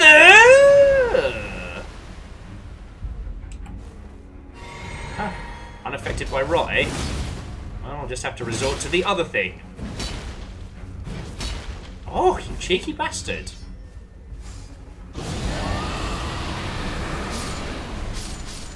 Here's an idea. Maybe don't take the time to sharpen your sword in a sword fight. Just saying.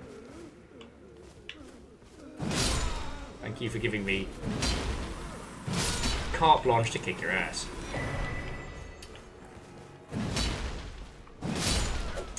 So Bacon... Oh, hang on. That's, I mean, that's kind of Fiona's story to tell. You know, Amos is still Amos. Sweet boy having a hard time. No! Wanker! Fucking slap me to death. That's what I get for not paying attention. Dustin, I think I mentioned it, but the whole like heavy metal archery game we played yesterday, that guy worked on the game in Mama's Boy. Oh, sorry, Grandmama's Grandma's boy. Mother's child. Whatever it's fucking called. I was gonna be nice, but...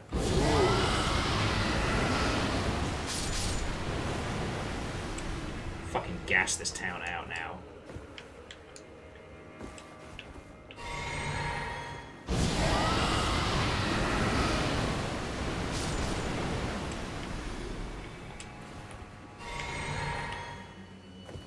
Stinky breather!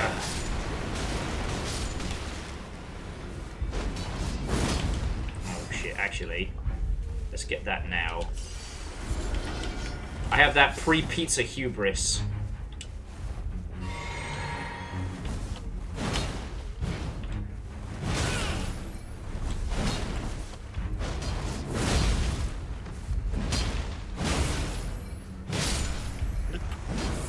Knew it! They have the fucking... They have the blood rending. They have the shenanigans. They are incredibly naked. Do you know what killed me in that fight? Is my brain was like, you know, I've been fighting people with big cleavers and no pants since Dark Souls 1. And if they hadn't been here, I would miss them. Anyway. Come on, puppies. But yeah, so the TLDR Bacon is like... Amos has his good days and bad days, like a sword, you know? He's come on over a couple times when Fiona's been picking stuff up, so I've gone to see him. And he is still the loveliest little disaster I've ever known.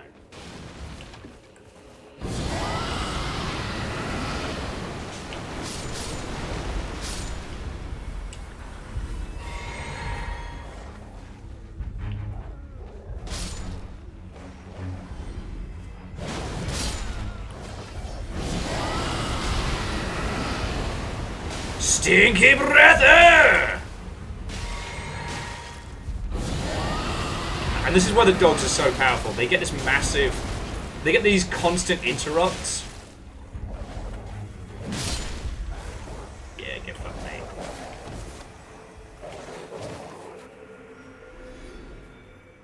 How you like me now?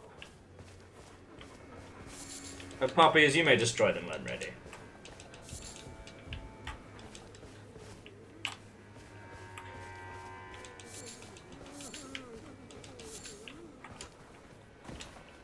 I think it was this bastard up here threw a rock at me. Yeah.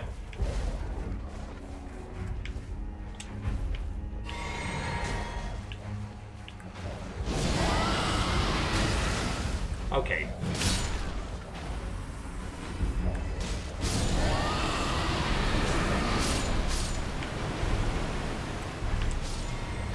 Why, yes, I am gassing out this entire village. Thank you for asking.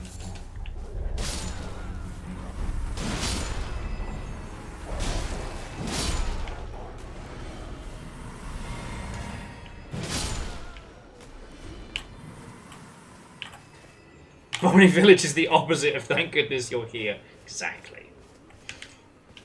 The fuck was I talking about before going? Oh yeah, fake games. So it's something that's been on my noggin, and it was like every good fake game, every fake game I wish I could play was somehow anime-based or anime-related. So like, I think the game from Log Horizon is fascinating.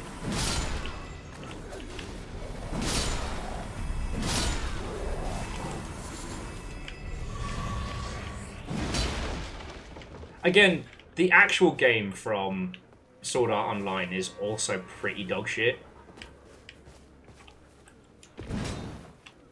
I give it a little bit more of a pass because in its universe it's supposed to be like the first of the big VR MMOs. If I remember rightly.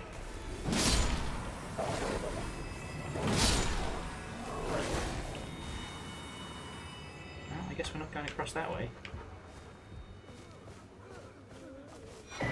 Oh, there's the bony butcher knife.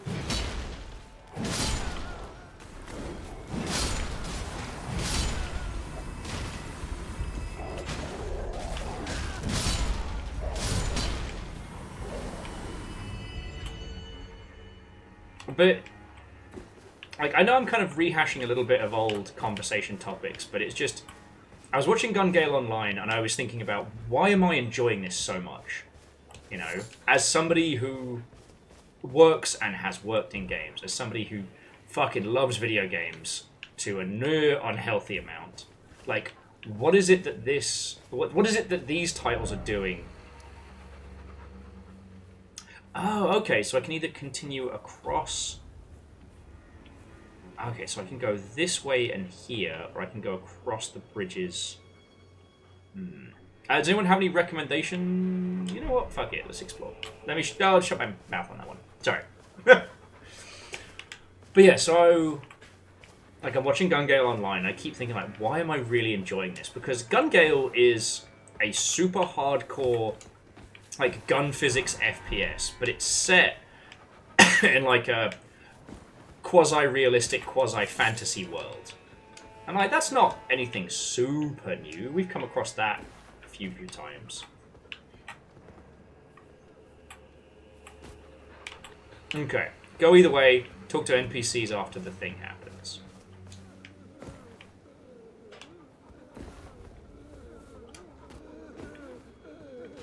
I have more sympathy for you fuckers hadn't stabbed me in the back.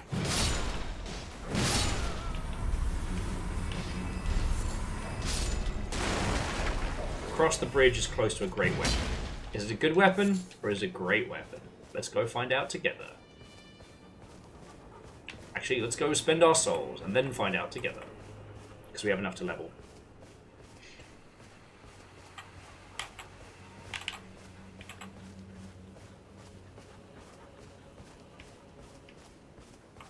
Yeah, Fred, the last Starfighter had the last Starfighter, and Tron technically had Tron, but unless my memory is completely fucked from a lifetime of gin drinking, like, Tron the game was an adaptation from the movie, right? Alright, we are now at 69 strength. Nice, nice, nice, nice, nice. We will no longer be putting points into strength.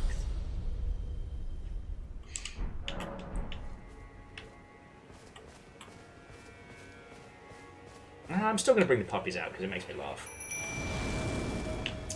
And I also think about, like, the Stargate MMO that was in Stargate Universe that we never got. Like, I still think that's a crime. Should have had that. We deserved that.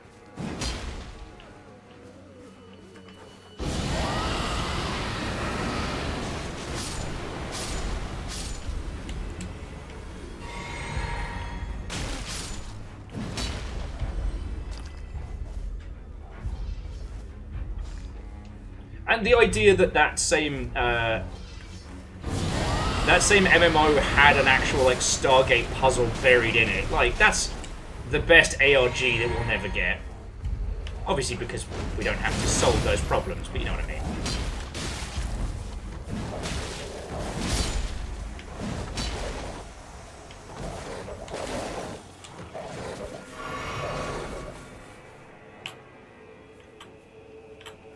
It's actually, sorry, Fred, an aside to an aside, I often think about how I don't think it was official, but the light disc multiplayer game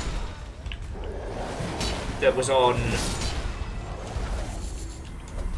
like, every Half-Life multiplayer server and, you know, early Steam stuff. Have we never got, like, a fancier version of that? Same with the light cycles, just a crime. Just a crime. But the thing that got me thinking with Gun Gale Online is that I've been binging a lot of Tarkov. It's one of my unhealthy coping mechanisms, and I fully accept that. And as you well know, I'm not playing it with other people. It's just me playing Tarkov. And fuck you. Fucking tumbleweed bastard. Get out of here. No, you know what, tumbleweed? No, no more. No more. You can't hurt me. Can't hurt me if you're fucking dead. What happened to Will when he started living alone? Oh, he got this thing for tumbleweeds. Rest was history. There we go. Get a fuck! Can't stop me now.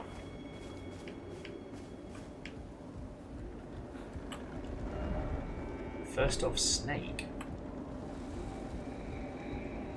Metal Gear.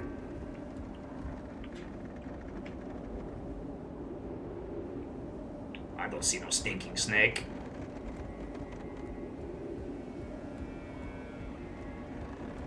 Lolly lolly low.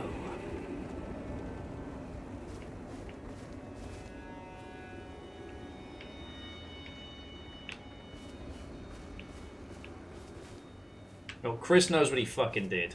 He can follow me around for days. Anyway, now the Tumbleweed saga is done. We don't have to fucking deal with it again.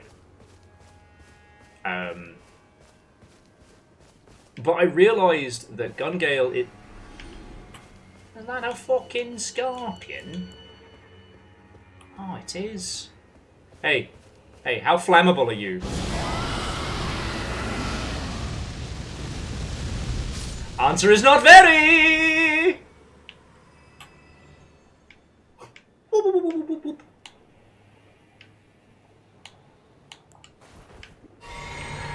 No offense, buddy, but I can do this all day.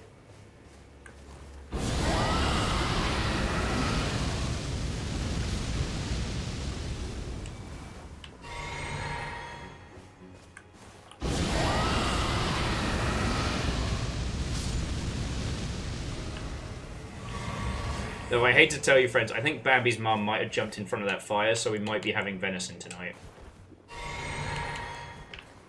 No tumbleweeds. Fuck you guys.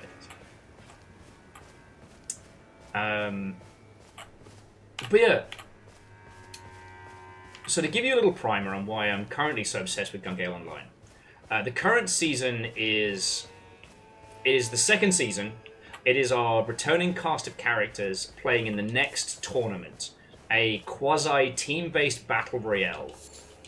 I couldn't even tell you what the name of the tournament is. It's one of the least interesting things about it. But what is fascinating is how it's structured. In that it is a battle... Oh, there's somebody's house. Oh, I've been there. It is a battle royale.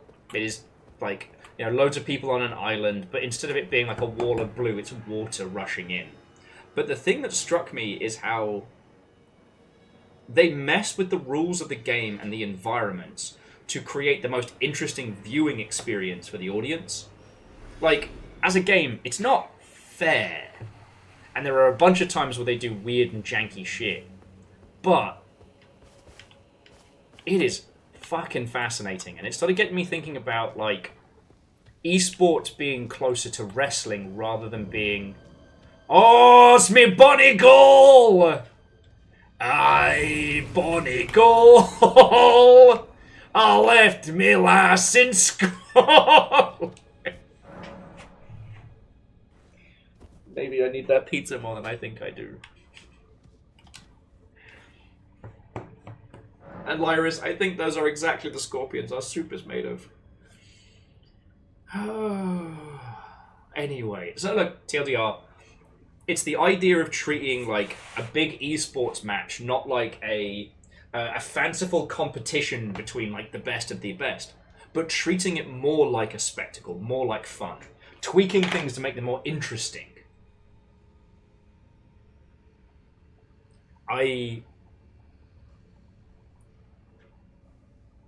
have watched people during the height of PUBG's success like shoutcast matches of it, especially like private server ones, and it's always far more interesting than any of the tournament play I've seen, right?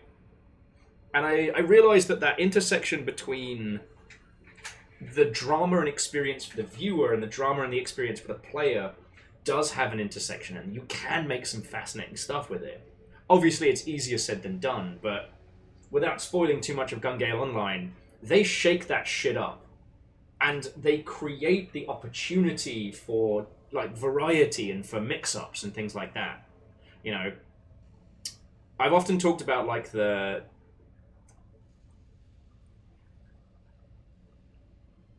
a lot of multiplayer titles, when they're aiming for true balance, you're always shaving little pieces off until you have that perfectly smooth, surface. But once you reach that stage, there's no room for expression outside of the pure mechanics, right? If everything is balanced, then there will always be a correct way of doing things. And then it becomes a point-counterpoint in that. Whereas if we're able to create more weirdness, more nonsense, if we're able to make things unbalanced and ask our players to be prepared for things they couldn't have known were going to happen, to create opportunities for, team-ups and betrayals, heel turns and heroes, like that's kind of fucking cool. Anyway, let me just put that pizza in. I know, you're all here.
I just got a text from the old soup place just saying, just to let you know, tumbleweed soup is on the menu next week.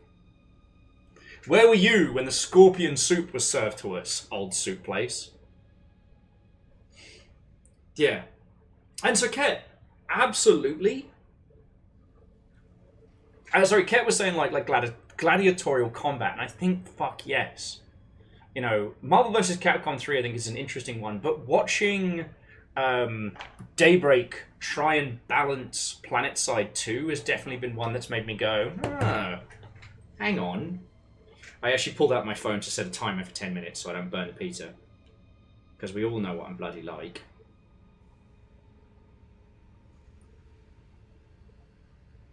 No, not 10 hours. Pizza might be a bit done after 10 hours.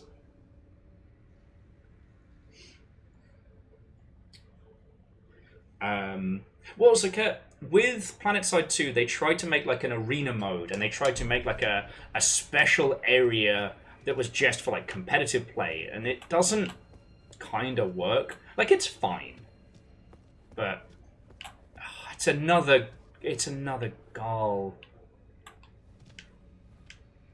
I'm not going to ask for help on this one because in 10 minutes I've got to, I've got to make a pizza. That's nasty. Oh, homie, no, I'm about to eat. I'm just gonna... They're literally chucking pieces of them at me.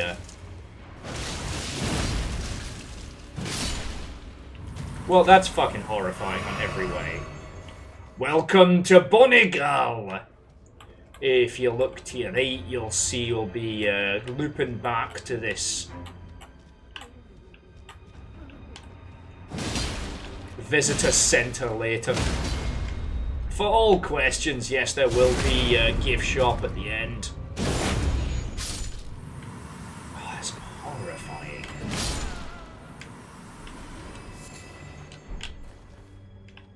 Horrifying. Nagel loves you.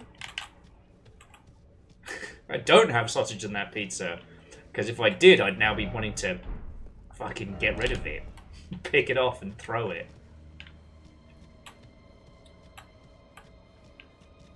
Imagine the gift shop has plenty of jars. It does.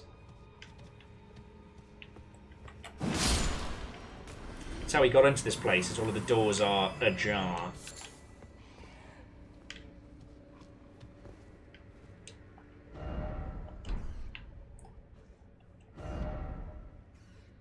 Oh! It's not actually do it for a quest. It's offer dung as in just shit down there. Love that. Love that for us.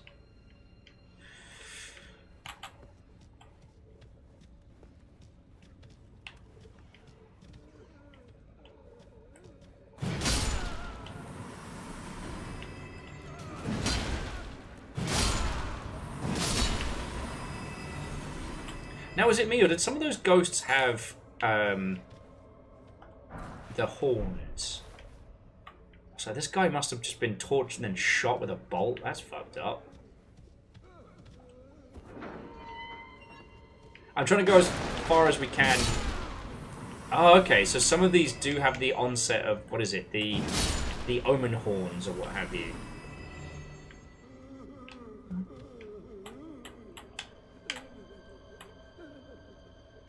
Oh, shit. Dice, that's really fucking cool. Another reminder how many fucking badasses we have here in the Longship. But yeah, jumping back. I really think that with something like PlanetSide 2, there's too much happening too quickly for it to be communicated as a sport per se. And competitive play can only go so far. So what do you want for your big teams? You want the spectacle. And sometimes you need to treat those events less like a competitive, as in like an equal playing field, and more like some kind of, I don't know, spectacle match, some tabletop campaign. The idea that players don't work their arse off to be able to play the most even game. They work their arse off to be in the big match that everybody talks about. And I think that's the thing that Gun Gale left me pondering last night, because I'm doing my weird Tarkov obsession. Happens like once a year or so. Eventually I'll either physically have to stop or I'll tucker myself out. But the thing that keeps striking me is that you're always, in Tarkov, you're always working towards whatever the biggest moneymaker is, right? So if you're unaware of it, Tarkov is not an open world. It's little maps laid out across an area. And I guess the maps are quite large for their size, but each one is a self-contained setup, and like it's all session-based. So like you can't walk from the coast all the way up to the main city. And you don't need too much to unlock those areas, but they're usually a lot... The more goodies there are, the tougher the people you'll come across. So that's how it staggers it, you know. But I realized that if you go through all those hardships, if you fight all those things, yes, there are some boss characters that you can fight who are tough as nails, but ultimately, there's no spectacle that you're working towards. You know, one of the locked areas is referred to as the labs. Oh, the labs.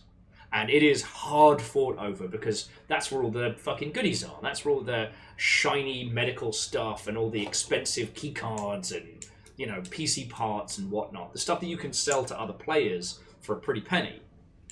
But there's no, like, hidden special dungeon to fight your way through. There's no, like, you know, unique once-in-a-lifetime spectacle match, you know. It's still just emergent gameplay. If there are no other players, then there is no gameplay. You just run around playing the world's most aggressive game of, you know, finders keepers.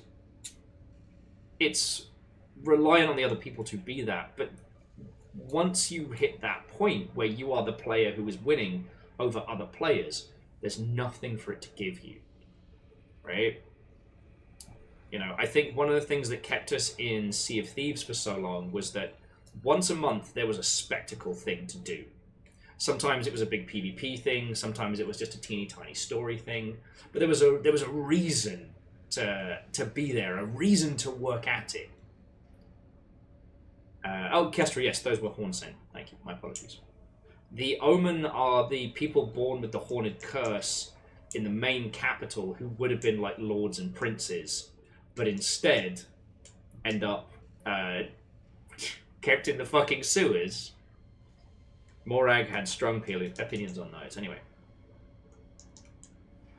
I don't know. I don't think that we necessarily need full-on live storytelling, but the idea that you can work your way up to a spectacle match, you know, the idea that, like, maybe fighting games are a bad example because they are better for balance, but, you know, the idea that what's-his-face Khan is actually sitting on the throne if you're fighting your way up a tournament and might just leap in or might change things in the environment to one person's favour.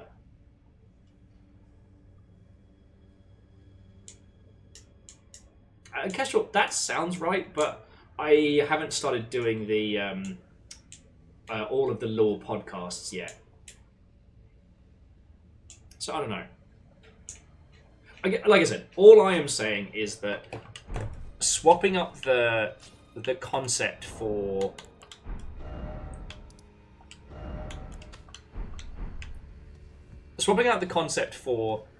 competitive play, that tournament play is the most competitive for tournament play is the biggest spectacle, I think could change the draw.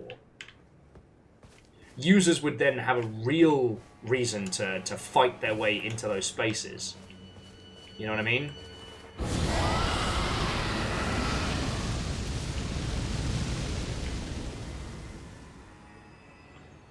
One thing we saw with the Blackout Club was how that really was a great way to inspire people to get involved beyond the immediate.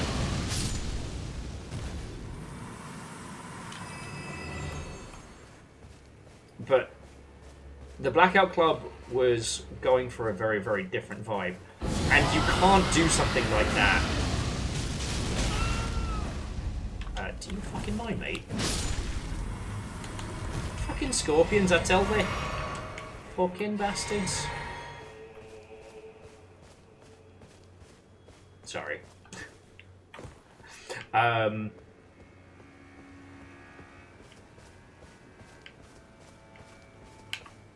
Yeah, you couldn't do something Blackout Club level.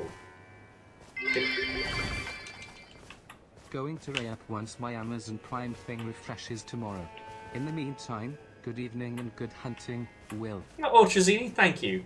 The hunting has been both excellent and terrible. Bale fucking nuked the rig, so I had to... God, that's unsettling. View, though.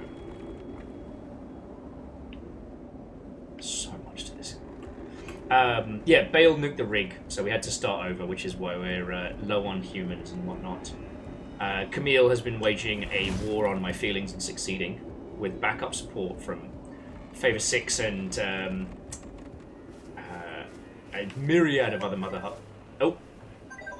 That's my pizza alarm! What do you mean the war's not over, Camille? I thought you were gone! Well. Ortrisi, thank you kindly. 55 months is a fucking incredible innings. And Camille, cool, now I know fear again. Now I know fear.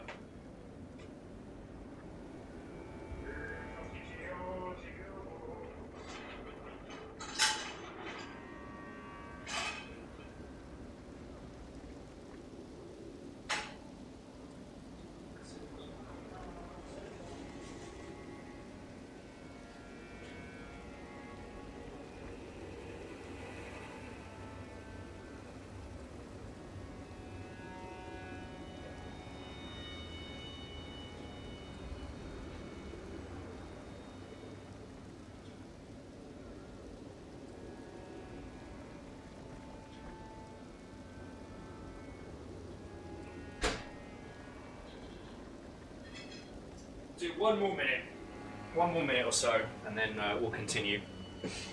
But yeah, so I was thinking about this in relation to Helldivers, that, you know, a lot of people have commented on, like, they really like the style of kind of community storytelling type stuff, and it's fun. I should let the dogs out. It's fine, like, what the players can actually affect is quite limited, but makes them feel incredibly involved, right? And like that's the goal as a game creator, is it's not, it doesn't all have to be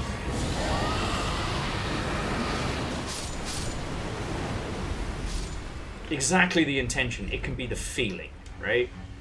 Players don't need to control the whole galaxy, but feeling like they can impact it is very cool. Oh, and Kestrel, I actually never noticed that. When I head back across there, I'll have a look.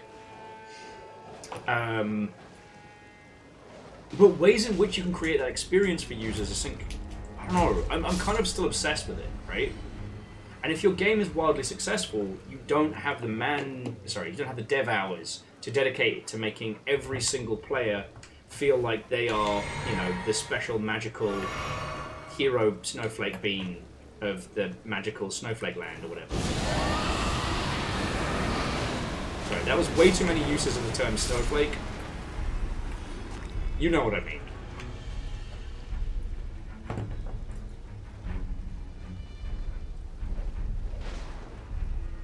But I do think about it, right? Because like that's where games can succeed, as that interim between like tabletop and, you know, linear mediums, right? Tabletop will always win for the speed and iteration and crazy shit that you can do with a story, right? No other medium is ever going to beat tabletop for that.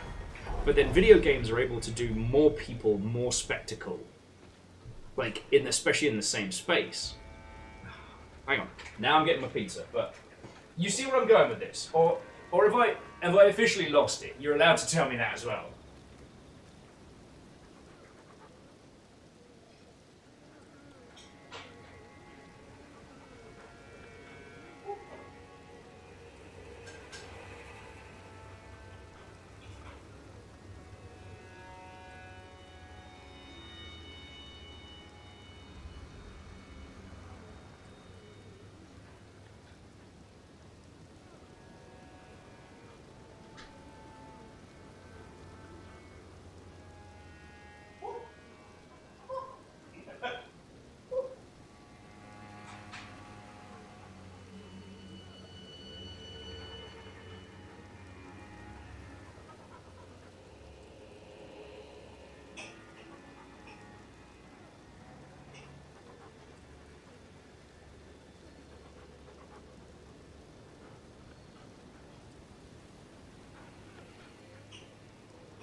Sorry.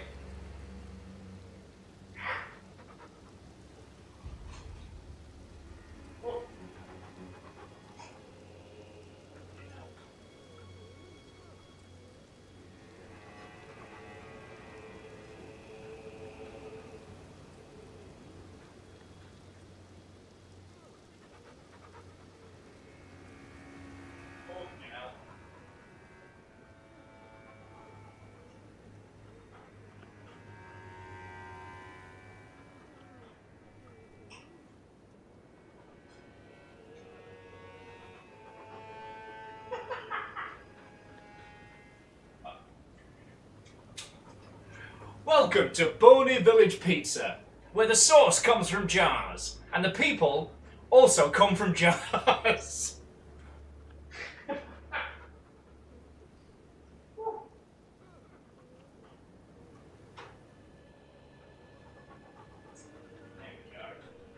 Alright, got my pizza. Do not get the jars mixed up. That will affect your service. Hey, Kestrel, I didn't see the is Will eating the pizza as the P you're eating Will. But you got to admit, it's on point. Boney Village Pizza. It all comes out the oven. There's no service quite like it. Oh man, these jokes write themselves. You ever gone to Boney Village and been like, man, I am fucking hungry? Because you may be entitled to compensation.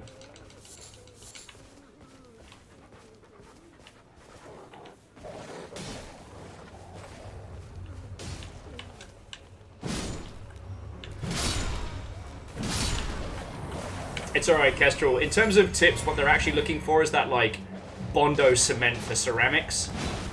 Also, Stinky Brother!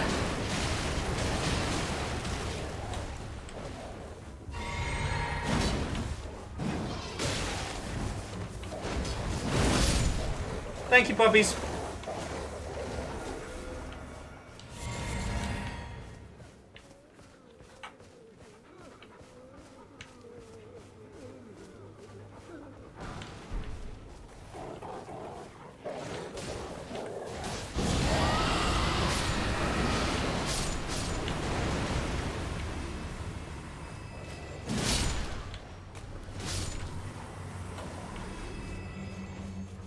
Oh, do we need to do the bony ghoul before we continue?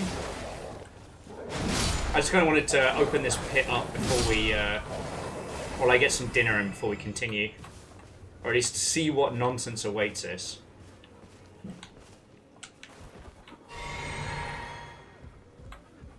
People go in, sauce comes out. That's what bony pizza's about.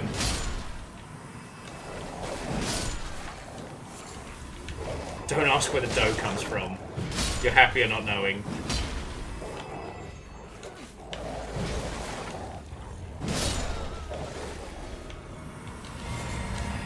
Evil Geek says, no harm in doing this now. Okay, cool. So is there a way to get across here? Or is it just ollie outie into the below? You know, I mean, Angel Cleaner, if your body is getting tired, like, take it. Get a good sleep. Say, somebody around here's got her.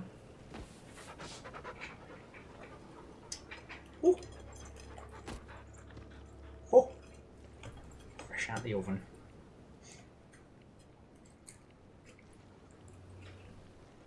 I did not do a good job cutting this. Fiona took my pizza cutter. Now I have to use my hands. And also a regular knife. Cheers all.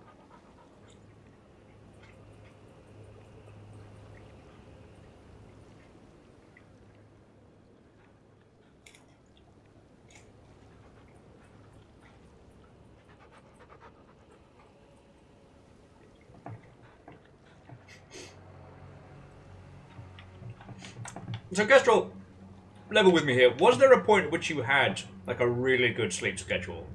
Because the fact that we're even friends probably speaks volumes to the lack of cohesive nap time.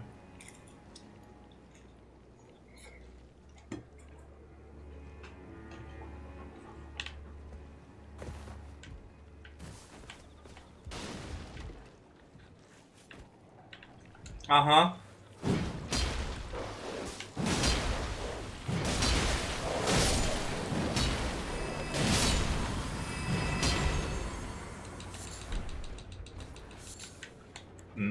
Living jar shard. Thanks, I hate it. Fucking tumbleweed! How did you get back? Fuck's sake. I pushed that thing off a fucking cliff and it's still here. I don't even know. I don't even know anymore.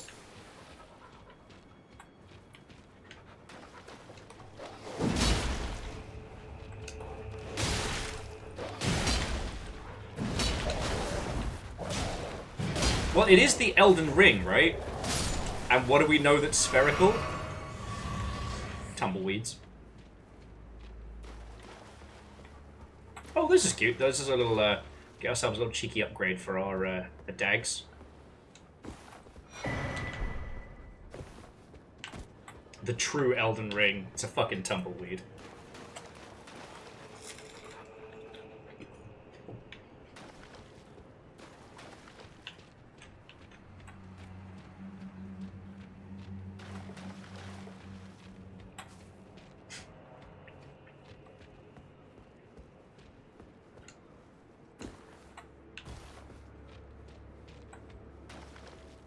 Neither me nor my hunting dogs need to acknowledge any of these terrible... Fucking... There's 2!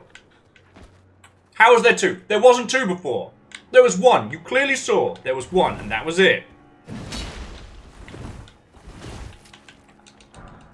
Fucking... They've got my scent now. It must have been because I kicked that thing around so much, they now know how to track me.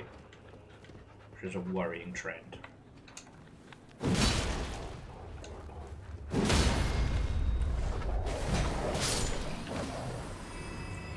Upsetting, even. Oh, what have we here? Raw meat dumplings, anyone? All of the salmonella, none of the flavor. I shall name them Chris and Joe. Alright, got all the bastards with a knife.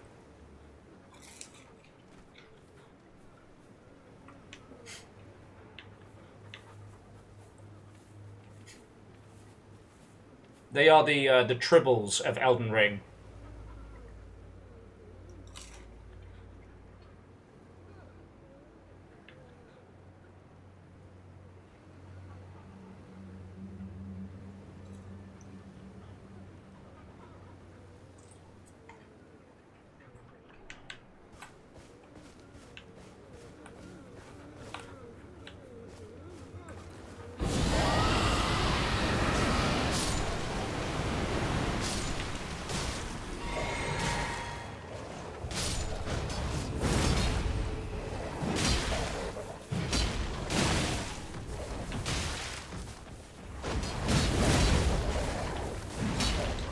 Fuck him up, dogs. No, no, no, no, no, no. We win again.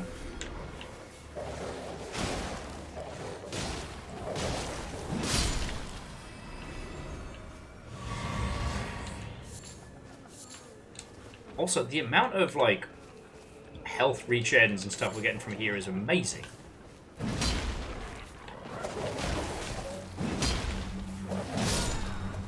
I don't even have to worry about shite.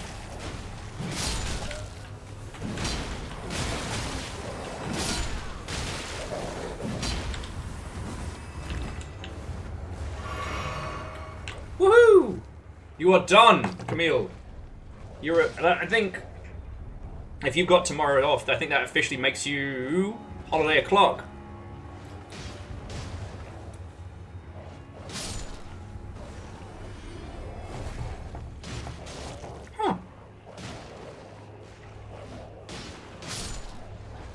Lyris, I actually did not know that. Lyris is saying that the inspiration for the Tribbles came from Robert A. Heinlein's book, The Rolling Stones, where there are very similar creatures in that book called Mars cats. Huh. That's quite cool.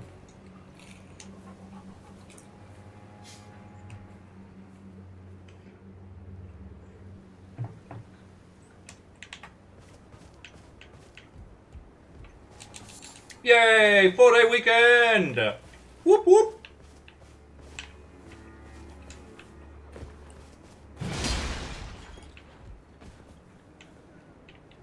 I mean, I'm going to be here, but that is not by decree, that is by choice. And, no, Kestrel, I have never known a single situation in which video games have given us a crapload of resources. You know, ahead of a boss fight or something tricky. You must just be imagining that.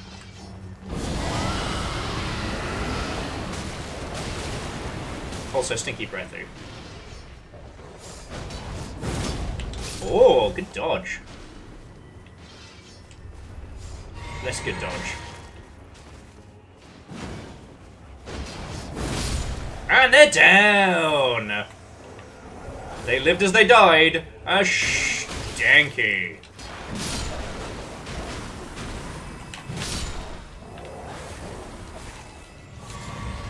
No offense, local local peasants. But my dogs have been training on hunting actual dragons. You are a ghost with some rocks. We are not the same. Oh, and then we got a couple more hefty cracked pots as well, which should help us with mischief.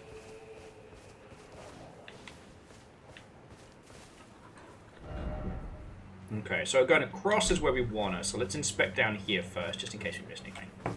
Gives me more chance to eat my pizza.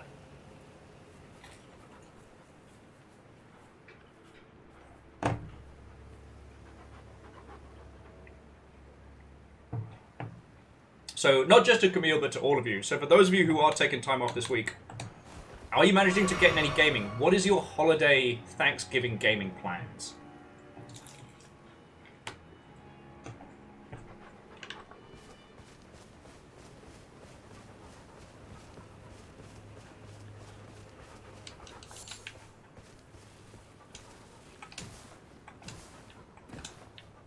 Now, with one of my previous partners, we didn't really do Thanksgiving, but we did do Christmas in a big way. And when we'd go back to her parents, we'd kind of bring our laptops and just go side by side on World of Warcraft. But also, her parents weren't, like, super strong coffee fiends. So, that... Huh. It's a snake skin. Hmm.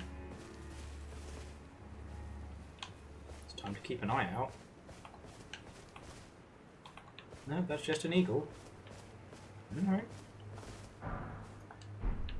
Oh mother.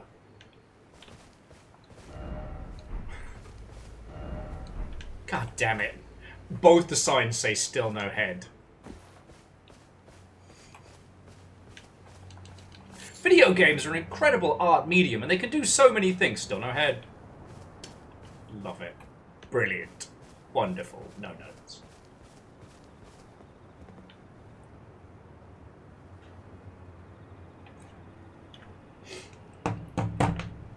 But yeah, so I just have these fond memories of holidays where it was just like necking coffees until like 5 o'clock in the morning. Like the good coffee as well.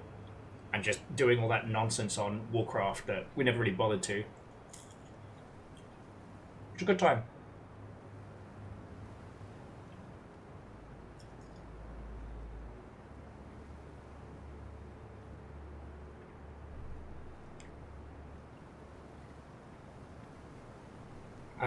So Camille's doing 2 days of Stranova and 2 days of Guild Wars 2. Lovely, lovely. Little Bear started Spiritfarer. Oh, good.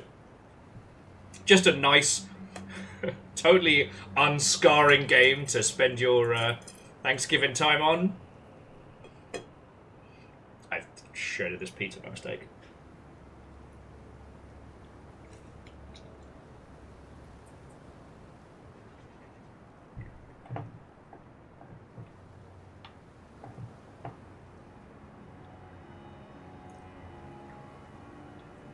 And Caffeine, if it makes you feel any better, I've done exactly the same thing with Hard Space Shipbreakers. Like, again and again.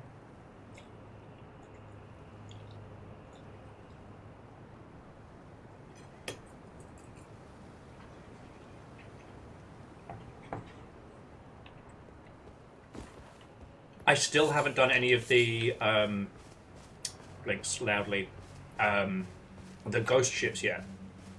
And I cannot wait.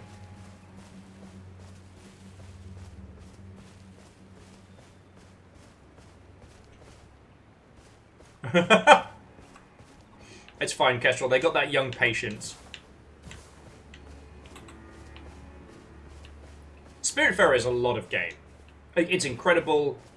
It's such an emotional roller coaster, but it is a lot of game.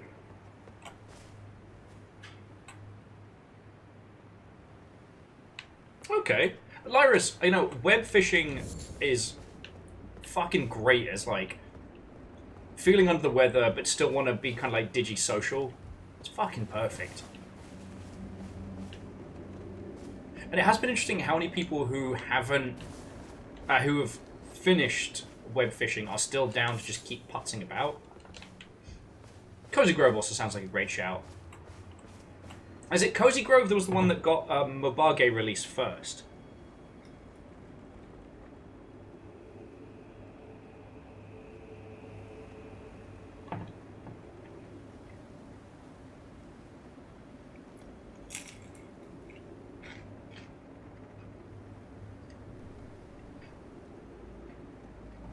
Okay.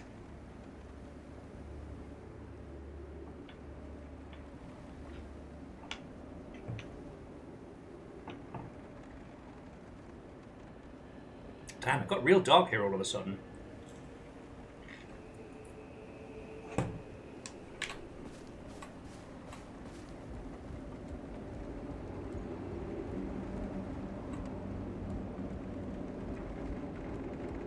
Oh no! Visions of skeleton. Sorry, Air Dragon was saying they have a similar problem. They plan on seeing people, but then sickness then reared its ugly head. Well, as I said, friends, you will have my company tomorrow. And the way I'm going to play tomorrow is that I have a gorgeous game for the day. And then if we want to crack a bevy and be silly tomorrow evening, we can. Because I'm looking at the week. And currently for Friday, we have Marbles and Stream... Saturday, we have Marbles and Stream planned. Now, it's looking like Saturday's going to be one of the few days that Fiona can get over here to help take the pictures off the wall and stuff like that. And, like, divvy up the last of the stuff. Which, again, like, it's not like a big drama thing, but it's still a logistical thing that needs to happen. So it's like, ah, shit. Marbles on Stream on Saturday might end up either being very late or being postponed. I was like, wait a second. Everyone's going to be about tomorrow, maybe. So what if we do Caravan Sandwich during the day and then evolve into some like late night silly buggers?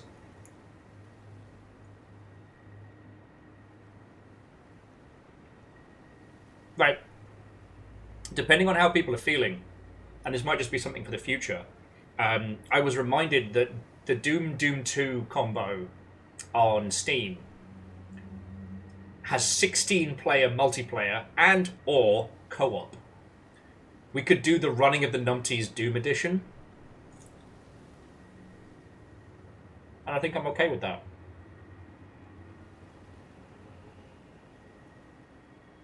Fred, I know. Silliness in the Longship, it's more likely than you think.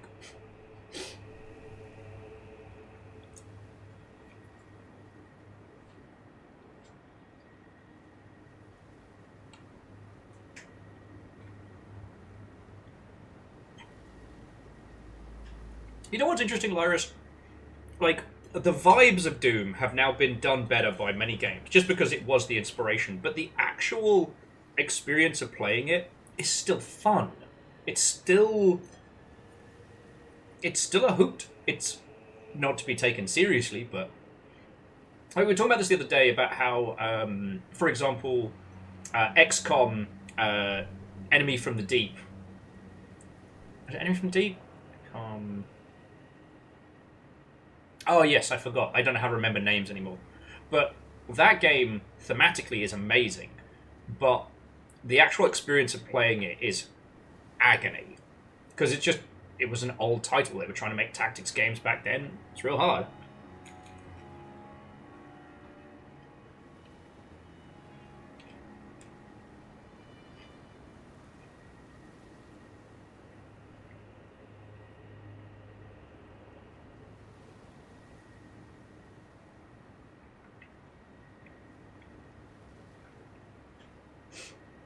So, Fox in a Box, welcome back. And Air Dragon, yeah, I'm sorry it's been raging. I guess it's another time of year for those. And hey, look, if Throne and Liberty is something you're enjoying, I ain't gonna judge. I'm playing fucking single-player Tarkov.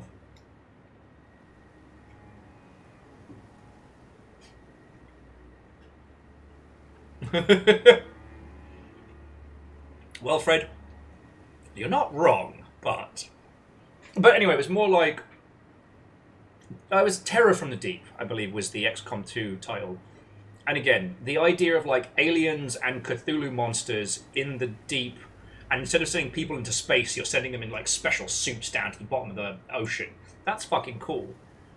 But as an old game, it is nigh on unplayable. Oh, for pity's sake, your place is in the jar! Nice sainthood itself awaits you within! For shamans like you, this is your lot. Life were you accorded for this alone. Oh, yeah. Bit of a knobhead, not you, mate? Anyway. Goodies! Oh, the Whipping Hut. The Tooth Whip! Why do I feel like I'm about to fucking regret looking up what the fuck this is? Tooth whip. A whip bestrewn with rotten, misshapen teeth. Nim, nim, nim, nim, nim, nim. Filthy and seething with disease, the teeth are embedded in the whip and dose the victim with deadly poison upon each strike. As the wounds ripen, they grow inflamed and ooze pus. I'm so glad I'm reading this while eating. The flesh of shamans was said to meld harmonious with others. I hate everything that you've just told me.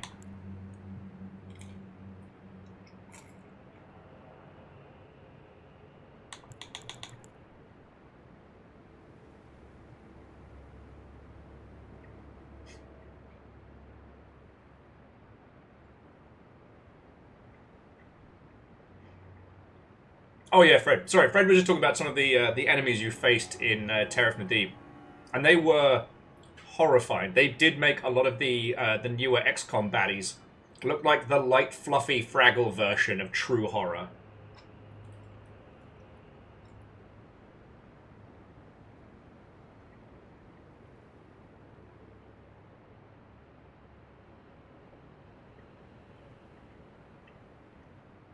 Oh goody! Those big butcher knives we were getting swung at, the ones that, like, murder on healing. Here's what they're for. Butchering bodies to make, in the making of great jars stored in gulls. Gowls. Jails. Thanks, I hate it.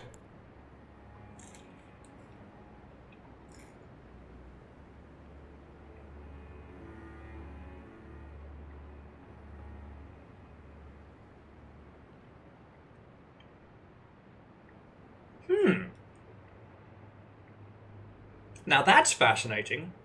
So the guy at the bottom of the first of the jar jails we went to, you know, the one who kind of, let's be honest, we beat the fuck out of him. So, this guy was the master demi-human swordsman who used the spirit sword, the magical lightsaber we got last week. He realized that only ruin awaited at the end of Procession of Stars and imprisoned himself in order to forestall it. However, Yosh, an apprentice who absorbed his technique, stubbornly refused to heed his master's words and spent his entire life at his side in defiance of his self-imposed seclusion. So that's why Yosh was allowed to totter around. But the actual master swordsman, Owns, had locked himself away in there on purpose. Okay.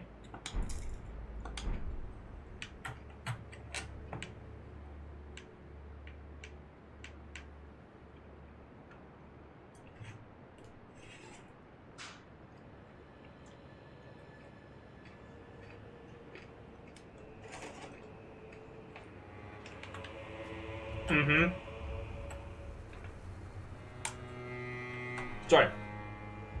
Rebels was saying that Owens had like a Yoda moment. That is very true, except for Yoda just got high as tits on Dagobah, whereas Owens like sent himself to jail.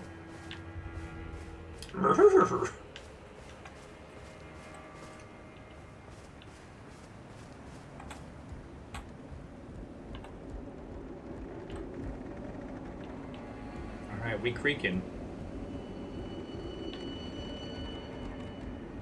This is all fucking unsettling.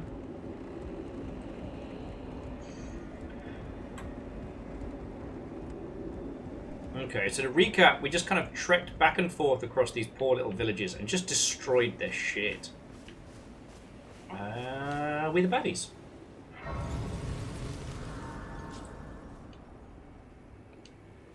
I mean, I guess whoever's making the jar people is probably worse than us, right? Right?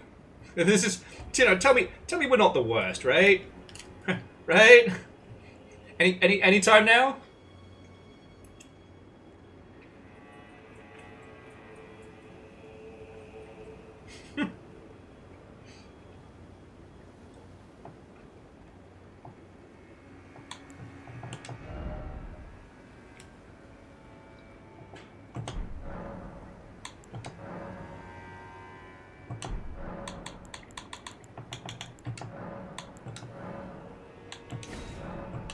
Okay, we don't have enough to bless the puppies again yet. Okay.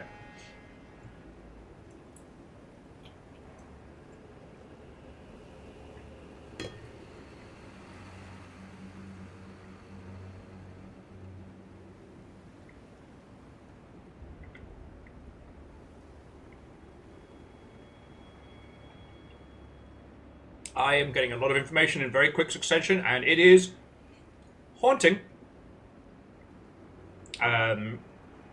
Evil Geek says, and I quote, "I'd say we're not the worst, but the perfume you can make from jar people is pretty good." I don't know if you can hear me blinking across the internet, but that was a loud blink. And Rebel says that the greater potenter who made the cookbooks were unsettled from the practices of the village. This village was into some whack shit. You know what? I don't doubt you.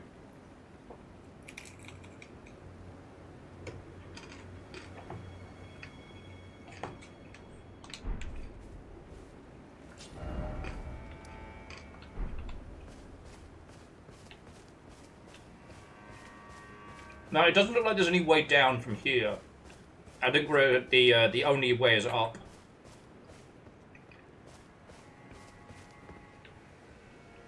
Yeah, we can't survive that shit, but still. It doesn't feel like we're going to the land of happy, fluffy marshmallows and free Gundam kits. Kind of feels like we're going to the bad place.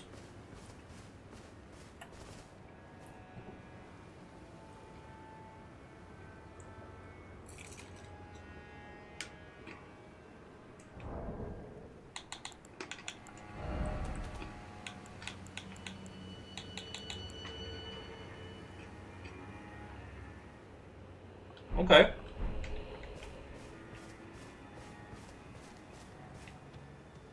Evil Geek, that... The fuck?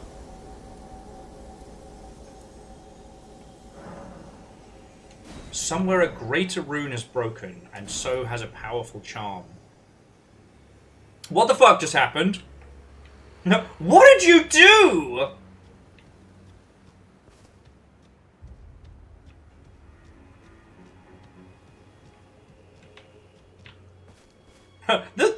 The thing! You do understand you're not supposed to put greater runes through the dishwasher, right? You all know that, right?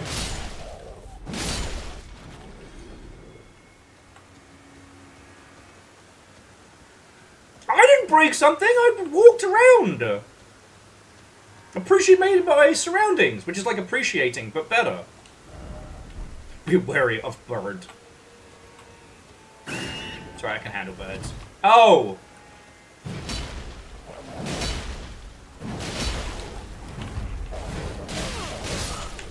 Oh, you fucking bastards! Jump scared by a crow and eaten by a pack of dogs. Love it.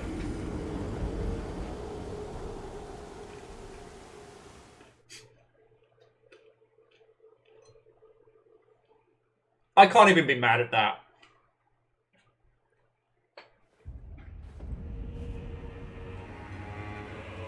I can't even be slightly mad at that.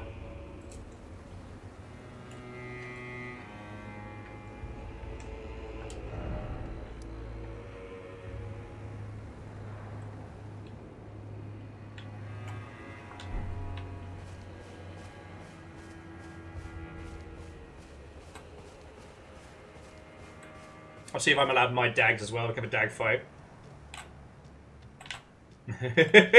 If you want to talk to the rest of the Motley Tarnish crew, they have thoughts on Mr. Dishwasher Rune.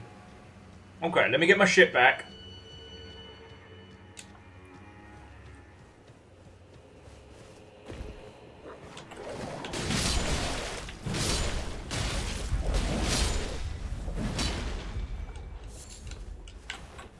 Let me get my shit back, and then we'll go from there. I can't believe that bird jump scared me, though.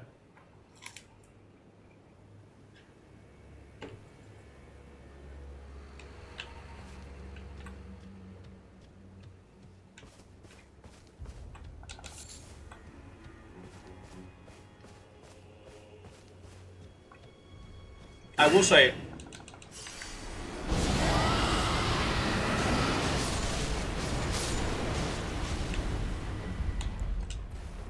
I have this thought. I think there's something genuinely sinister about how, you know how everybody's kind of like supposed to be working together and like everyone is now super homies? Like the crew of the Motley Tarnished. I think there's some like I don't want to say magical mind control shit, but there's something about the way this crew has come together in this new land that smacked of the kids aren't alright. And gear, Watto and welcome. Sadly, no. The rig wasn't taking it. That's why we've only got a few peeps and a lot of violence. As much as I wanted to have this today be the downfall of Bale, the rig was not having it, unfortunately.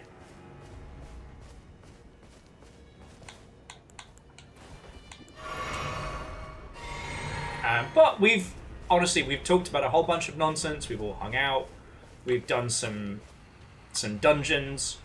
We've seen what lurks in the heart of those living jars, and I wish we fucking hadn't, but here we are. Oh, don't look at me like that. Not today, super Kool-Aid man. Got round. I'm not dealing with that guy. He's too much. He's just fucking too much.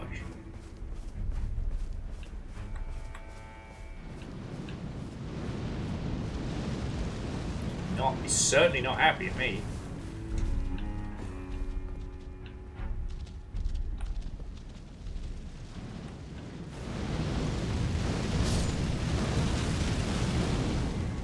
Yo, that guy's just killing you.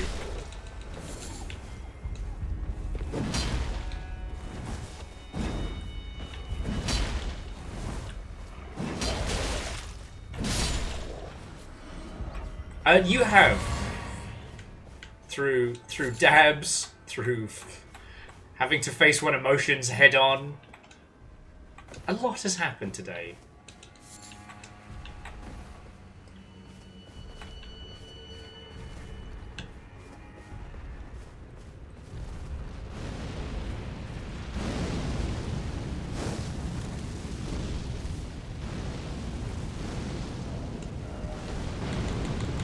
Alright, well, let's see if we can make this shit work, right?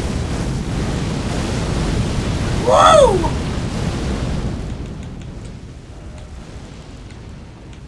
Where's that fire immunity rune?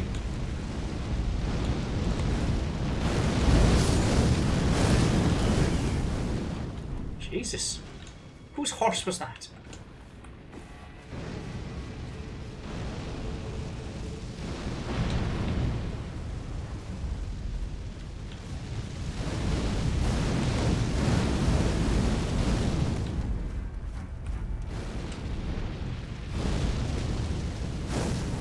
Okay, not quite close enough. Okay.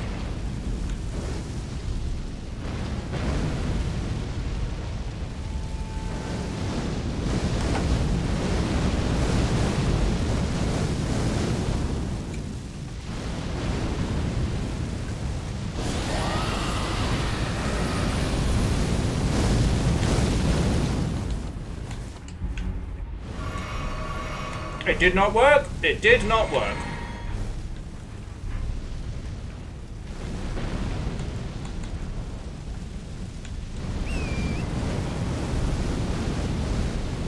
While he's distracted fucking around there. Come, Kazar. We have shit to do! Fuck you, Toasty! A fucking wee! I said a fucking wee! Oh no, we're in trouble. Let's just get the fuck out of here. I almost jumped right into the fucking fire basket.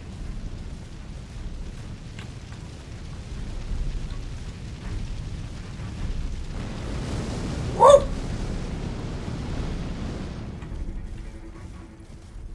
The rest of the wolves in this area are like, yeah, you can fucking deal with that yourself.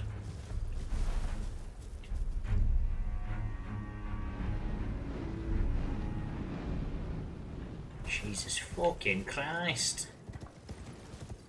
Well, let's see if we can seek shelter at this here Wizard Inn. I'll be honestly, Lyris, I don't know if lobbing a bomb into the main basket's going to do anything, but I really want to try. Isn't that weird? Oh, beans. Oh, shush.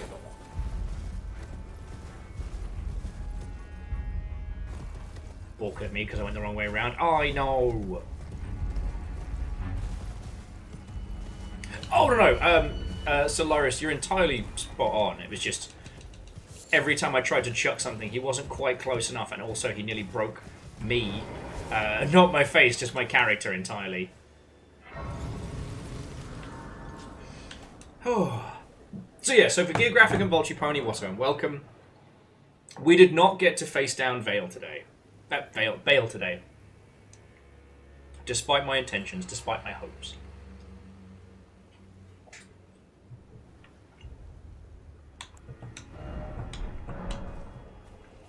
Actually, as it currently stands, we can go chat to some of the characters about what they think about stuff that's gone down.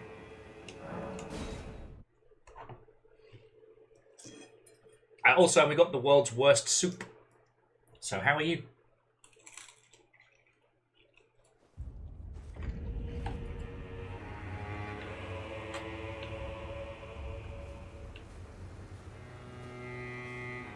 Oh, hello. Did you feel it? Mikula the Kind's enchantment appears to have broken. But while my devotion to kindly Mikula remains unchanged, by my troth I am not so sure about the others. Oh, so we were enchanted! Perhaps this is a blessing in disguise. I can wield my sword to cull the undeserving, those unfit to bask in tender Mikula's presence. I should have thought of this earlier. Right.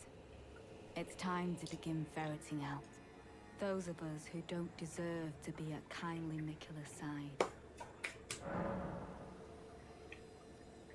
No suggestion.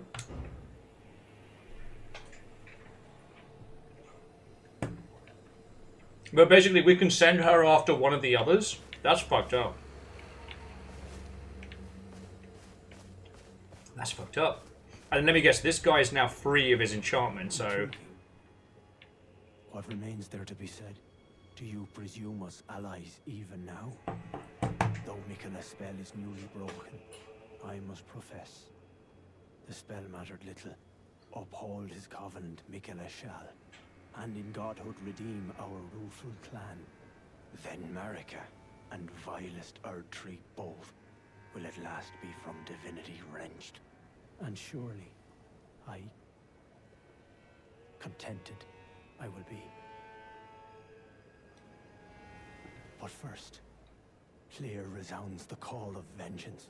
The Impaler, Mesmer, must pay his due.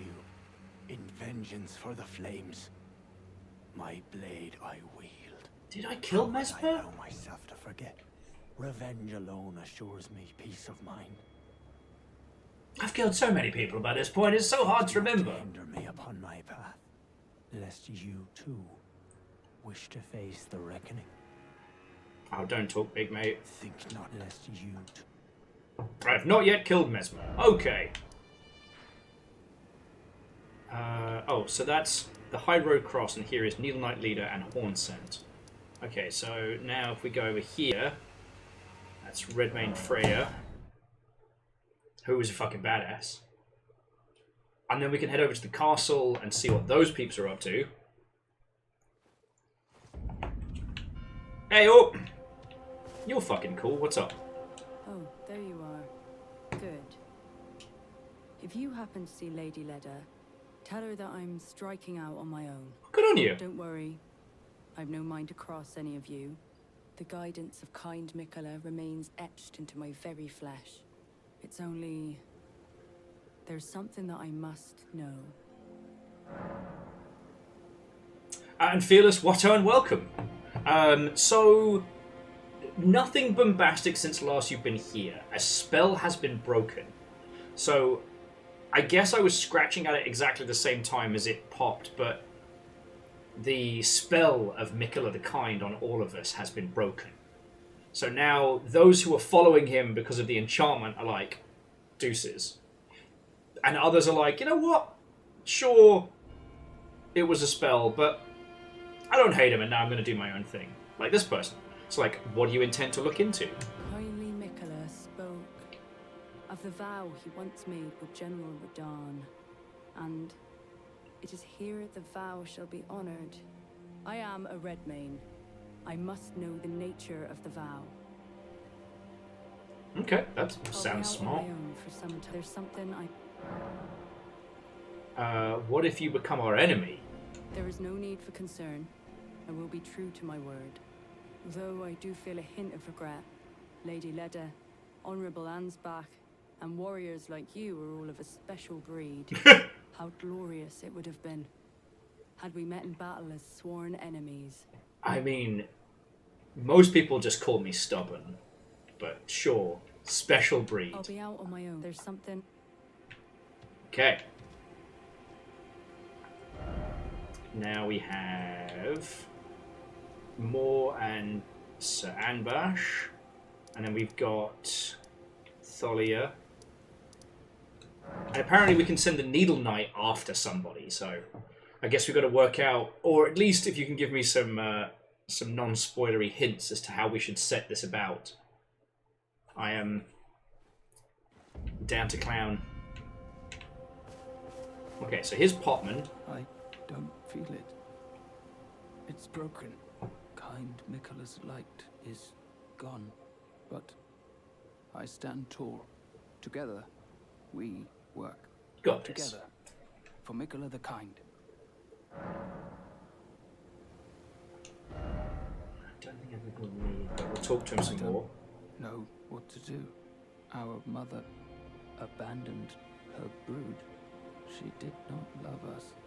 We are her children. What should we do? Must we be sad forever? Okay, so here's the point where I think I need to start asking you, should we say put it behind you, remain sad forever? I don't know. I feel like this is going to have lasting implications. Also, I don't know how many peeps now who have made it this far. Like, when we started the Erd Tree, there was a lot of people who were like, yeah, no, this is everything that's going down. It does indeed have lasting implications.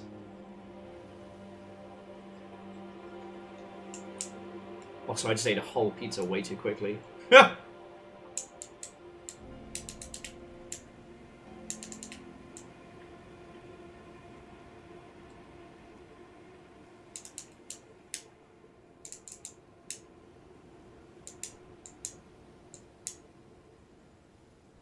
Yeah, Lyris, actually, I've been meaning to hit the lore videos as well.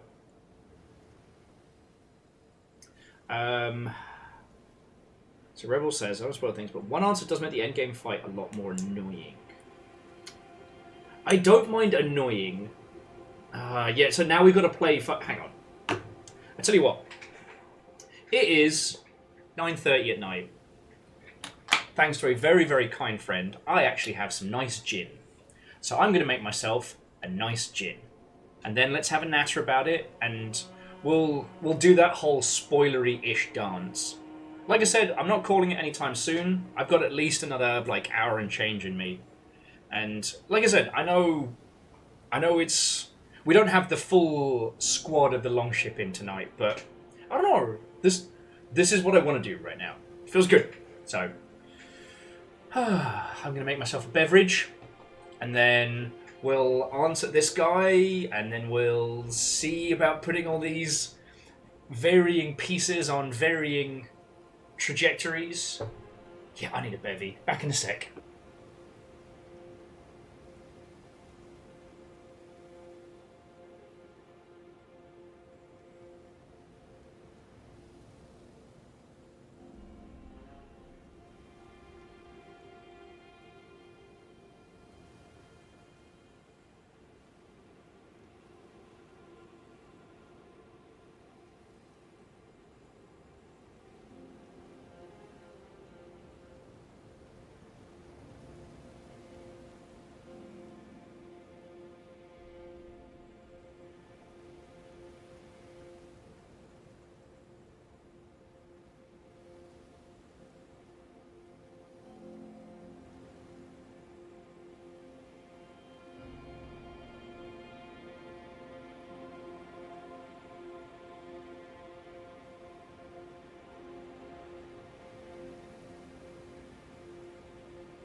Thank you for waiting, friends.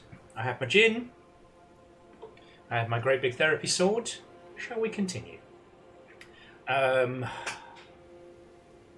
What so do what? So rebels and evil if they're still lurking. So if I say, I don't know, that is the kind of the same as Ollie outing of the conversation, right? So we can do that right now and not have to worry. I currently don't know enough about him and his order and Mikolai's order to make like an educated choice. But you know us. We'd want to help more people than hinder. If helping these guys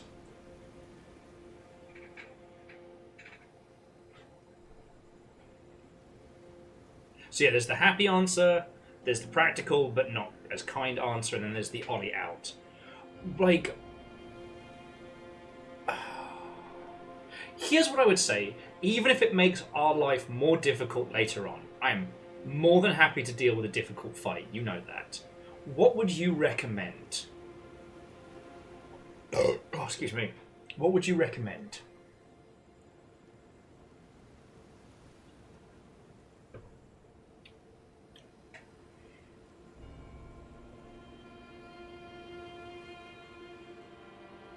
Yeah, rebels. Welcome to the forefront. You just got called up onto the bridge.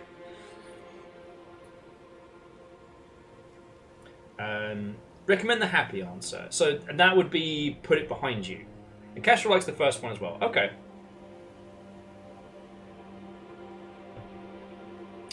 There's a song on my playlist called Evil Fucking Wizard, which I was listening to earlier today, and I was like, if we do go for New Game Plus, I realise that I'll probably end up like wanting to collect all those spells that we never got. And then I realised that the other thing we haven't done a lot of the threads is like the evil stuff. And I was like, we could do the Evil Will Wizard. I'm more likely to be able to do an Evil Will campaign in this than in like Baldur's Gate.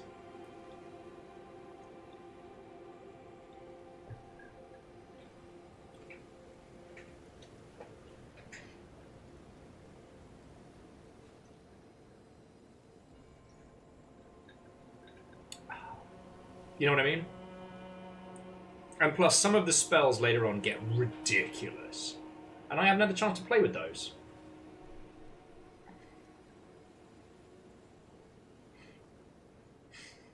Oh, so that's the thing. Rebels. The kids? Take it or leave it. Animals? Being mean to that one dog? No. No, I can't do it. I can't do it.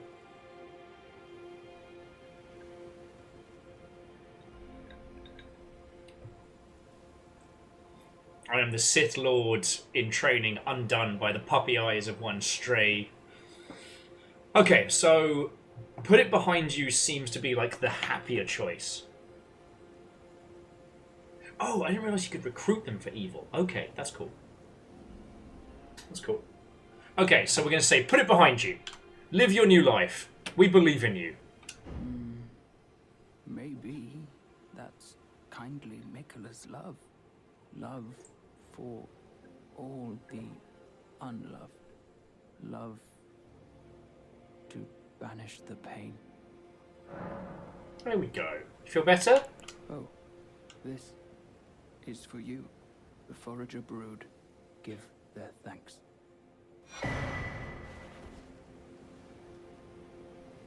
He's one of the fucking bug people!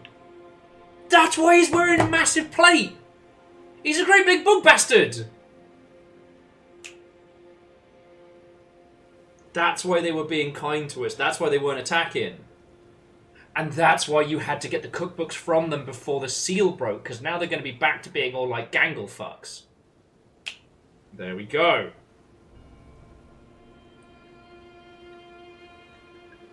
Yeah. Yeah, how's that 1000 IQ brain looking from across Twitch? Yes, the can banish.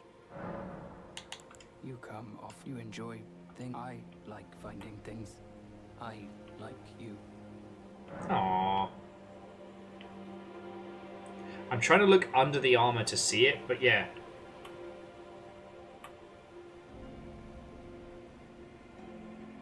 Oh. See, Lyris, that's the fucking kicker, is that it's one of the best fights in Dark Souls. But it's so heart-wrenching. I still bear a grudge against the particular game guide that gave me the wrong instructions for rebuilding the sword. And I still bear that grudge to this day. I played Dark Souls at launch. Kindly Mikola has discarded his great rune. The fog that vexed my aging faculties has been lifted, and follies better left forgotten haunt me once again. Once, in an attempt to free Lord Moog from his enchantment, I challenged tender Mikola, only to have my own heart rather artfully stolen. I knew not how weak I was. Physically or emotionally? With sufficient mastery, even an Empyrean would be within reach of my blade. I could not have been more mistaken. Mikola the Kind is a monster, pure and radiant. He wields love to shrive clean the hearts of men.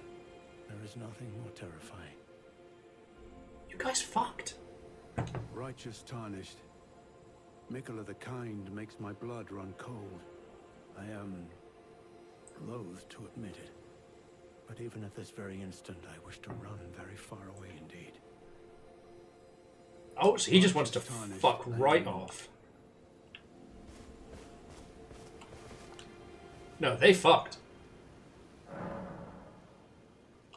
That's the voice of somebody who got, you know, enemies to lovers.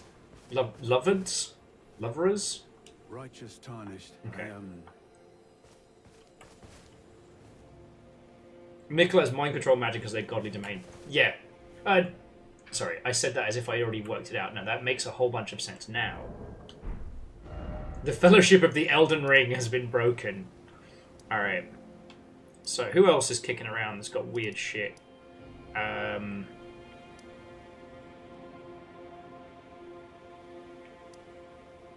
Well, we needed to beat Bale to finish that one. Alright, let's see how Thalia is doing.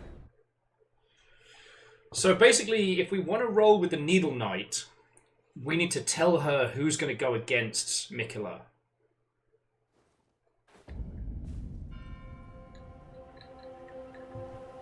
But if we want to go against Mikola, we're going to have to fight her. Hey, old bastard!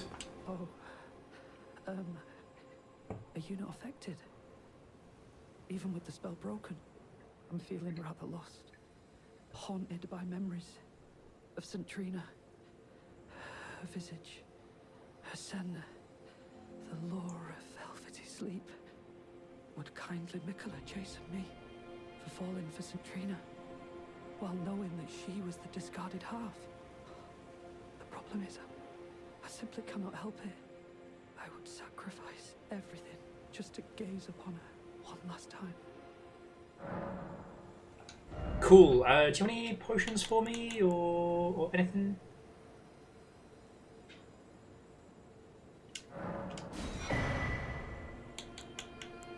Just you know what? Don't even worry about it. I'm just gonna pick up some stuff. Just give me the word if you need any more poison.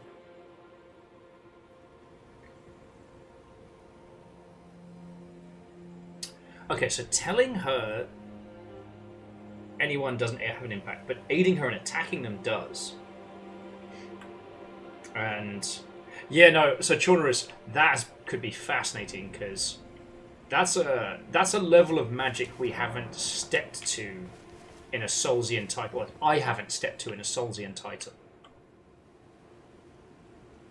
I'm feeling rather lost at St. Trina. Okay, you'll be fine. Don't worry about it. That did used to make me laugh, and especially in Dark Souls 1, when characters would get really offended that you'd walk away mid-conversation. Oh, Ash and what? Take care. Do come up. So have I found St. Trina's area yet? Let's have a look. I don't think so. If I had to guess, I'd say maybe this Or this is St. Trinia's area. We made it up to here, we haven't been in there. Like, that's basically where we stopped off once Pizza O'Clock happened. I've gone through all of this. I can't get into there because of thorns. And I don't want to go into land of the horrendous fingerling.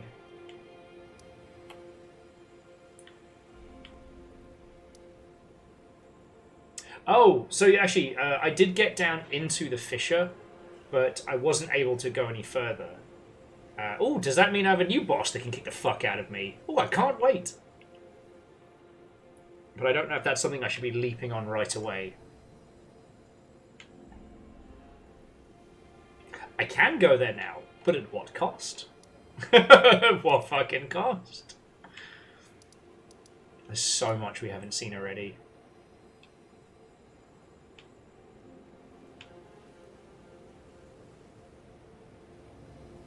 What the fuck even is this place? It's like that one greenhouse from, oh, the black and white papercraft game we played.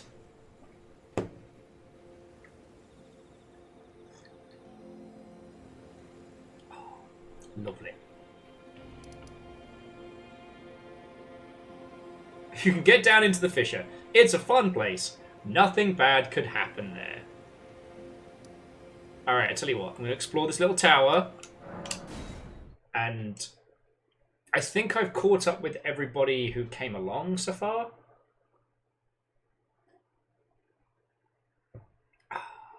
But... oh shit, wait. Kestrel, you didn't say there'd be cookies. Why didn't you open with that? God.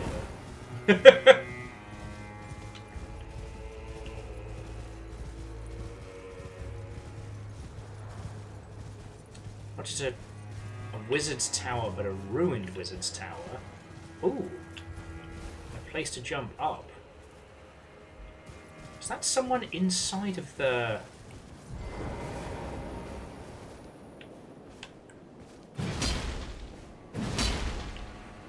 huh.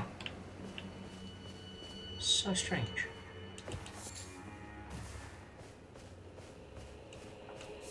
Alright, well, let's go exploring. Because here's the thing, if we do go to the fissure, what do we know? We know there's going to be something involving fuck tons of poison. Or, like, a death cult that worships, like, super deadly nightshade hemlock, what have you.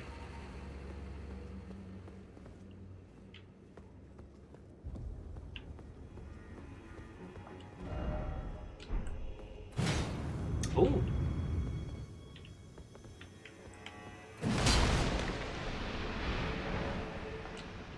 Elsewhere, a wellspring has been unsealed. Oh, that was the one down below. Okay. I heard it on the internet, so it must be true. The power I wield, that I may speak words. Contraption does not move. Oh, cool, blimey. Alright, so we've got to yeet ourselves up the top. Sure, nothing strange will happen.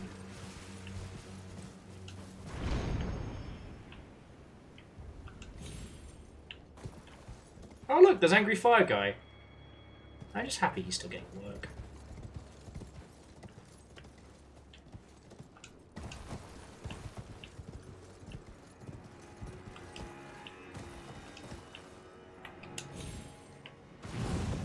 Okay. I see where we need to go.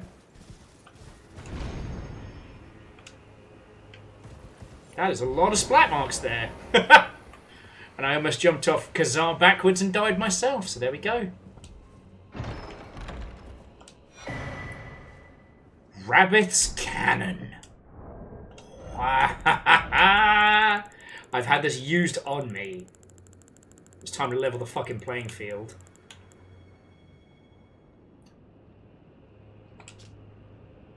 A type of jar cannon used to fire great bolts. Masterwork of spell machinist Rabith. The power of the glintstone that encircles the barrel imbues the bolt with magic damage.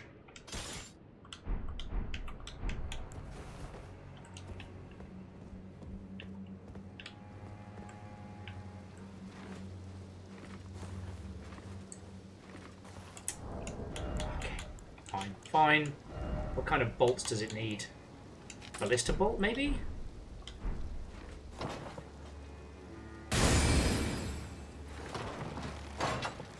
Fucking yes!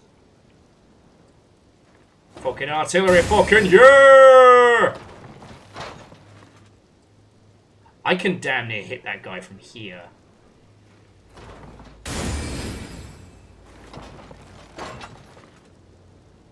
Oh, I swear, if we were closer, we'd be able to. Somebody stupid, come get in my way!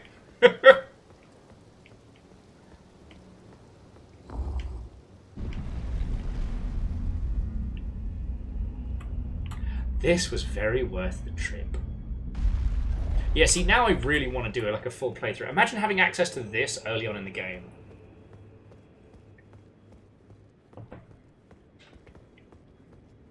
Because it is fascinating, like, we've talked about this a bunch of times, that most Soulsian games, it isn't always about just raw damage, but it's like the moveset and the different abilities you have access to. Having enough tools in your arsenal to solve a problem as it comes at you. And sometimes you just need a whopping great big fucking cannon. No, that's a turtle.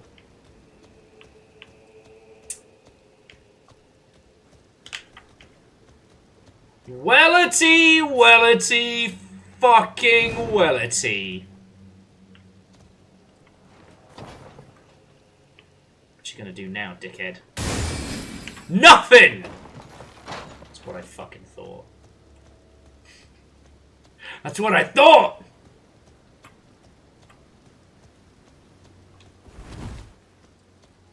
I can keep this equipped, and I don't even move on to heavy rolling.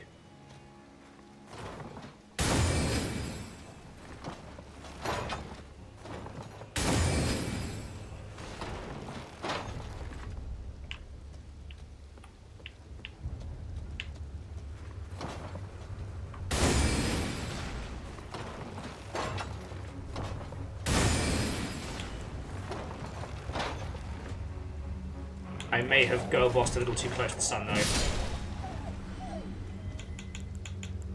It doesn't even use magic either. I was just thinking, I don't have enough bullshit attacks.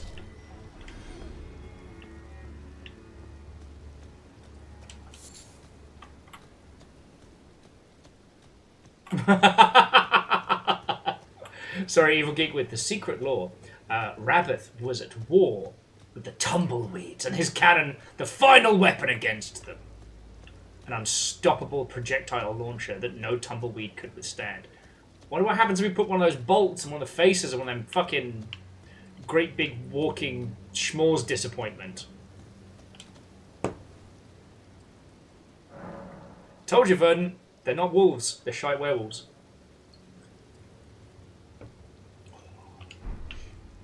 Okay, I am glad we got for that one. Okay. Rabbath's Rise. Alright. We can go check out the Fisher.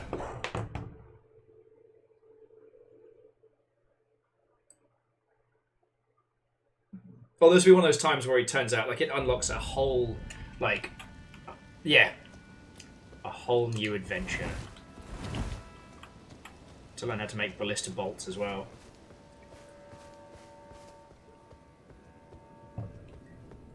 So, if you didn't see, so this is an area under the coast, underneath a sea of these surprisingly beautiful blue flowers that contained nightmare fuel assassins with spiders for hair. That's not a hyperbole. The spiders in their hair also spat webs. Stone Coffin Fisher. I knew they were coffins. Okay, this is not what I expected at all, but like... the area above here is strewn with these, like, colossal sarcophagi. Like, what are we even looking at down here?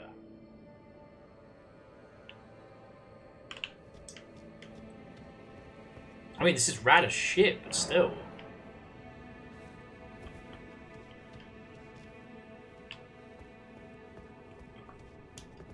This reminds me very much of early Dark Souls designs where you weren't quite sure if the way you were going was the way you were supposed to. And this way leads us further into a dark and twisted tunnel. Okay.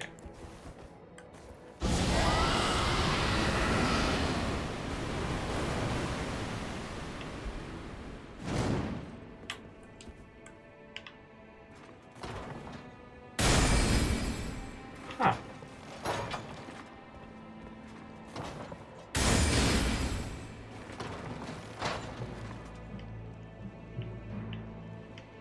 These bolts are pretty impressive, but definitely not the elemental type we were hoping for. And then there's that guy. And there's Chunky. He's dead. Ah! Didn't kill him, but oh boy. You awake now, buddy? Oh, but that is a pit into an unknowable and inescapable darkness. Probably shouldn't fuck with that quite as badly as I have been, you know. Oh, you're nasty.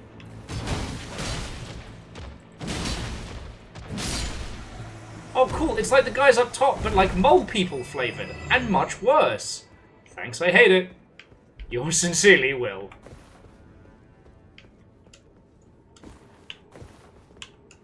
Lyris. Defenseless? Defenseless? Okay, I will accept. I will understand that a lot of you may side with the Tumble Wars in this Tumble Wars. That's what they'll be called, the Tumble Wars. You may side with the Tumbleweeds during this conflict, and I will never judge you for that. But do not come into my house. Do not come into my corner of the internet and tell me those tumbleweeds are defenseless.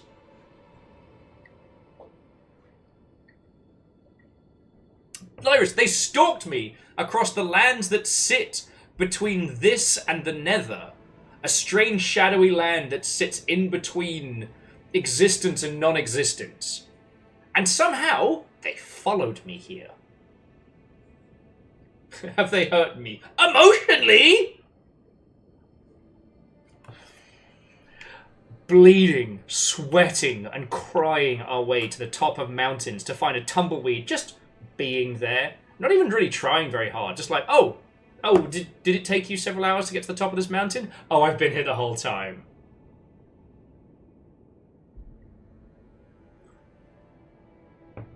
They know what they did.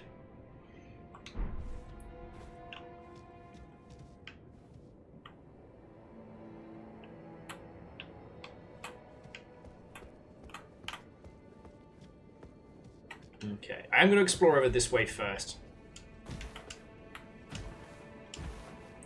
I will say, friends, despite my grandiose claims, we're definitely getting to sipping a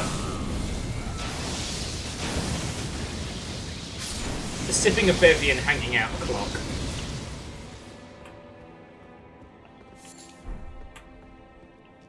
Oh, fucking hell. Look carefully. Oh, okay. It's just making sure I don't fucking leap to my death.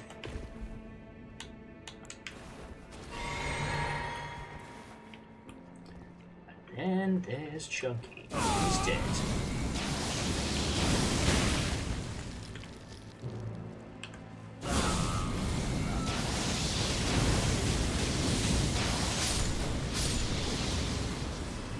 These madness missiles are awesome. They are so hard to aim. Oh, okay. So Evil Geek, go get some sleep. It was lovely chatting and hanging out and having some of the best, dumbest fights that I think that anyone has had in a Dark Soulsian adventure in quite some time.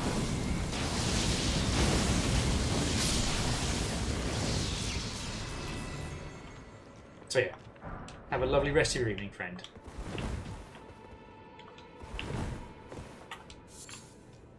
Did I get myself into trouble here?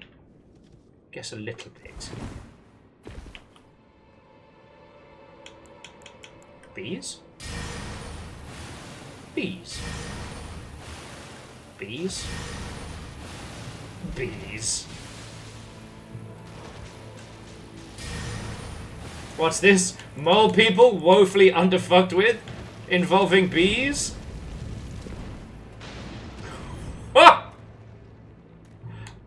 the baddie here? Okay, now I feel like the baddie.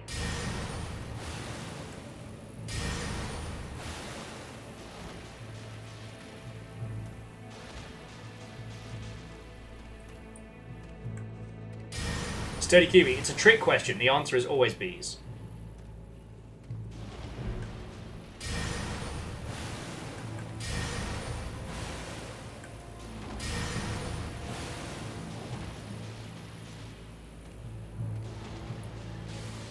I mean, you think this is even without the make bees violently more powerful buffs. This is just regular bees. God, they just Macaulay Culkin, that poor fuck. Sorry.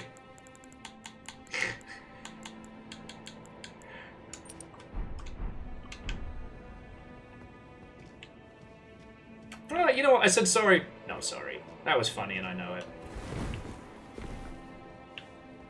Though I don't know if Stand By Me is a reference that one can throw around casually these days. Might indeed be the bad guy here. Trinian's arrow. Okay. Oh.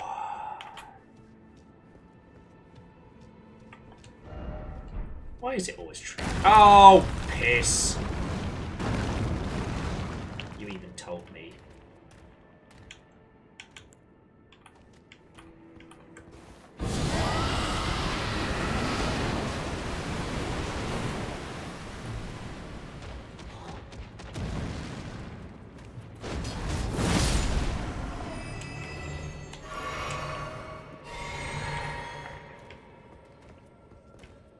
Got way more health than I got anything else right now, so I can just splat these guys.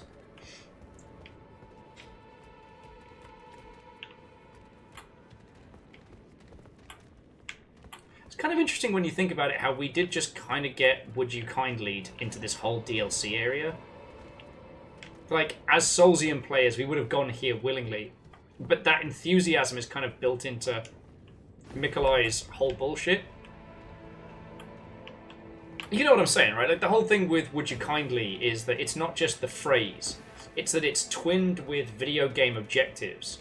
So that the kind of thing that you've been trained to do in all video games...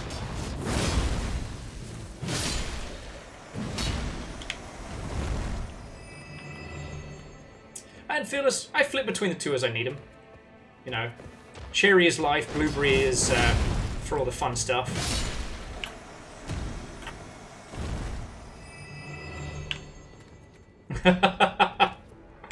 What madness is this, Fred?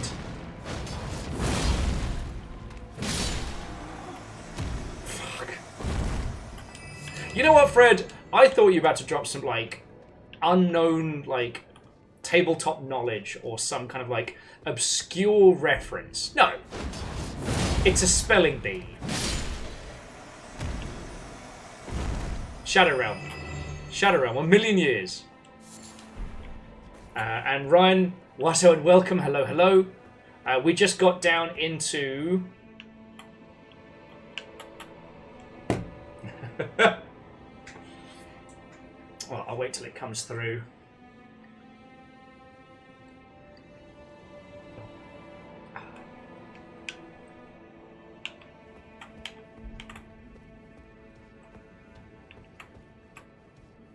I'll wait till Ryan has survived the terrible Twitch adverts. And splat this guy at the same time. I know, it's no worry. Oh, and to answer your question, I only have adverts for people coming in. Oh, unsubbed.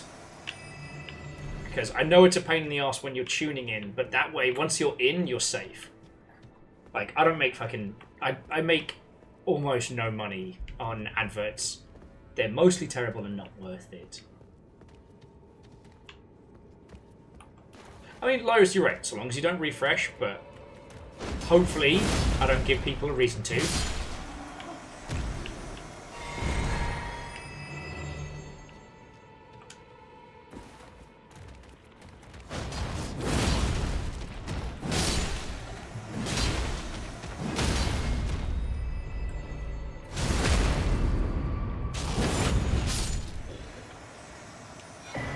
Oh, God, I'm so sorry. And unfortunately, most of the ads are trashed here as well, so... I mean... Well, thank you for persevering. So, TLDR, it is Wednesday night. We're playing Elden Ring a lot later than we usually would, but, you know, none of us really have anything going on tomorrow. I have chosen to keep my own company for Thanksgiving tomorrow, so I will be streaming. We just had the seal break in the Elden Ring deal. Kindly, Mikula, I see you've thrown away something you should not have. Under any circumstances, how will you offer salvation to those who cannot be saved? When we could not even save your other self? Oh, cool, blimey, governor. Sorry.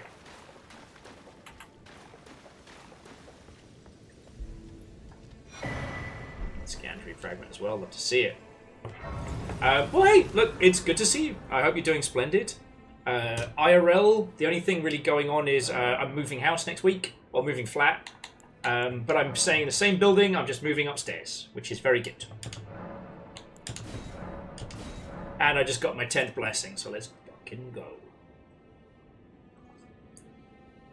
Let's see. It is a terrible time to work in the games industry. It is a great time to be playing games. I have had that comment before. The only difference at the moment is I've not gotten my undershave done, and it is getting a bit shaggy. But that is more accidental. You know what, Sturdy Kiwi? You could literally say that. I'm moving up in the world. Literally. Like, I wouldn't actually do anything, but the temptation just to let my downstairs neighbors know, my upstairs neighbors know fear. Because they love to do tippity-tappity, run around with a dog and the children at like 5:30 in the morning.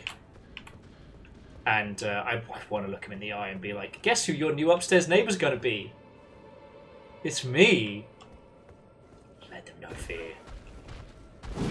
You know, take up Pogo DDR or something.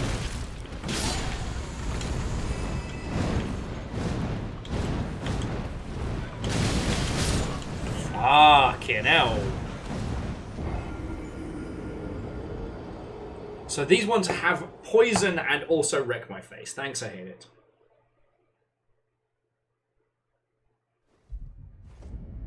Thanks, I hate it. But yeah, aside from that, nothing really been dramatically going on.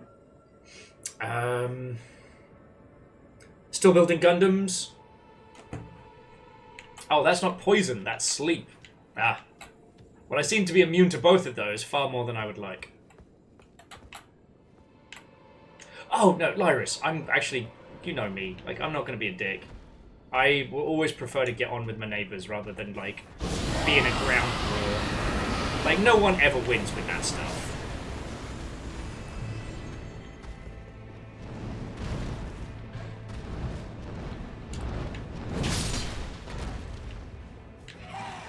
I just want them to know fear.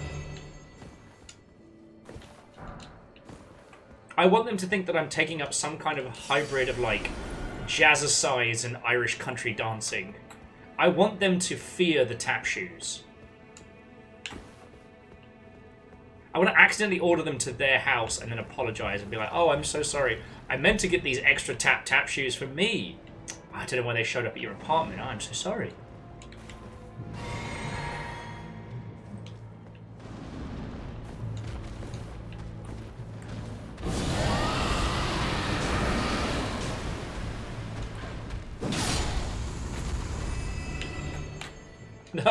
Lyris, you're all good, friend. You're all good. I just realised that I have a lot of chaos face these days. The crazy eyes have been very pronounced. Get the guinea pig's tap shoes! Yes!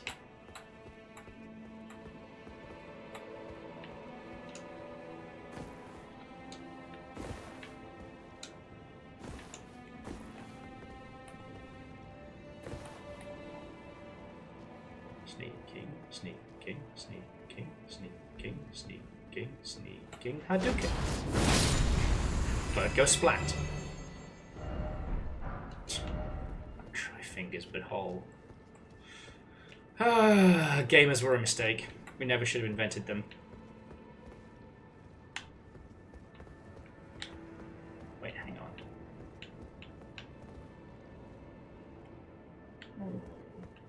There's another way to get down this way. You know what, Sturdy Kiwi? Maybe I should take up the bagpipes. Actually, in fairness, this place is real good in the sense that, like, I can't actually hear, like, conversations and, like, TV and stuff.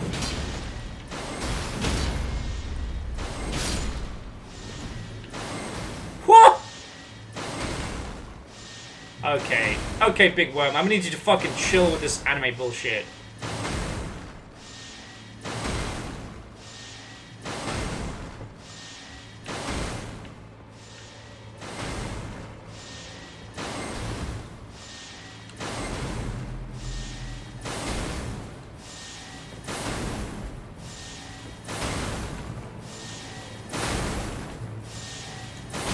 Ow. Ow!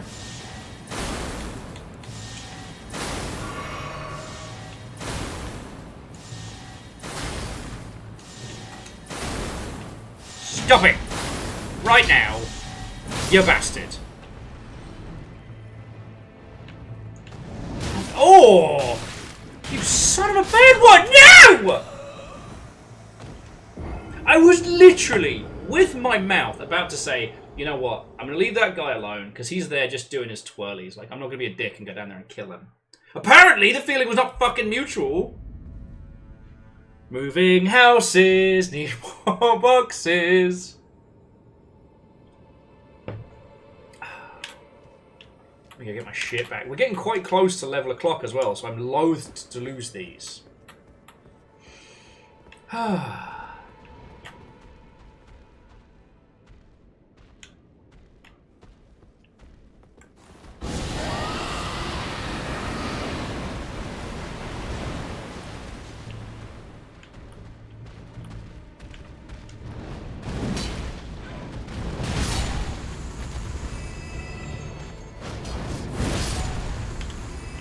It is I, Bird Squisher. Okay, don't need to deal with those events. Actually, so Camille, at the moment, I'm okay. I'm kind of Houndstooth has been real lucky, has been real kind enough to give me a whole bunch, so I should be all fine.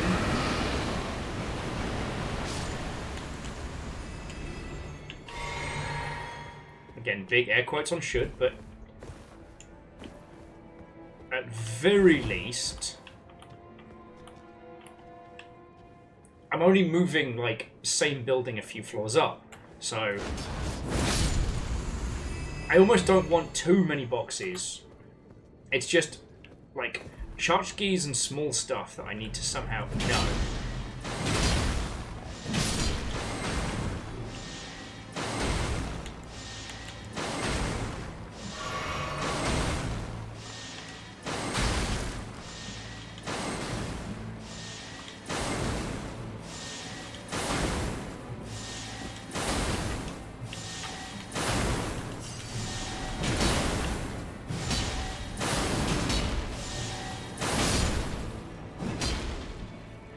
As for you, you wiggly fucking worm.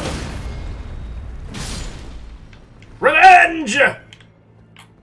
Spherical, multi-beaded revenge. Which will be the name of my first rap album, obviously. Obviously.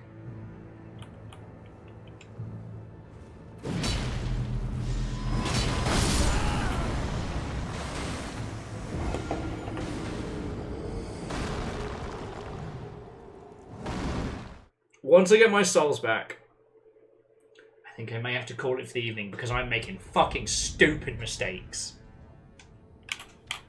Yeah, all they had to do was chill. All they had to do was let me do my thing. But no. And now I'm going to go through here like a kid stuffing marbles into the vacuum cleaner.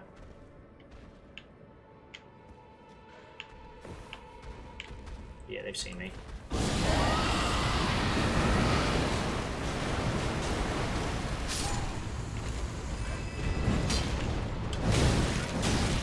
Fucking don't!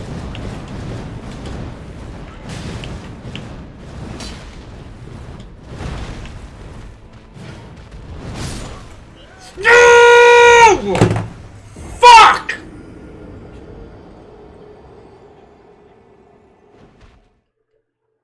And thus concludes the fucking part of our night.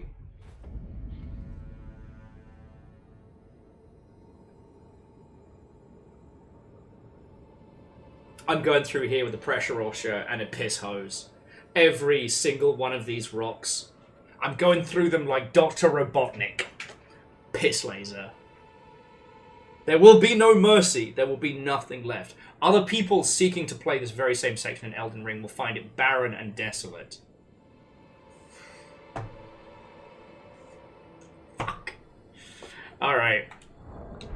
No, this isn't a bad place to call our adventures for the evening as well. Sturdy Kiwi, they warned me about stairs, bro. Verdant Flow. I am now. I wasn't gonna. I wasn't gonna. And I don't think we need to tell Needle Knight later anything just yet. I'm going here. Cerulean Coast, where it's nice and blue. Okay, so friends, please do stick around. I will find a lovely person to raid on into if you're staying up late tonight. Actually, have a quick look now. And I do need to say a lot of thank you.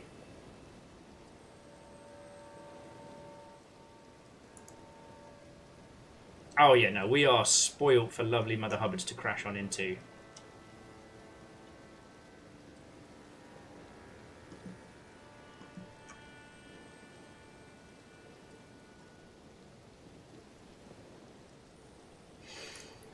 Okay.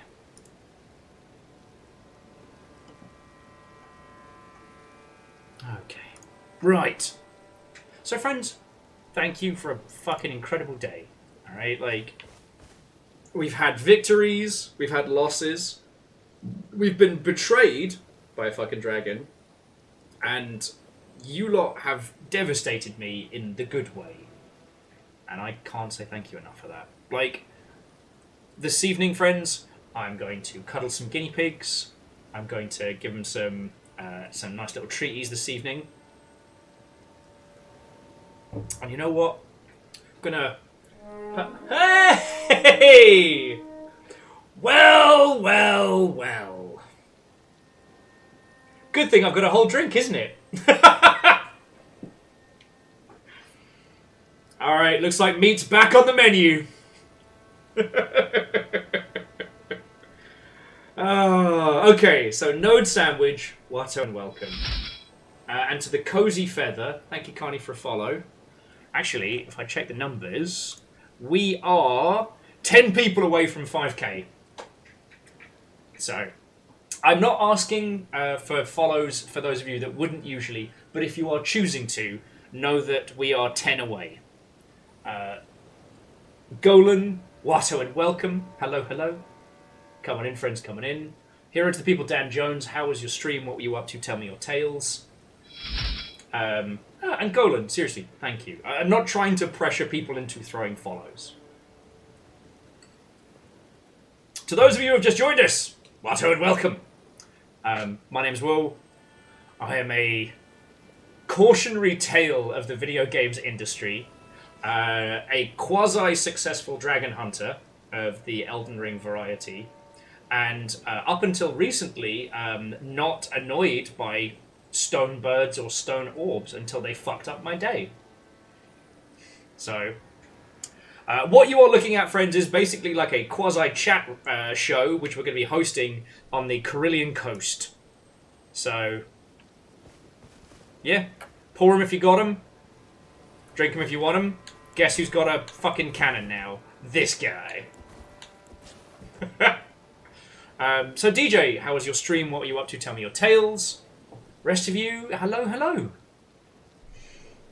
God, we've had a roller coaster of a day, in the good way, in the good way. Oh, but it's like right before you all came in, I just just biffed like, what was it, 200,000 souls. I biffed a whole level because I got jumped by those fucking stone crows, which I've been wrecking their face up until we started going like into the underground.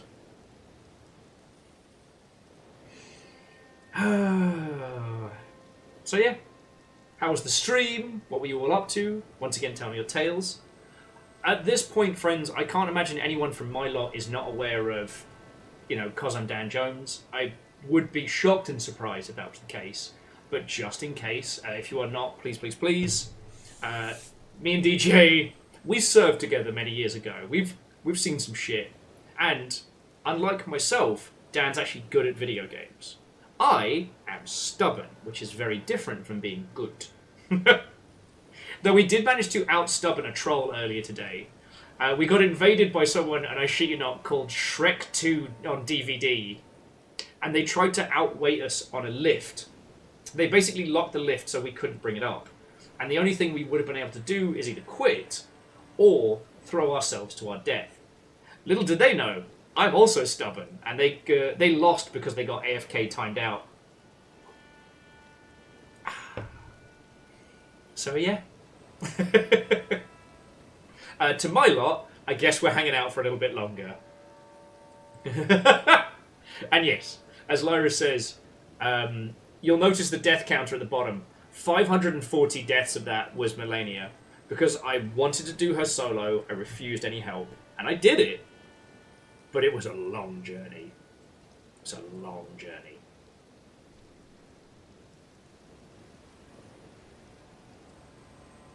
Anyway, I'm not sure how far we are or are not into the DLC of Elden Ring. I guess we're about the halfway point, but... So yeah. To those of you who are new here, if you've ever wanted to know anything about the games industry that is not programming and art, I will answer it for you. I am a font of both useful and useless knowledge. Oh, but yes, I was about to rage quit when you all came in. I was about to rage quit. And now, I'm going to sit here, sip my bevy, and have a little natter. I guess we'll start with the question we were asking earlier, which is, for those of you that are taking time off over the next couple of days, what are you playing? Because for myself, aside from my unhealthy habit, I do still have a wonderful game called Threshold to finish. It's an indie game, it came out the last few days, and it's very, very good.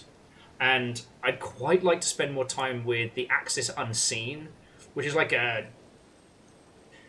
It's what if you went on a Fey Realm hunting trip through a prog rock album cover. Oh, Golem's on UFO 50. That's a lot of game. That's a lot of game. Honestly, the most I've seen of it has actually been watching DJ's playthrough. Because the hours in a day problem rears its ugly head when it comes to things like UFO 50. But then, I also have a game called Dungeon Crawler looking at me with a level of smug nonsense. If you haven't seen Dungeon Crawler, it's a roguelike dungeon crawler, except instead of building a deck of cards or a collection of pachinko marbles, it's prizes in a grab-a-claw machine. And each turn is how many things you can pick up with one claw grab and then drop off. And it's simultaneously the same dance you know and well love from roguelikes, but also unlike anything else gameplay-wise, and it has stolen me. It has stolen me. And it will not let go.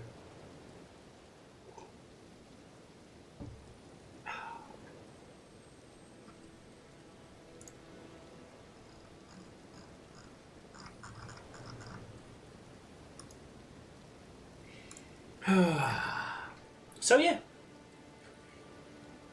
God.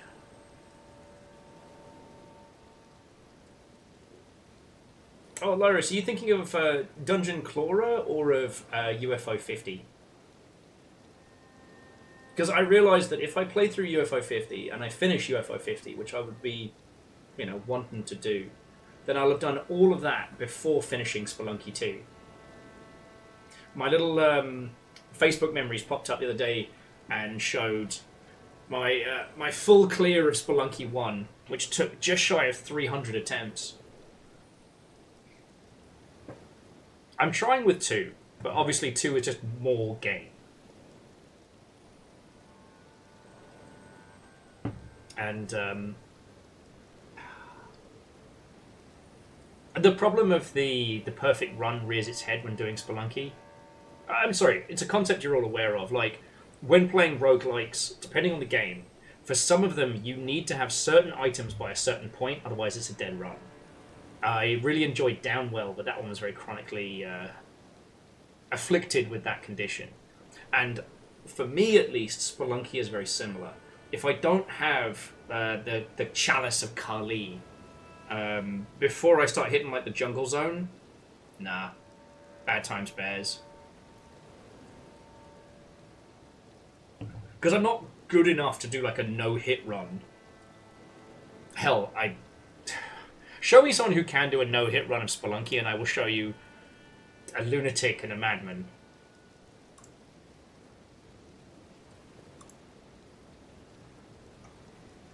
Like...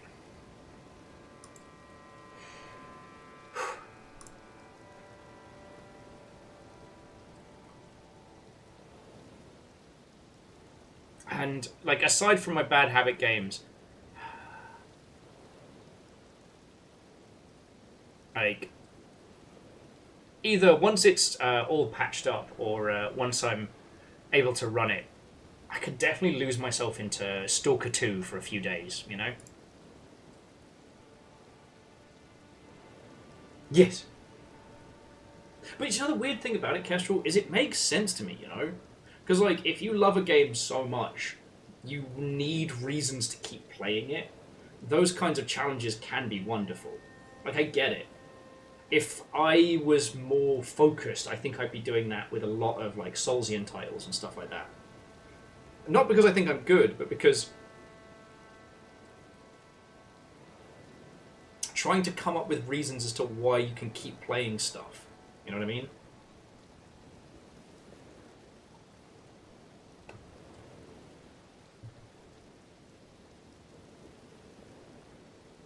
I don't know. I guess I've had Subnautica 2 on the brain and a few others, and I need an excuse to play through Subnautica 2. I'm struggling to find one.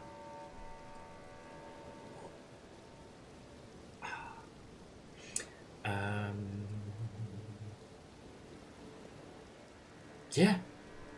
Sorry, yeah. It's very dull of me. The Steam Autumn sale kicked off. Sadly, Subnautica 2 is not out. And then I have to have that discussion with myself about, are we going to go in on early access this time? Or do we once again wait until it is done, and then leap in? But that's a conversation to have with, like, the Longship.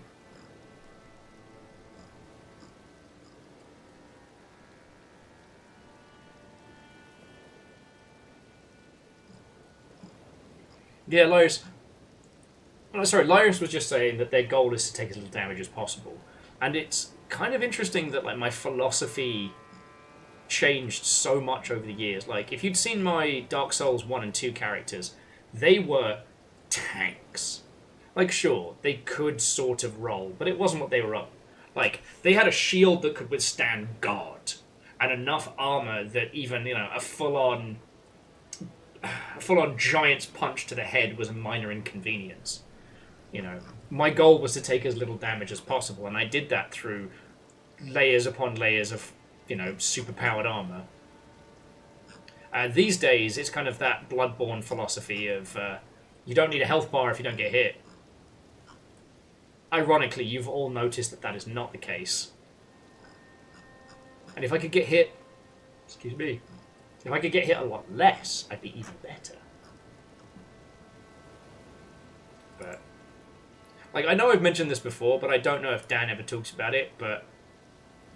I once watched Dan Clear, I think it was the Bridge Beast in Bloodborne without a weapon. And I watched them do that live on stage, and it's still one of the greatest things that I've seen.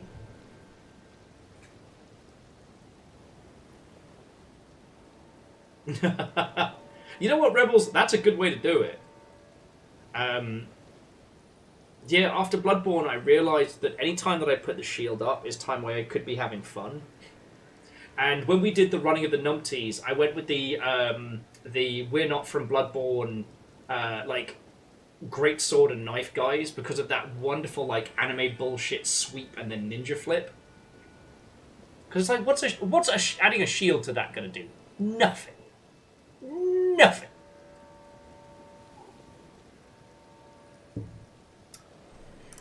Oh. Sorry, I didn't mean to sound like I was doing a terrible Life of Brian. Nothing will come from nothing, you know what they say?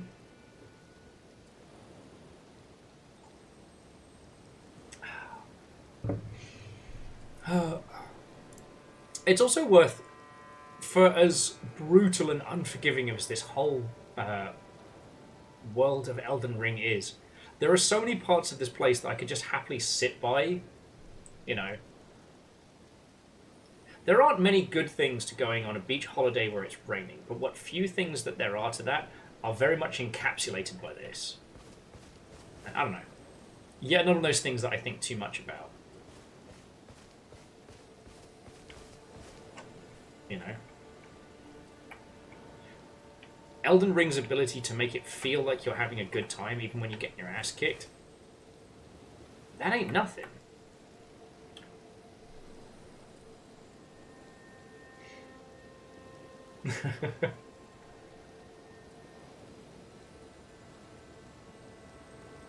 Rebels, that's how you get you. I mean, okay, in the same breath, I can't talk shit, Rebels, because you saw when it came time to actually get serious, like taking on Melania, it was all about like the Bankai blood katana. Full Sekiro, let's go. Oh, sorry, I didn't mean to spin the camera there. Huh. Lyris, I've seen people pull that off, but no, that sounds fucking fun. One of the funniest ones was when in the running of the numpties, and one person actually did do a 2-shield run of just shield bashing and just like big unstoppable door blocks. It's fucking cool. It's fucking cool.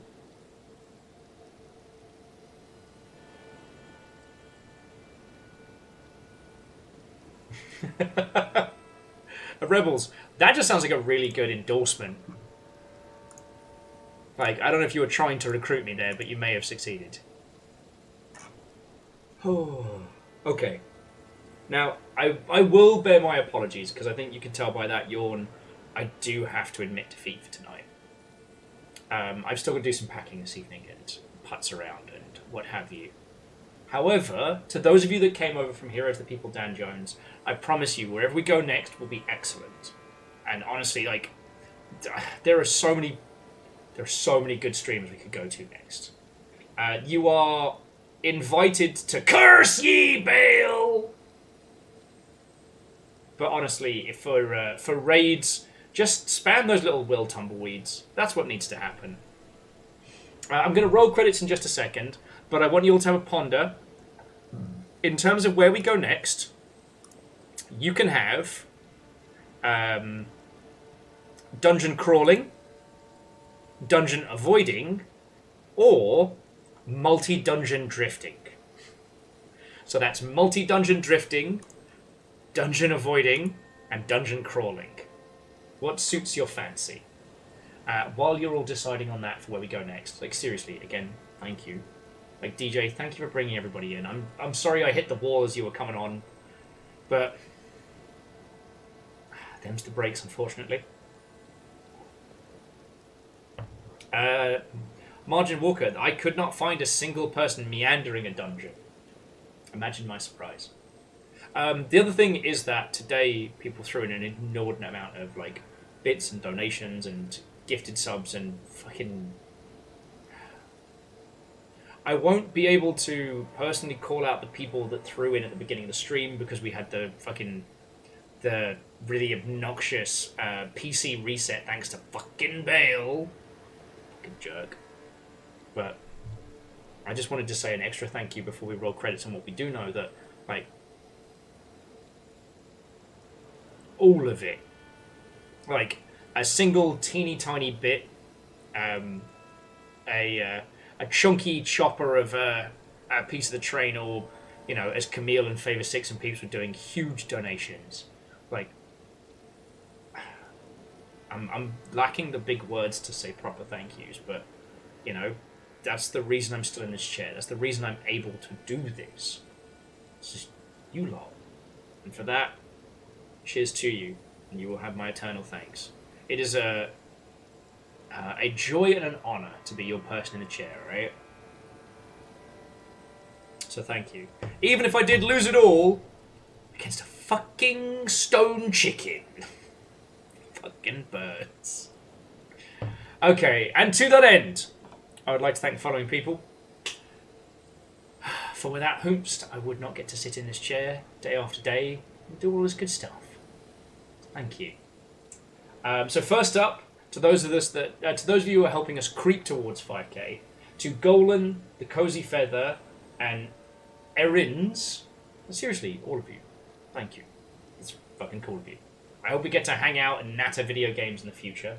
To Bismarck Mech, Carmick Camille, Sean Peoples, Akira Zero, PVS, Wheeler Dealer, Ultrazini, and everybody else who subbed earlier or received a gifted sub, fucking thank you. Whether it was 6.1 years or 2 seconds. Thank you. To Camille, Favor 6, and Verdant Flow, between you all, you donated an inordinate amount of money, and it's going to make moving flat so much less scary, and thank you. Thank you. And to J-Post, Akira Zero, Bacon Avenger, Scotty Doggy, Lyris Dragon, Vanderbeest, Favor 6, Quasimoto, Punspector, and everyone else. Like, bits month in, month out, and how this stays alive. Thank you. Your moderators today was Caffeine, Nova, and Rhymes Moose, who are legends to a person. And look at that big honker-chonking raid. Hero to the people, 'cause I'm Dan Jones. Not too shabby for a lineup.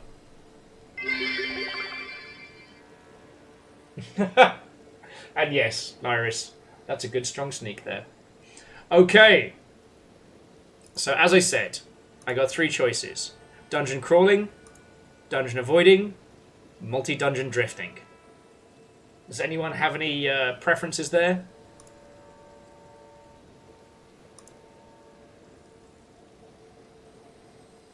Otherwise, I think I will pick whoever has the least number of people.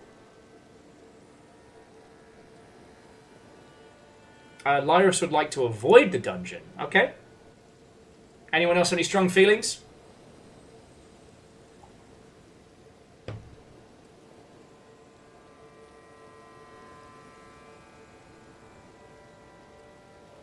That's 2 for dungeon avoiding.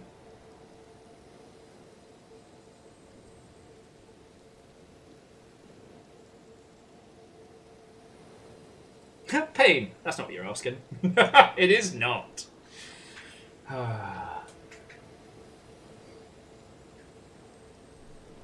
Alright, so that's 2 for dungeon avoidance. So, my good friend, exceptional streamer, and fellow Blackout Club survivor, Marty Cow, is avoiding being pulled into a dungeon in Dead by Daylight. Ah, see? Here's the thing, friends. There are so many incredible streamers, and I have so many friends who are so entertaining and so funny. It is almost impossible to pick somebody at the end of the day, which is why I'm all cryptic with it. That way, I don't have to feel guilty about who you chose. And it's like, usually if I tell you the game, you can reverse engineer it. So I try and vagify it to give everyone an even footing. Okay. So friends, I am probably going to go non-verbal for at least a little while after this stream. You have me all of tomorrow. First we're going to do cozy non-combat exploration in Caravan Sandwich. And then honestly, we might do some illegal underground marble racing. Because, like, no one's going to be out on the roads tomorrow. It's Thanksgiving. We'll be able to hit those corners at high speed. No cops. That sounds like a good day to do some marble racing. No, Fearless, no! I'm so sorry.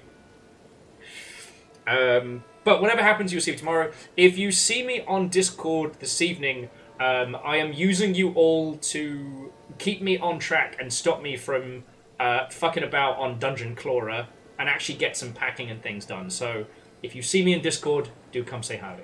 But that's it from me. Have a lovely rest of your evening. Let's go see somebody cool. Let's go see someone cool.